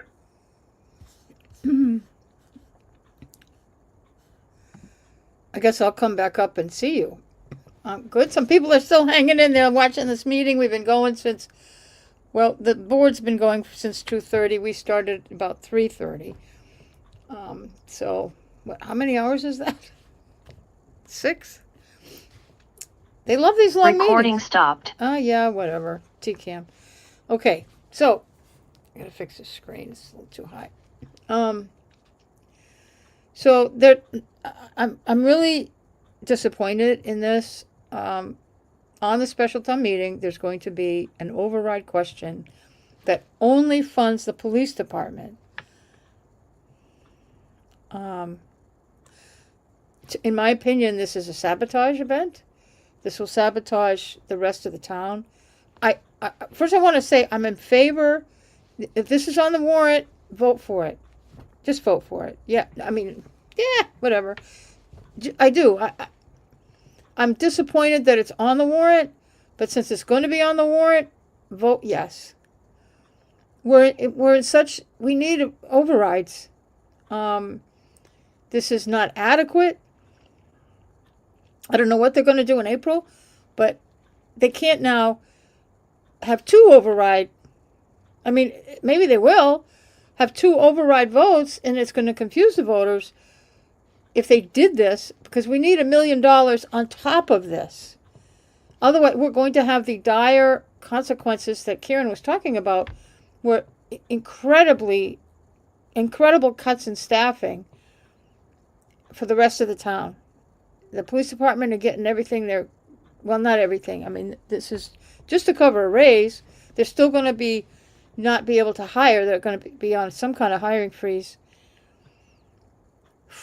The rest of the town is on a hiring freeze starting the 11th, which I think some positions they're going to just not hire now. There's, it doesn't help to do that. If you don't run out and hire everybody this week, it sounded like Kieran's already not going to hire the accountant, and we're going to be fine, even though it's posted and there's an applicant. We're still giving the police an override for 300-something thousand isn't going to help the rest of the town. All of our, I've given I'm not going to give it now. They're going to be back after they're taking a bio break, which means they all have to pee. They all have to pee, or maybe send messages home to their families that I'm going to be stuck here a long time again. But whatever. I think that this is just, it sabotages any efforts to fund the rest of the town. This might, I am in favor of passing these articles, but I'm very disappointed that it's on there. I don't think they're going over the rest of the warrant. They might. If they do, I'll be happy. But they can't, we still need another $1 million override. That's not happening. The select board is not interested in this, and Veronica's leaving, so she doesn't give a shit. And then on top of this, we're going to have at least another $1 million, maybe $2 million, coming at us in legal fees, or the cost of the RFS lawsuit is not going to go well. That's coming on the taxpayers. Nobody else is paying for it. But aside from that, we do need $1 million override for things like snow and ice, for things, I don't have my sheet. Is it here? Oh. Is it on this one? I got too many. Hold on. Oh, here it is. Well, I want ClearGov. I want a $200 increase for snow and ice. We have to give the schools an additional, possibly $500,000, up to I'm going to say about $150,000 increase for health insurance for the whatever employees we have left. There's a 30% increase, a $15,000 increase to fund Neshoba Board of Health, which we need. They're doing a lot as an organization. They were talking tonight about, how many hours does Rick Metcalf give us? As though that's the only cost. That's not it. There are services, food service licenses that are sanitarian, but the Neshoba office does. We'll have to figure out how to do that ourselves. We don't have anybody qualified to do food inspections, restaurant inspections, food inspections. I don't know that they're doing tobacco. I don't know what else Neshoba does. I do. But there's a lot of things that it's not Rick Metcalf doing everything. It's the Neshoba Area Board of Health picks up all the administrative work for multiple towns, and we all chip in. And it's not like we're getting Cadillac service, and we're overpaying for it. If we have to do it ourselves, it's going to cost us more than double this. Our assessment for Neshoba is $70,000. If we're going to pull out a Neshoba, it's going to cost us to provide the same service over $100,000, and we'll have to probably be subject. If we don't have, we have to find people to do the work for multiple specialties to come in and work for us. One person can't be an expert in septic and food permits. Doing restaurant inspections for, what's the temperature in the refrigerator. You really want to mix up what's in the fridge with what's in the septic tank? I don't think so. I don't. But I'm exaggerating and talking crap right there. But no, yeah, there was a pun, wasn't it? But anyway, they might not there are everything. Inflation has just kicked up in high gear. It's not, some of it is inflation, but some of it is specialized services. Specialized items have increased. Some of it actually, I know some of you don't want to hear it, but some of it is tariff related, because it does have a little bit to do, I don't know who that is. It does have a little bit to do with, equipment that are being used from different places in that salaries, and we're all paying the price from post-COVID. I know everybody's sick of hearing that, but during the COVID period, 22, maybe 23, the cost of living, the CPI went up over 8%. And we never made that up. But we're keeping our budget supposedly at 2.5%. But the expenses went up 8%. So, Recording in progress. all right, we're back. I'm done preaching about the override. But the select board are screwing it up. We're not getting it. They're not going to, I don't know how they're going to deal with this. Oh, I know how I'm dealing with it. I'll tell you in a couple soon. I'm going to tell you what I got up my sleeve. And nobody knows what it is. You think you do, but you don't. Are we back? What did they? I don't know what they're doing.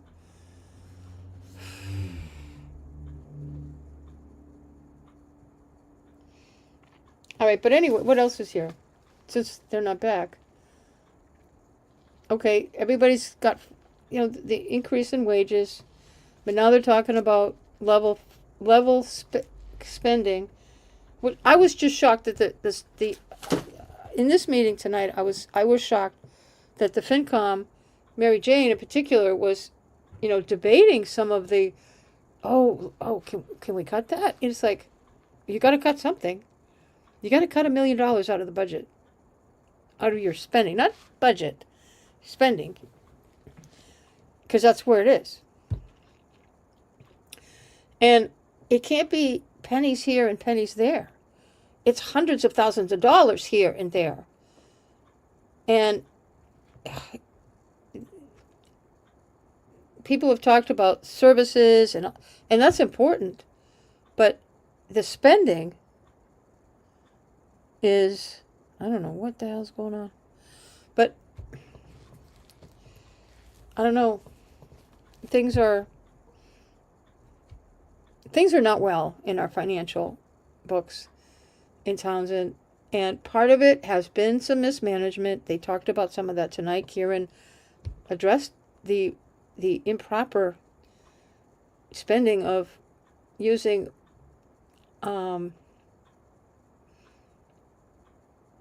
one-time resources to spend on budget, and that is just, and he said that's why we're here today. We're having so much difficulty. Who are these people?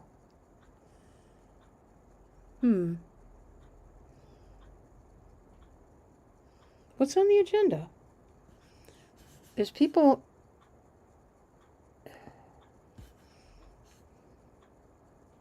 I'm not showing it on the screen right now. I got two computers going here, so I can manage what we're doing. I don't know why they started the recording again.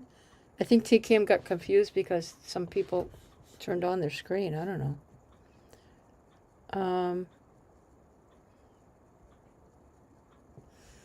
I gotta look at the agenda and see, what am I missing in this whole thing?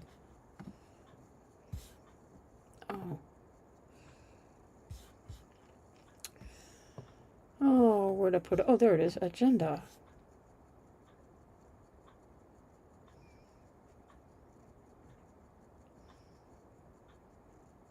The only things that are left, there's a lot left. They kicked the public records policy over to next week. They're going to, I don't think they did the fire stations. They could have. I could have slept through that. Maybe they're going to go over the warrant.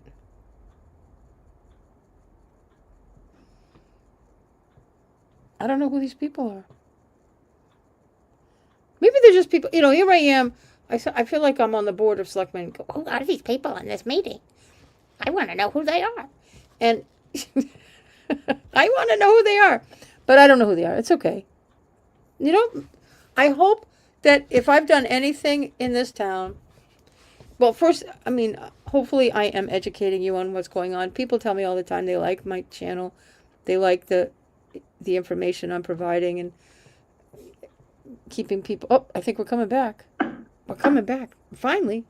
They're back. Okay. Thank you all very much I'm leaving for again. your patience. We are back, reconvening at 7:42. We are at 5.4. Let me look at my agenda again. Larry Goodrich present. Veronica Kell present. And Laura Schiffern present. They're going to go over the warrant Okay, articles. Woo-hoo! We do discuss special town meeting warrant articles. Kieran? Sure, so we have a few warrant articles to look at. These were at the suggestion now we're all caught. Suggestion of the select board, as well as a few other folks. Article 2. Now we got the dust. I do have a question while you're talking. And I think I asked the question. It's saying submitted by Board of Selectmen. Isn't it supposed to now be the select board? Yeah. Oh, yeah. That was my question too. Yeah. Yeah, that's my error. So I just It's a cut, I'll fix it. cut and paste. Yeah. Just checking. Yeah, you're right. Just want you to know I'm still awake. So Article 2, well, we're going to follow the standard process. We are going to host it at the high school. They've confirmed that's the location. We'll have TCAM, and we have the space. I think we can enter as early as 5 p.m. to set up, and we have it until roughly 10 p.m. that night. Anything past that would incur some overtime charges, so hopefully we can do our best to keep time of the essence. This shouldn't be that long. Yeah, I think it should be What time are we starting? 7 p.m. Okay, February great. 7th, February 25th, 7 p.m. So jumping down to Article 2, this is to see if the town would purchase and implement a financial tracking software. Being really succinct here, ClearGov is an industry leader that a lot of municipalities in the area use to manage their finances. Pepperell uses it, Groton uses it. It's a very interactive tool, and it would be highly advantageous for us to have a product like that that helps us better manage our budget process. It would create some transparency. Absolutely need this. And it would just be a really useful tool for the town. I did email back the folks from ClearGov because I had some sort of implementation questions. Like, are they the ones who integrate it? Or is it your town administrator that's entering in the budget numbers? I thought they did. He hasn't answered the question yet, so I do have some reservations. Well, how would they know? It's So still maybe a setup fee? a setup fee. There is a setup fee, Mhm. and last time when we did get it, they were the ones entered. Okay. But I don't know if it's different now. Yeah, I was new to the table on this. I know Nelson, your previous TA, had been working on this. I think maybe Well, We did a We presentation. talked about it. We had a presentation. Yeah, so I'm a little behind the 8 ball on it. I have the presentations, loaded them into the SharePoint. I've got to spend some time to truly understand it.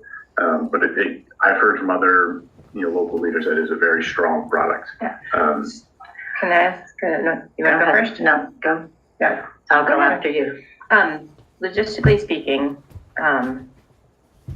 is there the bandwidth right now for the town to be implementing this?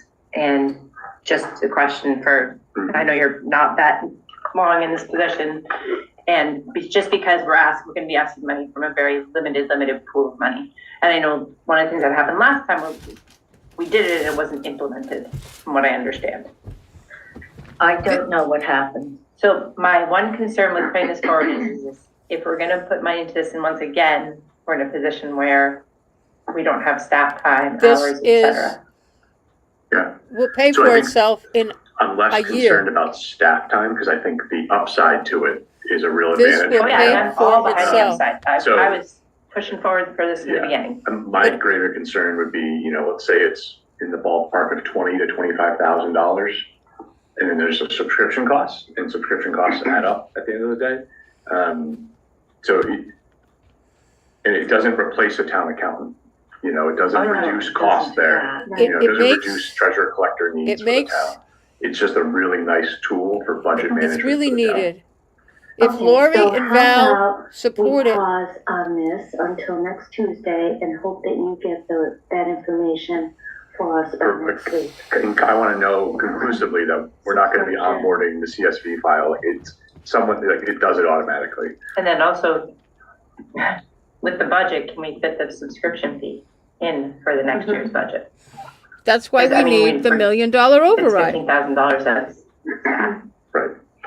So I think we just need to know what that's gonna look like for next year. My question is on the Vadar piece of this, and I did look at what you put in there, and it's not really It's clear to clunky. me. Yeah, I was It's confused. very clunky. Yeah, That would be, we already have that, Yeah. but we don't use it. correct. So in reference to you, even though we already have it, getting it working will also take staff time. Talk to Pepperell and Groton. So in my opinion, I like ClearGov. I really do like Yeah. ClearGov, but, and I thought we had it. And Pepperell has it, Groton has it, so there's folks we can check with in those Yeah. communities. So, I'll do some more digging this Okay. week, so. So we can rediscuss On Tuesday, because we have that time. My concern is just financial long-term. Yeah, If we can afford it. got it. But it's the same thing with data. I It know. doesn't matter. The makeup of the article there, I think is fine. I think it's just identifying the product name and then the anticipated cost that we would need on the warrant article. And we can remove it if it's outrageous Correct. when you come back. My point is, you can never afford it if you don't afford it. Oh, of course. That's all. Okay, all right, thank you. Next. Article 3 is for an actuarial service study for the town to investigate the insurance liability for us to be compliant with retiree insurance. We're one of just maybe 3 or 4 communities in Massachusetts that does not offer retiree insurance, retiree benefits to its staff. I know Veronica is more wise to this than I on what it means for our employees. It makes a difference to a retiree, a lot. And It's- for people like the police. We had this who done have about been in 15 town years for a ago. long time, Maybe a little less. if they are the only breadwinner that has the option to purchase retiree health, they can purchase at the rate that the town pays plus the employee amount, the full boat. They can buy into our health insurance, but they pay the full premium, where it's employee 25, town 75. This would allow the town to pay maybe not, maybe not 75, but we need the study to find out what benefit we could provide so that it's maybe a 50/50. And the cost, because we have to know. fund it. Oh, I don't know the cost of that. We have to fund it in Well, advance. I have Nelson's email and I'm gonna follow up on that person, but it was Eric Slagle had worked on it back in the day, and there was even a TA before that had worked on it. I think it was Andy Sheehan Yeah. had done it. There was an actuarial study, and then Eric was gonna go, he investigated it. I have but a never copy did. of the old And I one. will say that for all the union Very contracts, expensive. it is an ask that comes in that we always say, well, it depends on so many other things that we can't agree to it in a contract, but we will investigate. And we have done that over and over. The cost of that insurance, for reference point, we had the actuarial study done in Dunstable 2 or 3 years ago, and 25 employees or less that were retirement eligible, it was like $1.1 million added to the budget in costs. Yep. You have to pay into an escrow, and then it builds from there. And the amount there depends. So I don't know For 20 what it would be employees? here. You So, have to fund it in advance. Again, in the greater fiscal picture, investing in something that we can't afford, is this the time for that? Not that I don't disagree with why we would want to do We it. need to do I the just wanna- override. I'm asking for the actuarial study. And the Board of Selectmen prior to us voted in, and it's in the minutes, et cetera, that the funds from the sale of the water department building, and I believe town properties agreed with this as well, would be used to do this study Yeah. and to see what the amount was that had to be escrowed. We don't know that amount. So hopefully you can get the amount that's supposed to be inserted.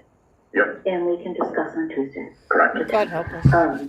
Number 4. Number 4 is utilizing the proceeds from the sale of town property to set up a payment of legal services for town council. A good practice to do because I think we're gonna exceed that budget number. And this would be using proceeds from the sale of town property, with, How much was that gross that was received? Was it 3 something? yeah, 3, I don't know if I have the actual number, but that was in May, correct? it's not for settlement purposes, it's to cover the cost of legal Yeah, legal. fees. Right. Very defined. And this is something that was put in place by the select board in around 2018. Wayne Miller was on the board. And it was put in place, and there was a fund, a Is there special an town existing meeting fund? fund, an existing fund, which we have used for labor council, in order to be able to balance the budget last year. For those, that's where the This fund came already from. exists. The GL already exists, correct. And I think last year's, legal budget was higher than I've ever seen before. And you encumbered money to cover it at the end of the year. Right. I don't think I Okay have. with this. Well, for 540 Main Street, it was 240K. And then there were all the others that were put in place. Yeah, so it was all the three. Yeah, Yeah. so this one, again, as your interim town administrator, I think is a wise use of that money because, we spent some time with town council, there's more time to be spent. We're gonna need some extra dollars in the piggy So, bank. but that, I'm just curious, like, vote to establish a special purpose fund. It's already established? No, it's gone. We used all the money in it. Okay. So it's special So town it's meeting. every year first, okay. It's one of those STM. Okay, no, that, I just wanted to Okay. make sure I understood the wording correctly. You don't have the money. Shifting to Article 5, this is to see if the town will vote to appropriate a sum of money to fund a one-year collective bargaining unit with the police department, using the remaining wages and ARPA funds. The amount is $53,500. This is for the wages owed to the police department. 53,500. Yes, ma'am. For FY 26. Correct. I wonder if we need FY 26. I can input that. Sum of money to fund a one-year collective bargaining agreement FY 26. covering FY 26. And so, I guess, and this is be something for council, it says agreement with the police department. It's actually agreement with the police union. That's Correct. true, yes. I bet I should input the union number. Information. Yeah, like CBA 123, just be respectful of that. So, Something, yeah. So that's Article 5. Article 6 is Article 5 has to pass in order for Article 6 to be eligible to vote. So that's why they're in that order. So this would be for us to authorize and approve a Proposition 2.5 override in the amount of $327,000 for the purpose of funding a collective bargaining agreement with the police union. I'm good for the. For fiscal year 2027. Because I just want to be clear, that number does not include our police chief. Does not. It does not. I just want that He's not in the stated for union. public record. Yeah, he's not a. That was another union question member. I got. He's not a union member, no. Is that included? It's technically for 14 police officers within the department. Right.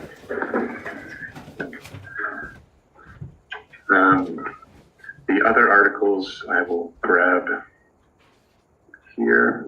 So Jason, So I'll start with the Board of Health warrant article. This is essentially the Board of Health. Board of Health would like to receive the funds from its fines and have them placed in the revolving account. They did draft a warrant article that I'll blend into the document I had begun already. Nothing too remarkable here. It's not a fund we collect a ton of fines on. It's just they want to have control over the money that they oversee and they're responsible for, writing the ticket and they collect the fine. can I ask what those funds are currently being used for? General fund budget, So it would be for Free cash. free cash. those funds all going to free cash. Yeah, I mean, it's not a huge amount. Hasn't been a lot, so. So it Can we doesn't, find out how this much? isn't funds that go to support salaries of Board of Health. No, it's free cash. I just wanted to clarify. So, this one I think would be important to have town council review and make sure there aren't any revolving account implications. Because it also seemed to indicate changing the name of a revolving account, an existing one. There's rules around that. Yeah, so that's where our town council's wisdom will come into play. Are you talking about this? Correct. Well, it says operating and program costs of the Board of Health, including the documentation to the recycling center. So it's all it may go into the general fund, but it's for the use of. But it wouldn't go into the general. It wouldn't go fund into the They want general it shifted fund. to the revolving. That's what this is. So they have it currently, like if they collect a fine for illegal dumping of a mattress and they charge that person $500, the money goes into the town's free cash. Okay, and they wanted They want it to go into their like operations funds for either fuel at the recycling center or, But there's a separate recycling center? I thought they were having the name of that changed. I read this. Okay. Yeah, so by striking the existing revolving fund and recycling and inserting in place, therefore, the following revolving fund and one board of health. Have Adam check the medical connection with it, or? that was just the input, yeah.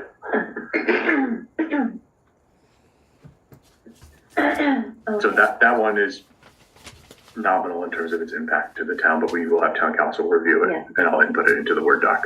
Okay. Shifting then to, I'll jump on the town clerk article that we received. This one is from town clerk Harrison in regards to shifting some of the, or identifying some of the general powers and duties of the town clerk and calling out different responsibilities. I don't know the legal impacts of this, so I may certainly visit with our town council on this to make sure I understand it correctly for you guys, and perhaps bring back some feedback for that next meeting. Okay. I will say there is a highlight about record access officer responsibility, some funding for elections to the amount of $20,000, and some more ironclad naming of, I think I had a selectman, I think it's supposed to be select board, but I don't. That's in all of our That's in all, so, I think maybe he was just reminding me to do that, so, and then he had some other, replacing words like non-substantive with a hyphen and insure with an ensure, so, some sort of clerical words there at the end to review. Hopefully we can have some feedback by Friday Yeah, from town council so that we can review Yeah. over the weekend. I think that would be good. So we can, because the idea is to approve next Tuesday to post. Yeah, I've handed it to the town council, so he has it from our meeting earlier, so I'll follow up with him tonight or tomorrow to get on the top of his inbox and get some feedback for us. Okay. I guess yeah. Aren't the town clerk's duties defined by Mass General Law? They are in the Master Law. Yeah, so we don't really need to change. Yeah, it might be one that's more baked out for an annual town meeting, to make sure it's Okay. in honor of the current Mass General Law and the town charter and things of that nature. And the charter review process, Yeah, what about the charter review? council has feedback on that, and we had a charter review committee Yeah, that met. Yeah, that might be some of the collective feedback we get from town council okay, or our direction there. all right. I can't guarantee that it ends up on the warrant, but I guess I'll leave it to, town council to give us some feedback. So, Okay. Definitely.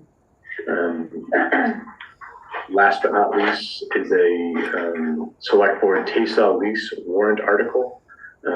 This is trying to get the select board to enter into a 50-year lease agreement for Liberty Townsend Yeah, we National Youth discussed Soccer that, Association. We already agreed. The board with TASA already agreed. You did Put this on. to put this on? Okay. Yeah. definitely. November 17th or 19th, It was- something like that. It Okay. was essentially because in order to apply for some of the grants we wanted to apply for, they needed more than a short lease. Okay. So then if this has already been discussed and voted on as select board, then it's just going to Yeah. carry it to the warrant article. But the wording should be reviewed by town council Yes. because they don't. Yeah. As stated, I'll put all these into that one singular doc and say, Adam, MTC, council folks, give us some feedback. We need it shortly. What was this one for? That was the list of towns using ClearGov in the area. Oh. So it's a lot of great little towns in our area. So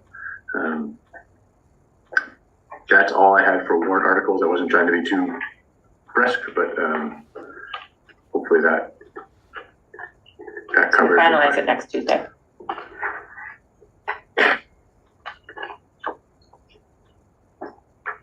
Yeah, there's a world that we could also do it the night of 2/9. because I can have it, if Adam gets me feedback by Friday, put it all together, and you see it 2/9 before the school meeting. Okay. And you guys, I will have sent it out before then, so hopefully you will have had, Okay. late Sunday night, if you're up like a night owl like I am sometimes, and you could have been like, all right, this looks good. Okay. You could vote to say, we're good to go. So we need to put on the agenda for the agenda. We'll put it on the agenda. I will for Monday, because that Okay. Monday, that meeting's at 6, so we could meet at 5:30. It really should be no debate. It should just be the select board approves. Okay, so, But you and I can chat about that and sort of hammer that out, from, for when you want to post, yeah, okay. if that makes okay, and then I can, If disseminate you to guys agree with that, we'll As long as we try to have do the it. time to review. It'd be up to you guys to review it Sunday night. That's the key. And I guess the question is if we think there'll be any deliberation necessary. I It don't, depends on what we get back from council. yeah. And If it's, but I will say this, you could put it on a meeting, and if we're like, no, we need time to discuss, It'll have go it on next day. Tuesday. Right. Have it on No, Tuesday well- also? If it's not on the agenda, because you gotta post before noon on Friday for Tuesday. we could always take no action on Tuesday. Yeah. If we've already done it on Monday. Already Oh, done it. yes, Okay. yes. Item satisfied, take no Yeah. action. So are we posting for Monday night then? Yeah, And we might be able to do it at the school. Yeah, I'll figure three some of of the logistics out for that. Okay. we But really can't.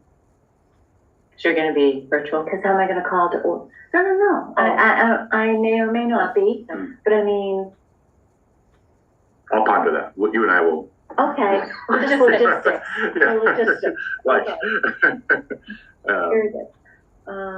Great. So are we down to 6? Yeah. we cruised right along there. Appreciate that. Don't jinx it. Oh, no, we have important, sorry. 5.6. So go back into executive. Sorry, no, I ignore just me. put that in, yesterday, I guess, so why don't we take some time with that? And I have the appendices A, B, and C. I'll put that in, so it's in the SharePoint for, Tuesday, For 210. for 210. So- Is that okay? Which one, 5, 6 5.6 Moving 5.6 to 210? to to 210. 210. Because Okay. I don't know if you guys have had time to read what's I there. have not. Okay, so and I'll add, there are 3 appendices. Appendix A, B, and C. Okay. And I, will add those in. 5, 7. 5.7. Yeah, you Does have, everybody have my spreadsheet? I Yes. have it somewhere Okay. here in this file. Just in general, we mentioned the police officer, folks, their union for the 53,500 at special town meeting. Library staff skipped their salary increase back in July. That currently results in a $13,226 $26, money back wages, if you will. That's the phrase I'm going to use to identify funds that people have received, but then it stopped, and here we are now to try to clean up there. So library, just 13.2. Non-union staff, the total amount for them would be 4432.66. Not a huge amount again, but you had a good number of folks forego salary. They actually received the salary increase, and then it was paused on them in September. Also, for the utilization of ARPA funds is the treasurer collector stipend for their work on the audit committee. Presentation, report, responsibilities for organizing that. And then, as previously discussed, the highway superintendent, the $3,000 to cover additional snow and ice OT, wage costs as a result of incurred expenses there. So we have to vote on that, on this one, after we get the MOU. Correct? Yep. Okay. We do, as of late this afternoon, the town accountant said you have about $93,955 in there. That's exactly right. well, I don't know if it's exactly right, but it matches my number. Yeah. So that, let me just do some quick math for you guys here. So are we, well, we already motioned some of this stuff. Yep, What we said. Treasurer collector has been motioned. Police officers are contingent on the town meeting vote. That leaves you with library staff back wages. No, but we did the library. No, we haven't, We discussed. we discussed. We didn't, we haven't voted. And the library actually never even received theirs to start. They, No, they didn't. They No, never They took just- it. okay, I They wasn't sure. won. Okay, they didn't, all right, they so- didn't get any. Okay. Because the trustees had put it in the budget that way. But I think that's the correct number though. Yep, that was from the library director. Okay. Pardon my using back Well, wages. it's okay, of it. it was, it's so many different scenarios happened, so Yeah. it's Right. impossible Do to we know the need a difference. motion now for the Yes. library? I think we did. Okay. Is there a motion? I, Valerie Goodrich, move to allocate $13,225.68 from unused ARPA funds for, library staff for FY '26. Veronica Cal second. Okay, any further discussion? Hearing none, roll call vote. Veronica Cal, aye. Valerie Goodrich, aye. Laura Schifrin, aye. So we've already done the non-union staff. No. Oh, we have No, to we do all have these to do that motions. one. Okay, yes, please. I, Valerie Goodrich, move to allocate $4,432.66 from unused ARPA funds for non-union staff for FY '26 wages. Is there a second? Veronica Cal, second. Okay, any further discussion? I believe that the non-union staff in this motion did receive, their, increase up until September. Correct. And then it was Yes. pulled back. And you have that number on Yep, the so- other spreadsheet. Yeah, within the spreadsheet, the treasurer collector, it was stopped as of 9/1, Mhm. and then you'll see the delta there. Okay, good. All right. Rather than go through, all the staff members, Yeah. maybe you say as presented within the spreadsheet. So and this I'll is amend that available. to say as presented by the treasurer collector. A second. Okay. So you amended your first motion and it was accepted. Any further discussion? Hearing none, roll call vote. Veronica Cal, aye. Valerie Goodrich, aye. And Laura Schifrin, aye. For my paper keeping purposes, I owe an MOU to the treasurer collector for the $1,500 stipend. And then we need to create an MOU with our labor council for the highway superintendent. Police is dependent upon February 25 vote. Yeah. And we have left $18,297.66. 18,296.66, because I did 93,955. You're right. I thought you were a math teacher. I What? Past tense. Yeah, so that total expenditure is, it's what the ARPA money is intended for. Yeah. And so I think that's really making sure we don't lose anything to the federal government. So Yeah. just for those listening at home, this is exactly what we should be doing for our folks. So I'll work with the treasurer collector and payroll for how this is dispersed out on timing. I'll email the trustees of the library. Yeah, I'll and CC you. I'm probably going to host a department head meeting on Thursday. I texted Sabrina to see if she could help me schedule that while she's out of the office right now. And I'll mention that as some good news. I think we could use some good news right now. So, And really, if we had gotten the go-ahead to go ahead and spend them, we would have put That's it, probably what we would have done. we would have put it in for employees yeah. in the budget in the spring. So it'll be like a savings account for them. Great. Okay. So that satisfies 5.7. Good All work. right, yeah. 6.1. Oh, that's me, huh? Yes, it is. All right. Been an exciting month or so for you guys. I hope it's been enjoyable for everybody. Learned a lot and continue to take good feedback and try to improve for the town. As a whole, it's been really focused on budget update, working internally with a little group of the treasurer collector, the assessor, and our CBIZ accountant, just to make sure that we're following the debt, we're following insurance costs, the revenue collections, things like that. the assessor in terms of how tax and real estate taxes, stuff like that's shaking out for us. On the report, you'll see that I sort of solidified the $500,000 free cash number, waiting for the exact dollar amount, but she's been pretty adamant about that. As part of the TA goals, I've been trying to work with different committees, so FinCom, Conservation. FinCom's been enjoyable. I'm hoping that my beating the horn of 2.5% is something in their wheelhouse for acceptance. So hopefully we continue to work with them. I think it was pretty productive tonight to catch up with them. I have met with the police department, both in regards to their compensation plan for the override, but also with the police chief to discuss his soon-to-be expiring contract. He's gathered some information, and so have I, about regional salary trends. And I'm hoping for some more formal market data in the next few weeks. As you saw tonight, super knowledgeable, super loyal. He's a great asset for the town as well as the department.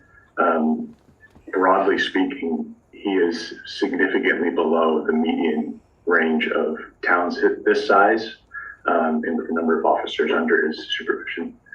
So I'm hopeful we can find a way to push forward with him. On an exciting note, I love good news. The police department does have an offer of a donation of a police motorcycle. The chief had shared that someone is willing to donate a police motorcycle and all the fittings so that one of our officers could be, a guy on a motorcycle, which is kind of cool, a guy or girl. So I really appreciate that strong work in connecting with someone who's willing to donate that, not an inexpensive donation. But Is it anonymous?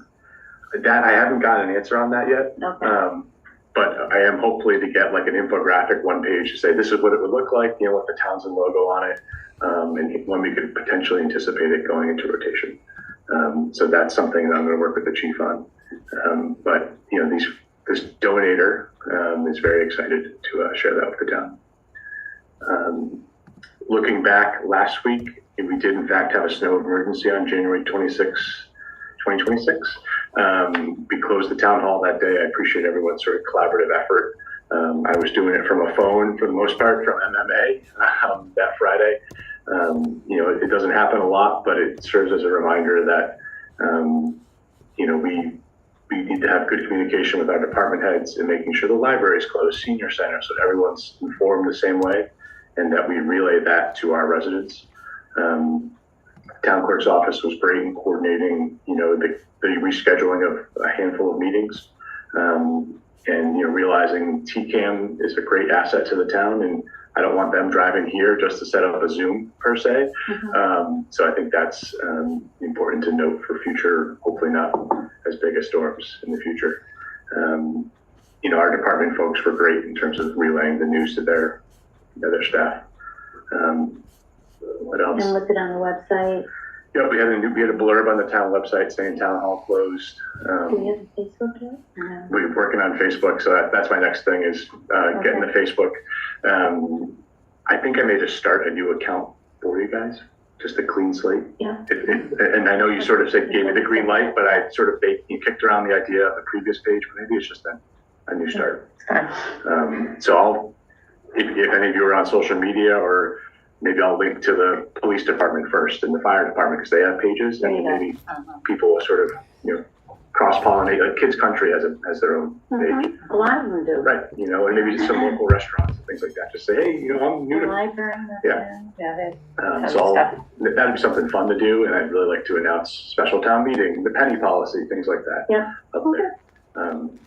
One last thing about the snowstorm, we were notified that Atwood Acres, who we're not responsible for, but did have 2 furnaces fail during the storm. Our fire folks went over there and tried to MacGyver it. I don't know if they were able to help, but they were a resource to those folks, which is great for our fire department. Shifting to a school district update, I shared the news at a few different levels in regards to the school district. They have voted to keep Ashby Elementary School closed. I think that's disappointing for the residents of Ashby. I think it really makes it challenging to be a little rural community without a school. So I'm not sure what the impacts for that are just fundamentally as a town. I shared a letter with all of you in terms of support for both the municipality as well as the school district. My goal is to have that letter ready for you for February 10th, to either sign in person or electronically, so that we can share our disappointment that there isn't a better path forward for both Ashby as well as our budget constraints. The Pepperell Select Board, through their town administrator, shared a pretty strong letter stating that, reopening Ashby was not in their wheelhouse to fund, and the impact that it would have on Pepperell's municipal budget. So I think it's worth reading. I think I shared it with everybody for their own records. February 9th is the school budget hearing. It's in a hybrid format, so I plan to attend in person. It sounds like we may, at least a quorum of us may attend in person as well. I'll let the folks at the school district know to hold the seat for me and for us as well.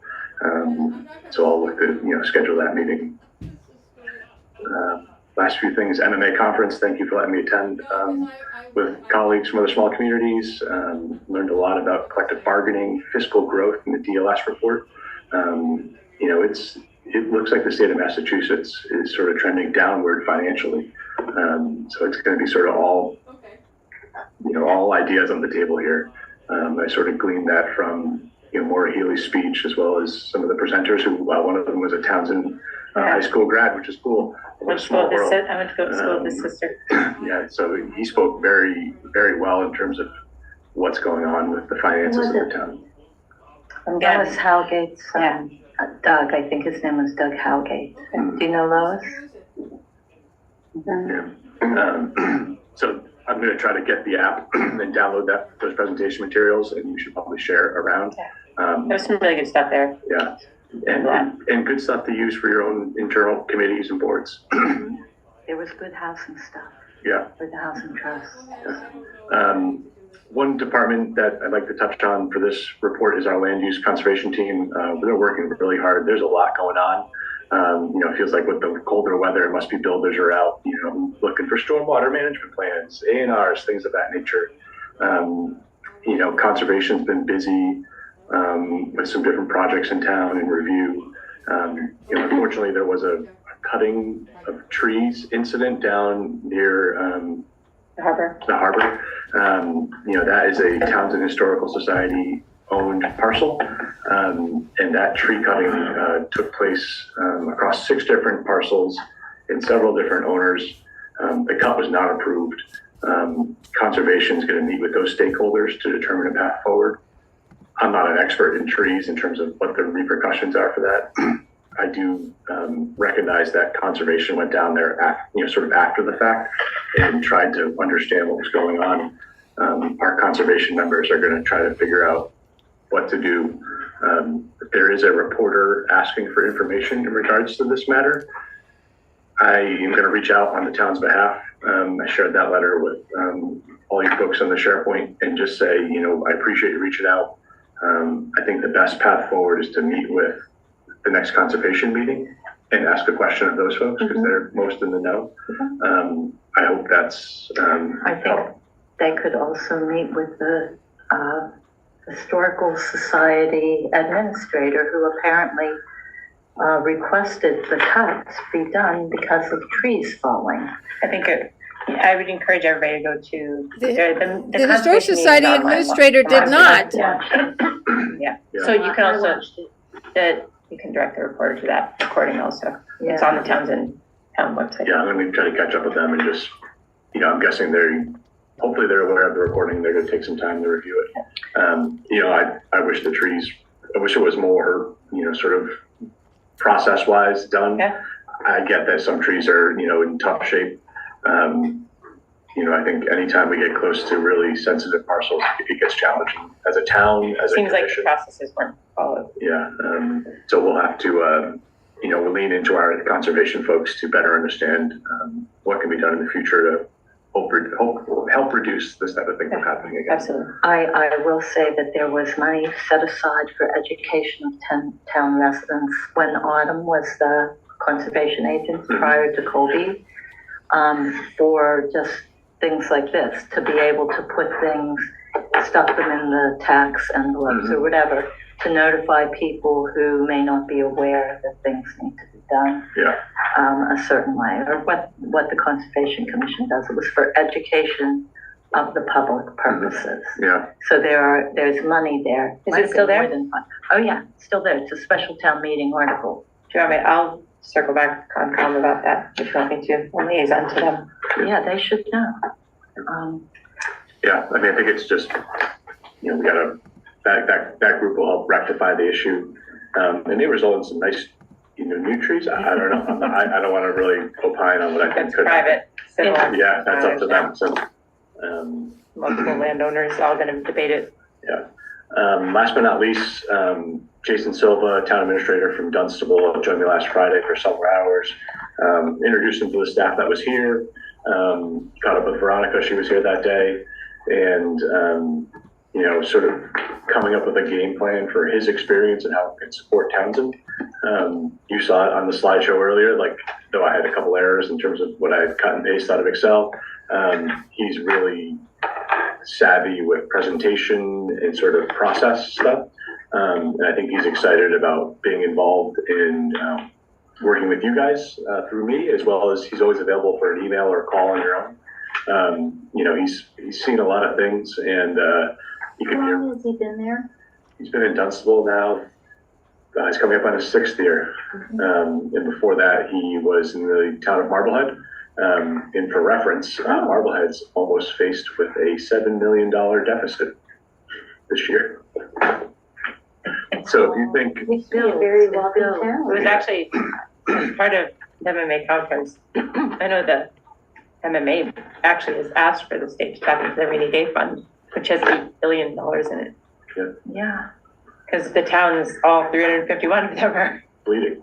Yeah, and the state hasn't done their audit yet. Wasn't that voted to be done by the townspeople? The state? Oh, yeah, but that hasn't happened. But that's the audit of the legislature. Yeah. It's not an It's audit. not financial. Oh, it's not financial? Well, the finances are part of it, but it's of the legislature, it's my understanding. So he's going to be great. He's excited, and I'm hoping he can come back most Fridays. I'm going to try to see if I can wrangle him to come over here and spend a few hours. And Was he here this? he was just for a few hours. Yeah, he's going to try to come back this coming Friday. Okay. So if he is, I'll email our thread and say, Jason will be here from 10 to 1. I haven't met him yet. Yeah. So, really looking forward to working with him, especially with the budget strategies and things, as well as sort of all matters, maybe police chief ideas, because Dunstable's faced with the same contract negotiations that Townsend is for police chief stuff. So, some good senses there. That's all I have for my town administrator report. Okay. That was quick, but figured it'd be sensitive to your patience and sitting here for a while. All right, 6.2 liaison reports, which I hope we change that next week. From the name of the board. Marked administrator report. It says an appointment. Oh, I think it means because I'm the MART liaison, and so I attended the meeting that they had last, and they've appointed Bruno Fisher left, or is leaving. I don't know the timing. But the new administrator is named Stephen Oldfield, so it was, the purpose of the meeting was to introduce him to all the MART team, well, the people from all the towns and MART liaisons, and then they voted to appoint him. So, Can I ask the chair and your town administrator, with regards to reports from board liaisons, is there a reason that we have to spell out beforehand if we want to give an update on any of our liaison assignments, if it's not something that we're going to deliberate or vote on? So if I wanted to give I just got a really important update from the school committee, I would like to be able to do it in here, and if it's not going to be deliberated or voted on, is everybody okay with that? it has always been fine in the past, and I am okay with that. Okay, as long as there's no deliberating. we got a complaint about it, so that's why we started Yeah, having and to I put just want- everything on there. And I mean, I can, if you would like me to check with council before we go back to that, but I believe if we're not deliberating, we're liaison to these boards, we should be able to report. I know, I have an announcement I wanna make. It was done this way for years without the listing. You know, if someone knew ahead of time, sure, list it. Because But I if do you believe don't- when the violation was, it was when we were having Nelson do all the responses.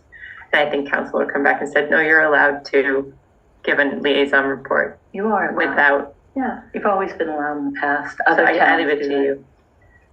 If you think that's Well, okay. If you have one, I have one. I'm It's just okay, an we're not announcement. deliberating. Yeah, no. So I was just gonna say that, you know, I know that we all heard the information about Ashby Elementary, and Yeah. I do think, you know, our board has done a good job of placing that in the school committee's hands and staying out of that, but it is a hard thing to hear. Okay, So that was, no deliberation. and then also just, I did attend the conservation meeting, and they're aware if they need any help with anything, or help from our board, I'll bring it to you guys. Okay. Continue to do that if it's necessary. And the only thing I have for you is on CBCC. Hopefully our last meeting will be this coming Friday, and I'll have a report next Tuesday. Okay. Thank you. A letter from Pepperell Select Board to School District, I think you sent that to us. Covered it, yeah, and shared it with you guys, but just wanted to have it in, you know, TA reports as Okay. a formal letter. I went up instead of down, sorry. 6.3, and I did, honestly, didn't have my glasses on. Announcements, communications, and volunteer response forms, but, I think we appointed so many people. yeah, and that's. Well, how do we still have a list? That's supposed to be today's update. Yeah. So for boarding committee member vacancies, we still have Agricultural Commission, Audit Committee, Board of Water Commissioners, Capital Planning, Commission on Disability, Community Preservation Committee, Conservation Commission, Energy Committee, Housing Authority Representative, Housing Authority vacancy, Recycling Committee, Town Properties Committee, West Townsend Meeting Room Committee, Zoning Board of Appeals vacancy, full member to 2030. West Townsend what? Reading room committee, right? Oh, no, No, we're probably not. cross it out. And same the. Do we have to disband that committee, though? CPC. Well, there's not gonna be a building, you will. We probably have to figure out the logistics of that. Also the CPC committee, the community Did preservation. we just finish that, right? That's We just did that today. Okay, zoning board of appeals, full member to 2030, full member to Yeah, they 2028, need, and an associate member. yeah, If you they can need, help them find a member, they would they really Yeah. appreciate really that. need. Maybe we'll all reach out Any to our, attorneys out all those- there? Any all those people with contact background me with with feedback on town stuff. It's I'm actually joining CBA. Just start It is reading very that list. Sometimes it's too interesting. Yeah, there's some fascinating topics about that, like just. No, it's important, it's really important stuff too for the town, for anybody who's listening. Yeah, It's really important things to get figured out, so. okay. 6.4, next meeting date. So I think we're gonna announce the 9th, The because 9th, we yeah. have to Post post, that. and, which is at, say, 6:30? Well, 6 PM is the school Oh, meeting. I'm sorry, 5:30? Yeah, I think 5:30 and We the need top time to get over there. Right? 5 PM. Here. 5 PM? Yeah, and the only item on the agenda, Okay, God willing, will be the That's fine. warrant. okay, and then, so a full agenda will be on 2:10. And when are we gonna start, and will we have executives then? We will. Jane from Town Council is gonna join us. FinCom is scheduled to meet with us as well. That's supposed to be another joint Well, that's meeting. gonna be 6, That'll be at 6 PM. Jane would probably be, 5? Or before? you guys want to have her before? So I'm thinking of FinCom, and if they haven't met with many other departments between now and then, there may not be much of an update from them. And my update to them would just be that I've met with Town Council to come up with a strategy. And then we would discuss the hiring freeze. It's the only thing we would want to Yeah, discuss. the hiring freeze. So maybe it's, It was quick. it's 6 PM with FinCom, and that could really just be about a 30-minute, hey, here's what a hiring freeze means. I shared it with the department heads. I got some pushback on, police, highway, whatever. And, how do you want me to handle that? I think we have to honor it across the board. But I won't deliberate too far into that. But I think 6 p.m. with FinCom, with a report from an update from me for hiring freeze and a potential vote in motion and vote for that topic. Okay, well, we're still gonna have a full agenda. So do you wanna start with FinCom at 6 and then pray we don't have a 5-hour meeting? Yeah, would you want to meet at 5 to knock a couple other things out of the park? Can you guys give me another day? I mean, at 6 would be, it's okay. If I can't come at 5, I'll come 6. There's a chance I won't be able to get here before 6, but I'll know tomorrow. Oh, no, that's Let's enough just time. start at 6 then. Oh, you'll know tomorrow. Yes. Okay, I can start at 6 could lead to like 10 p.m., which I know is late for folks. Especially if we have executive with Jane. But I can tell you tomorrow. Okay. Email it out. Because that one won't get posted till Friday at noon. Okay? So 5 or 6. So I'm just gonna say Tuesday, February 10th, time to be determined. Okay, I will But be remote. Monday, the 9th, will be at 5. Okay. All right, then, 6.5, is there a motion? Sorry. I value good to move to review and sign payroll and bills payable warrants out of session. Veronica Kelly, yes. Okay. Second. Any further discussion? Need more Skittles. Roll call vote. Veronica Cal, aye. Value good to try. So I'm updating my calendar, I'm multitasking. Okay. And Laura Schifrin, aye. So we are now going to 7.2 executive session.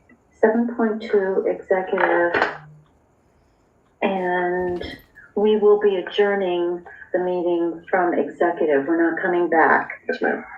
Okay, so I, Laura Schifrin, move that we go into executive session at 8:35 p.m. pursuant to Open Meeting Law, Chapter 30A, Section 21A3, to discuss strategy with respect to collective bargaining. If an open meeting may have detrimental effect on the bargaining position of the public body, and I, Laura Schifrin, so declares, and it is in reference to the fire union. Is there a second? Second, Veronica Cal. Okay, any discussion? Hearing none, roll call vote. Veronica Cal, aye. Value good to try. And Laura Schifrin, aye. Thank you all very much. Thank you, TCAM. TCAM. Okay, my computer's going all over the place. Hi, I'm back. Okay, that was fun, wasn't it? That was aggravating. I'm not pleased with that special town meeting warrant. It's like, why bother? I mean,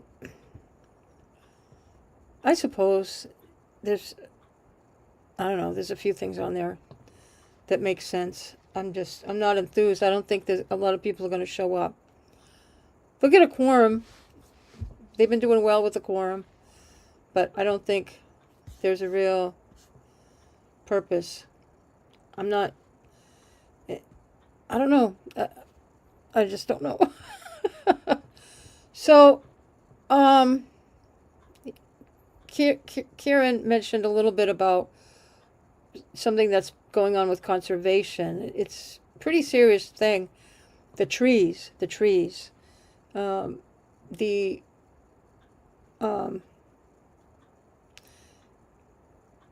don't know where. I think there's a bunch of bullshit going on right now, because things Veronica said don't make sense, but they make sense when I see people trying to recast blame, and it gets a little bit crazy. I can't wait to hear from people that are in the know on this. I did get some word last week. I spoke to someone involved, and it was really the undercurrent.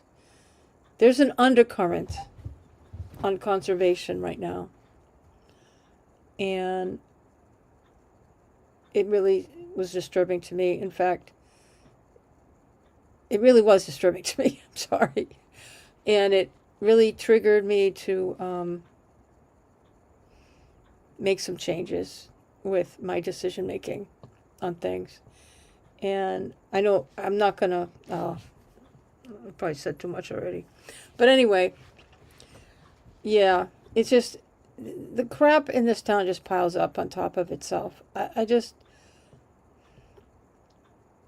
don't know. Tonight's meeting just added to it because I know Veronica just likes to stir the pot and just make it about, everything is about some kind of attack on other people that she doesn't like, or somebody else. I don't know if she speaks for herself half the time. I don't know, but her remarks regarding this conservation thing pretty much just fed into the stuff that I ran into last week when I was speaking to somebody. I'm not going to reveal that person. And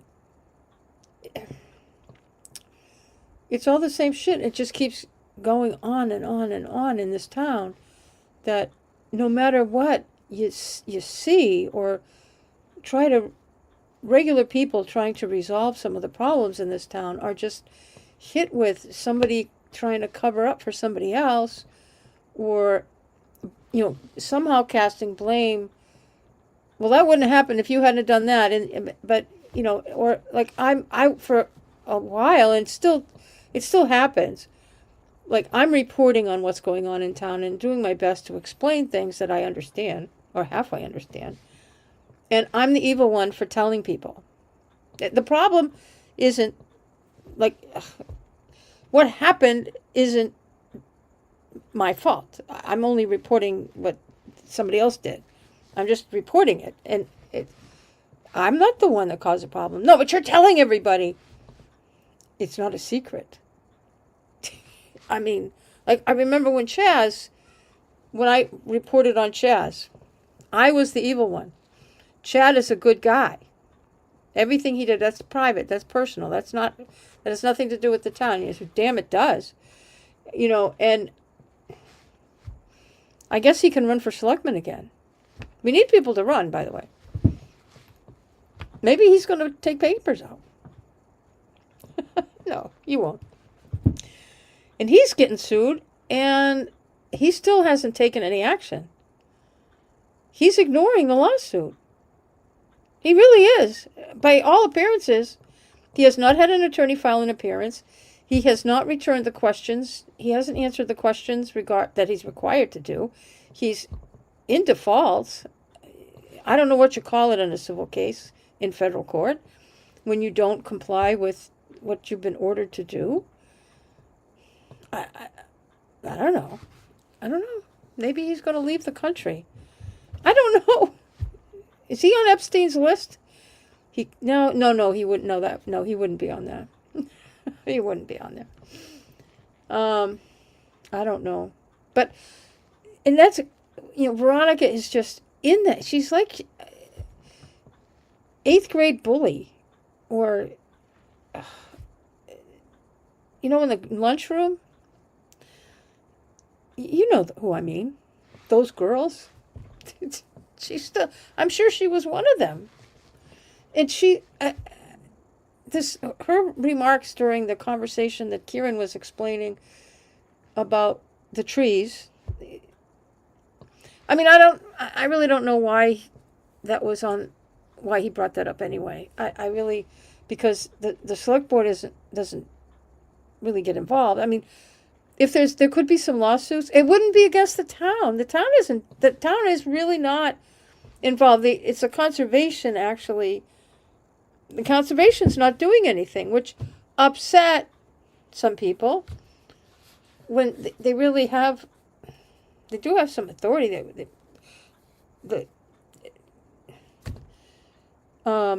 What's his name?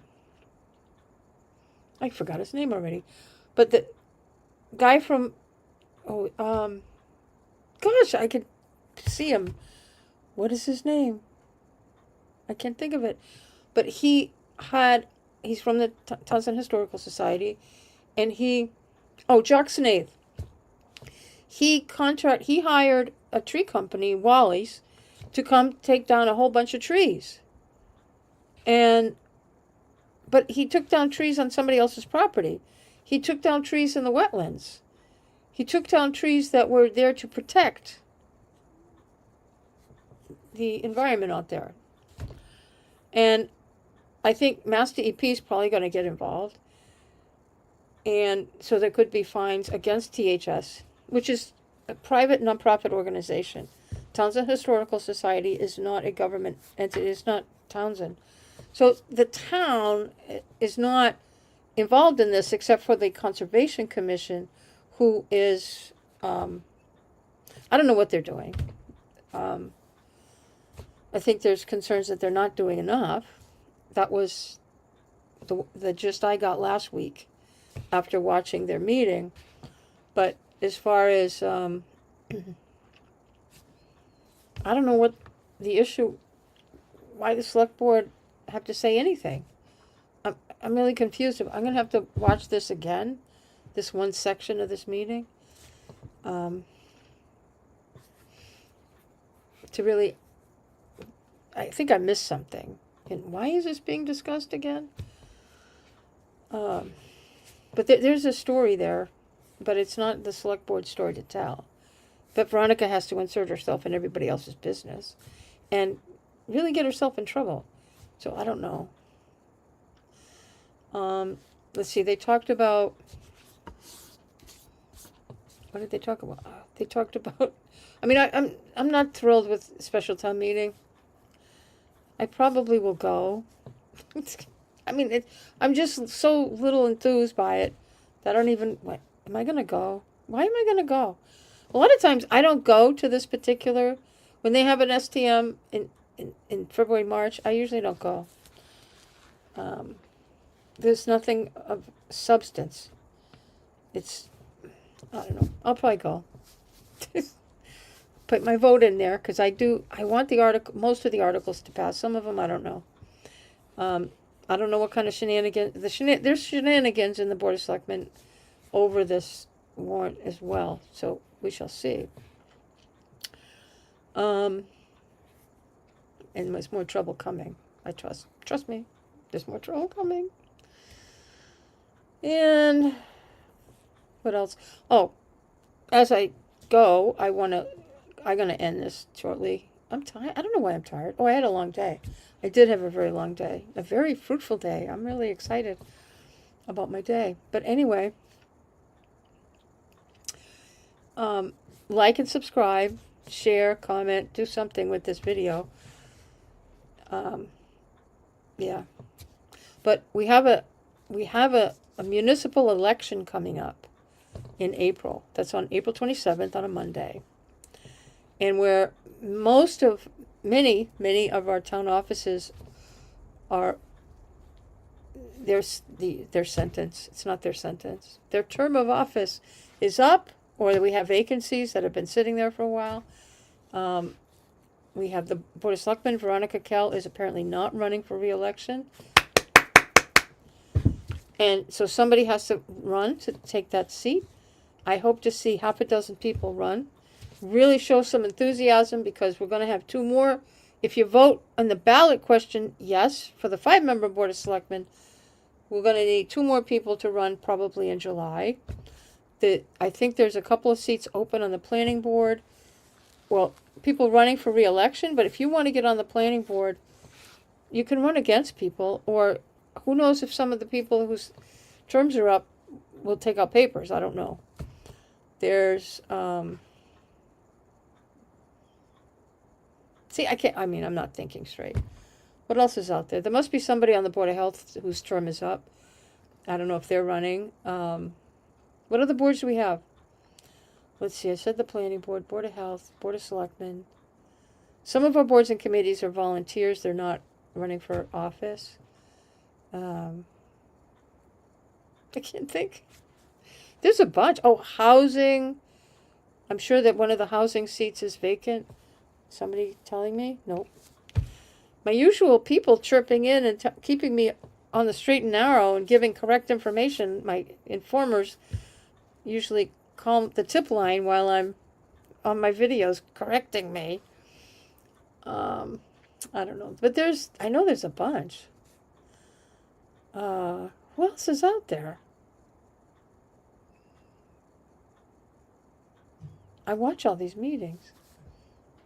I don't know. But check the list, go down to the town clerk's office or call them up and they'll send you or send them an email, clerk@townsendma.gov and say, hey, send me the list of open positions. And hopefully he's got that list ready. But you can take out nomination papers right now. Not now, they're closed, but tomorrow morning, whenever the town clerk's office is open, you can get you have to go in person because you have to get the sheets, the actual formal papers, to get to go collect signatures. I think you need about 40 signatures now to get on the ballot in April so people can vote for your friends and relatives and anybody you can campaign to can put your name on the ballot and maybe elect you. What a lot of people do in Townsend, I think it's horrible, is they don't bother. They just tell their friends to write my name in. A lot of people do that. It really is sickening to me. Oh, just write my name in. Because they're so confident they'll win with a write-in that because people don't run. Well, prove them all wrong and take out papers. And actually get on the ballot so people will go, oh shit, I can't do that. I can't I can't have people write my name in because if somebody's name is actually on the ballot, people who aren't in the know, you can't win a position now.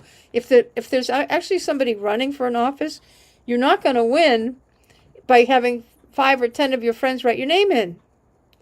So you have to really, you got to get like 100, at least 100 people to tell their friends, to everybody. I mean, so doing a legitimate ballot is much better. It makes democracy work a lot better.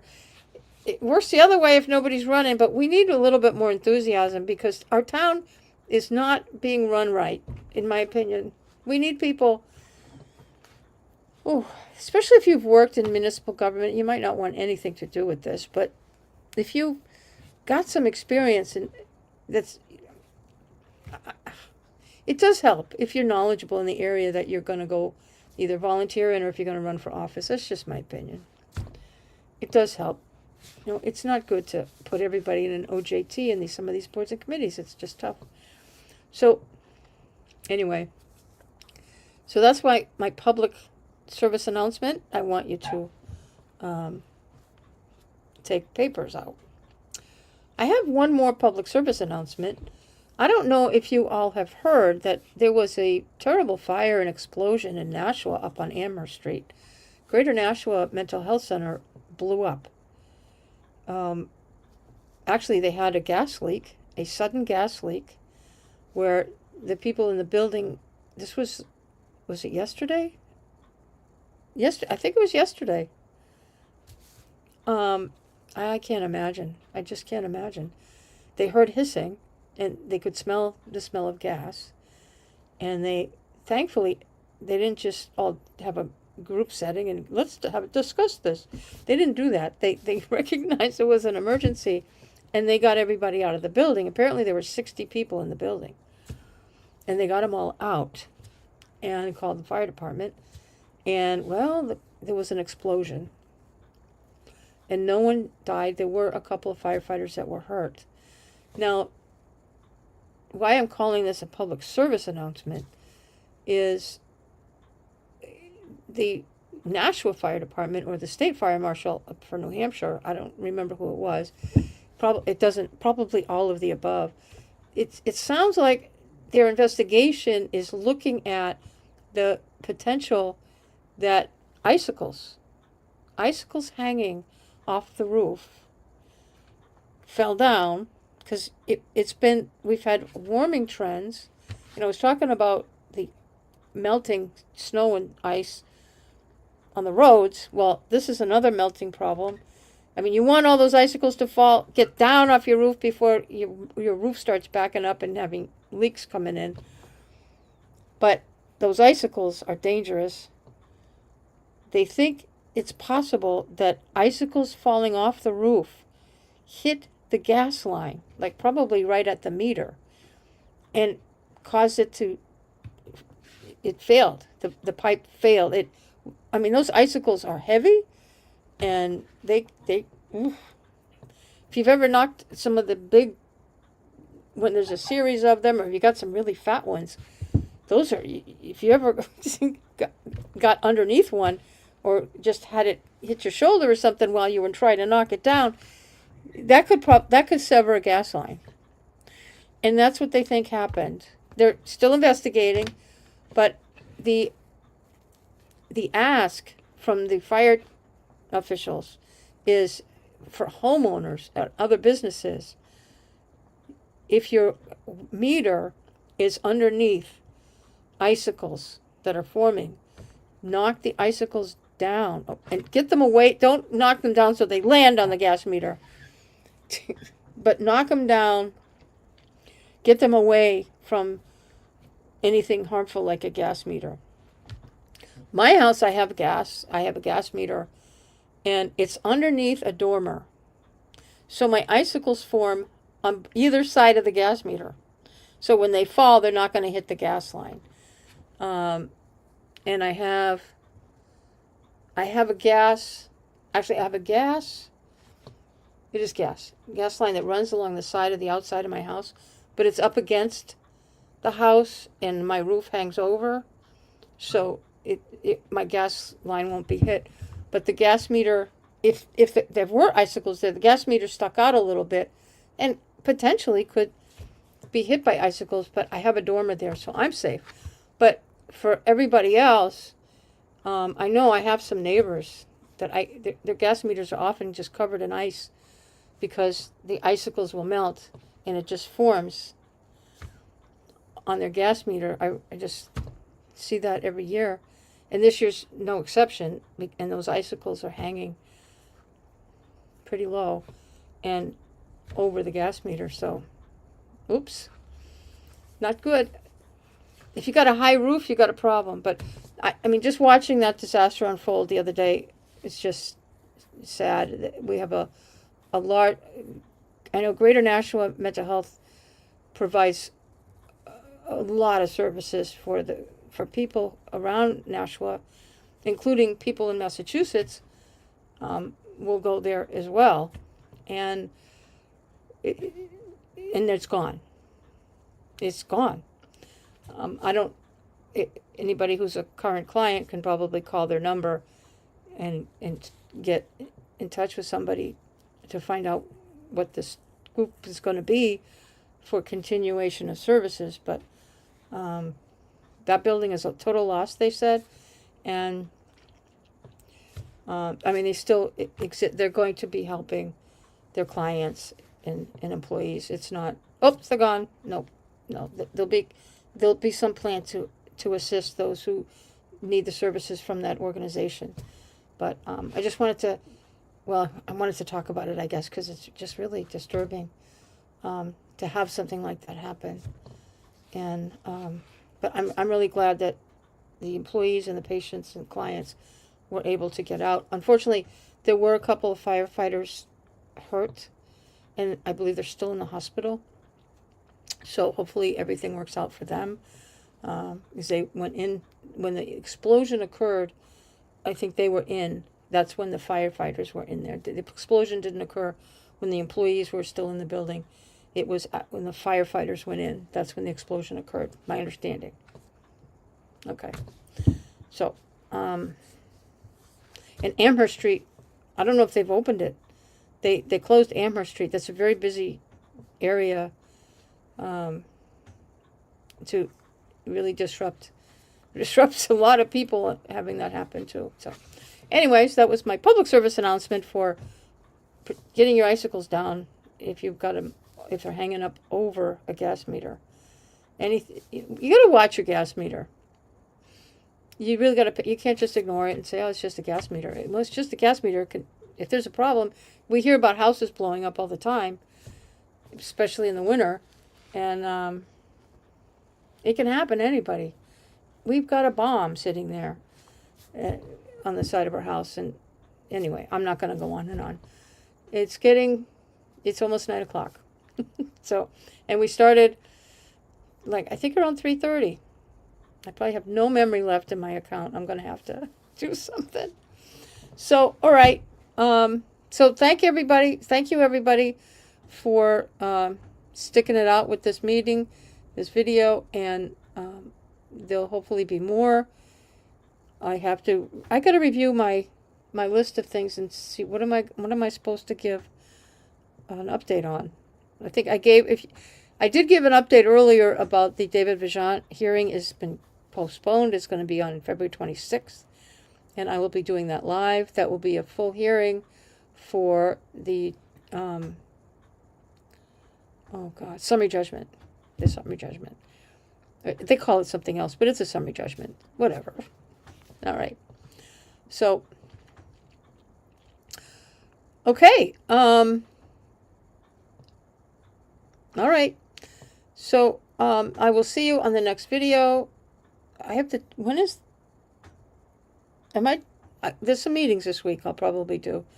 And I think they're going to be posting more tomorrow. So, we'll see. But see you on the next one.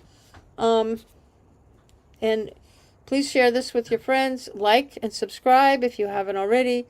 And leave comments. Either I'm about to close the live stream, so you won't have that opportunity. But leave comments. I do read them. And you can share these videos too. So thanks for watching. Have a good evening.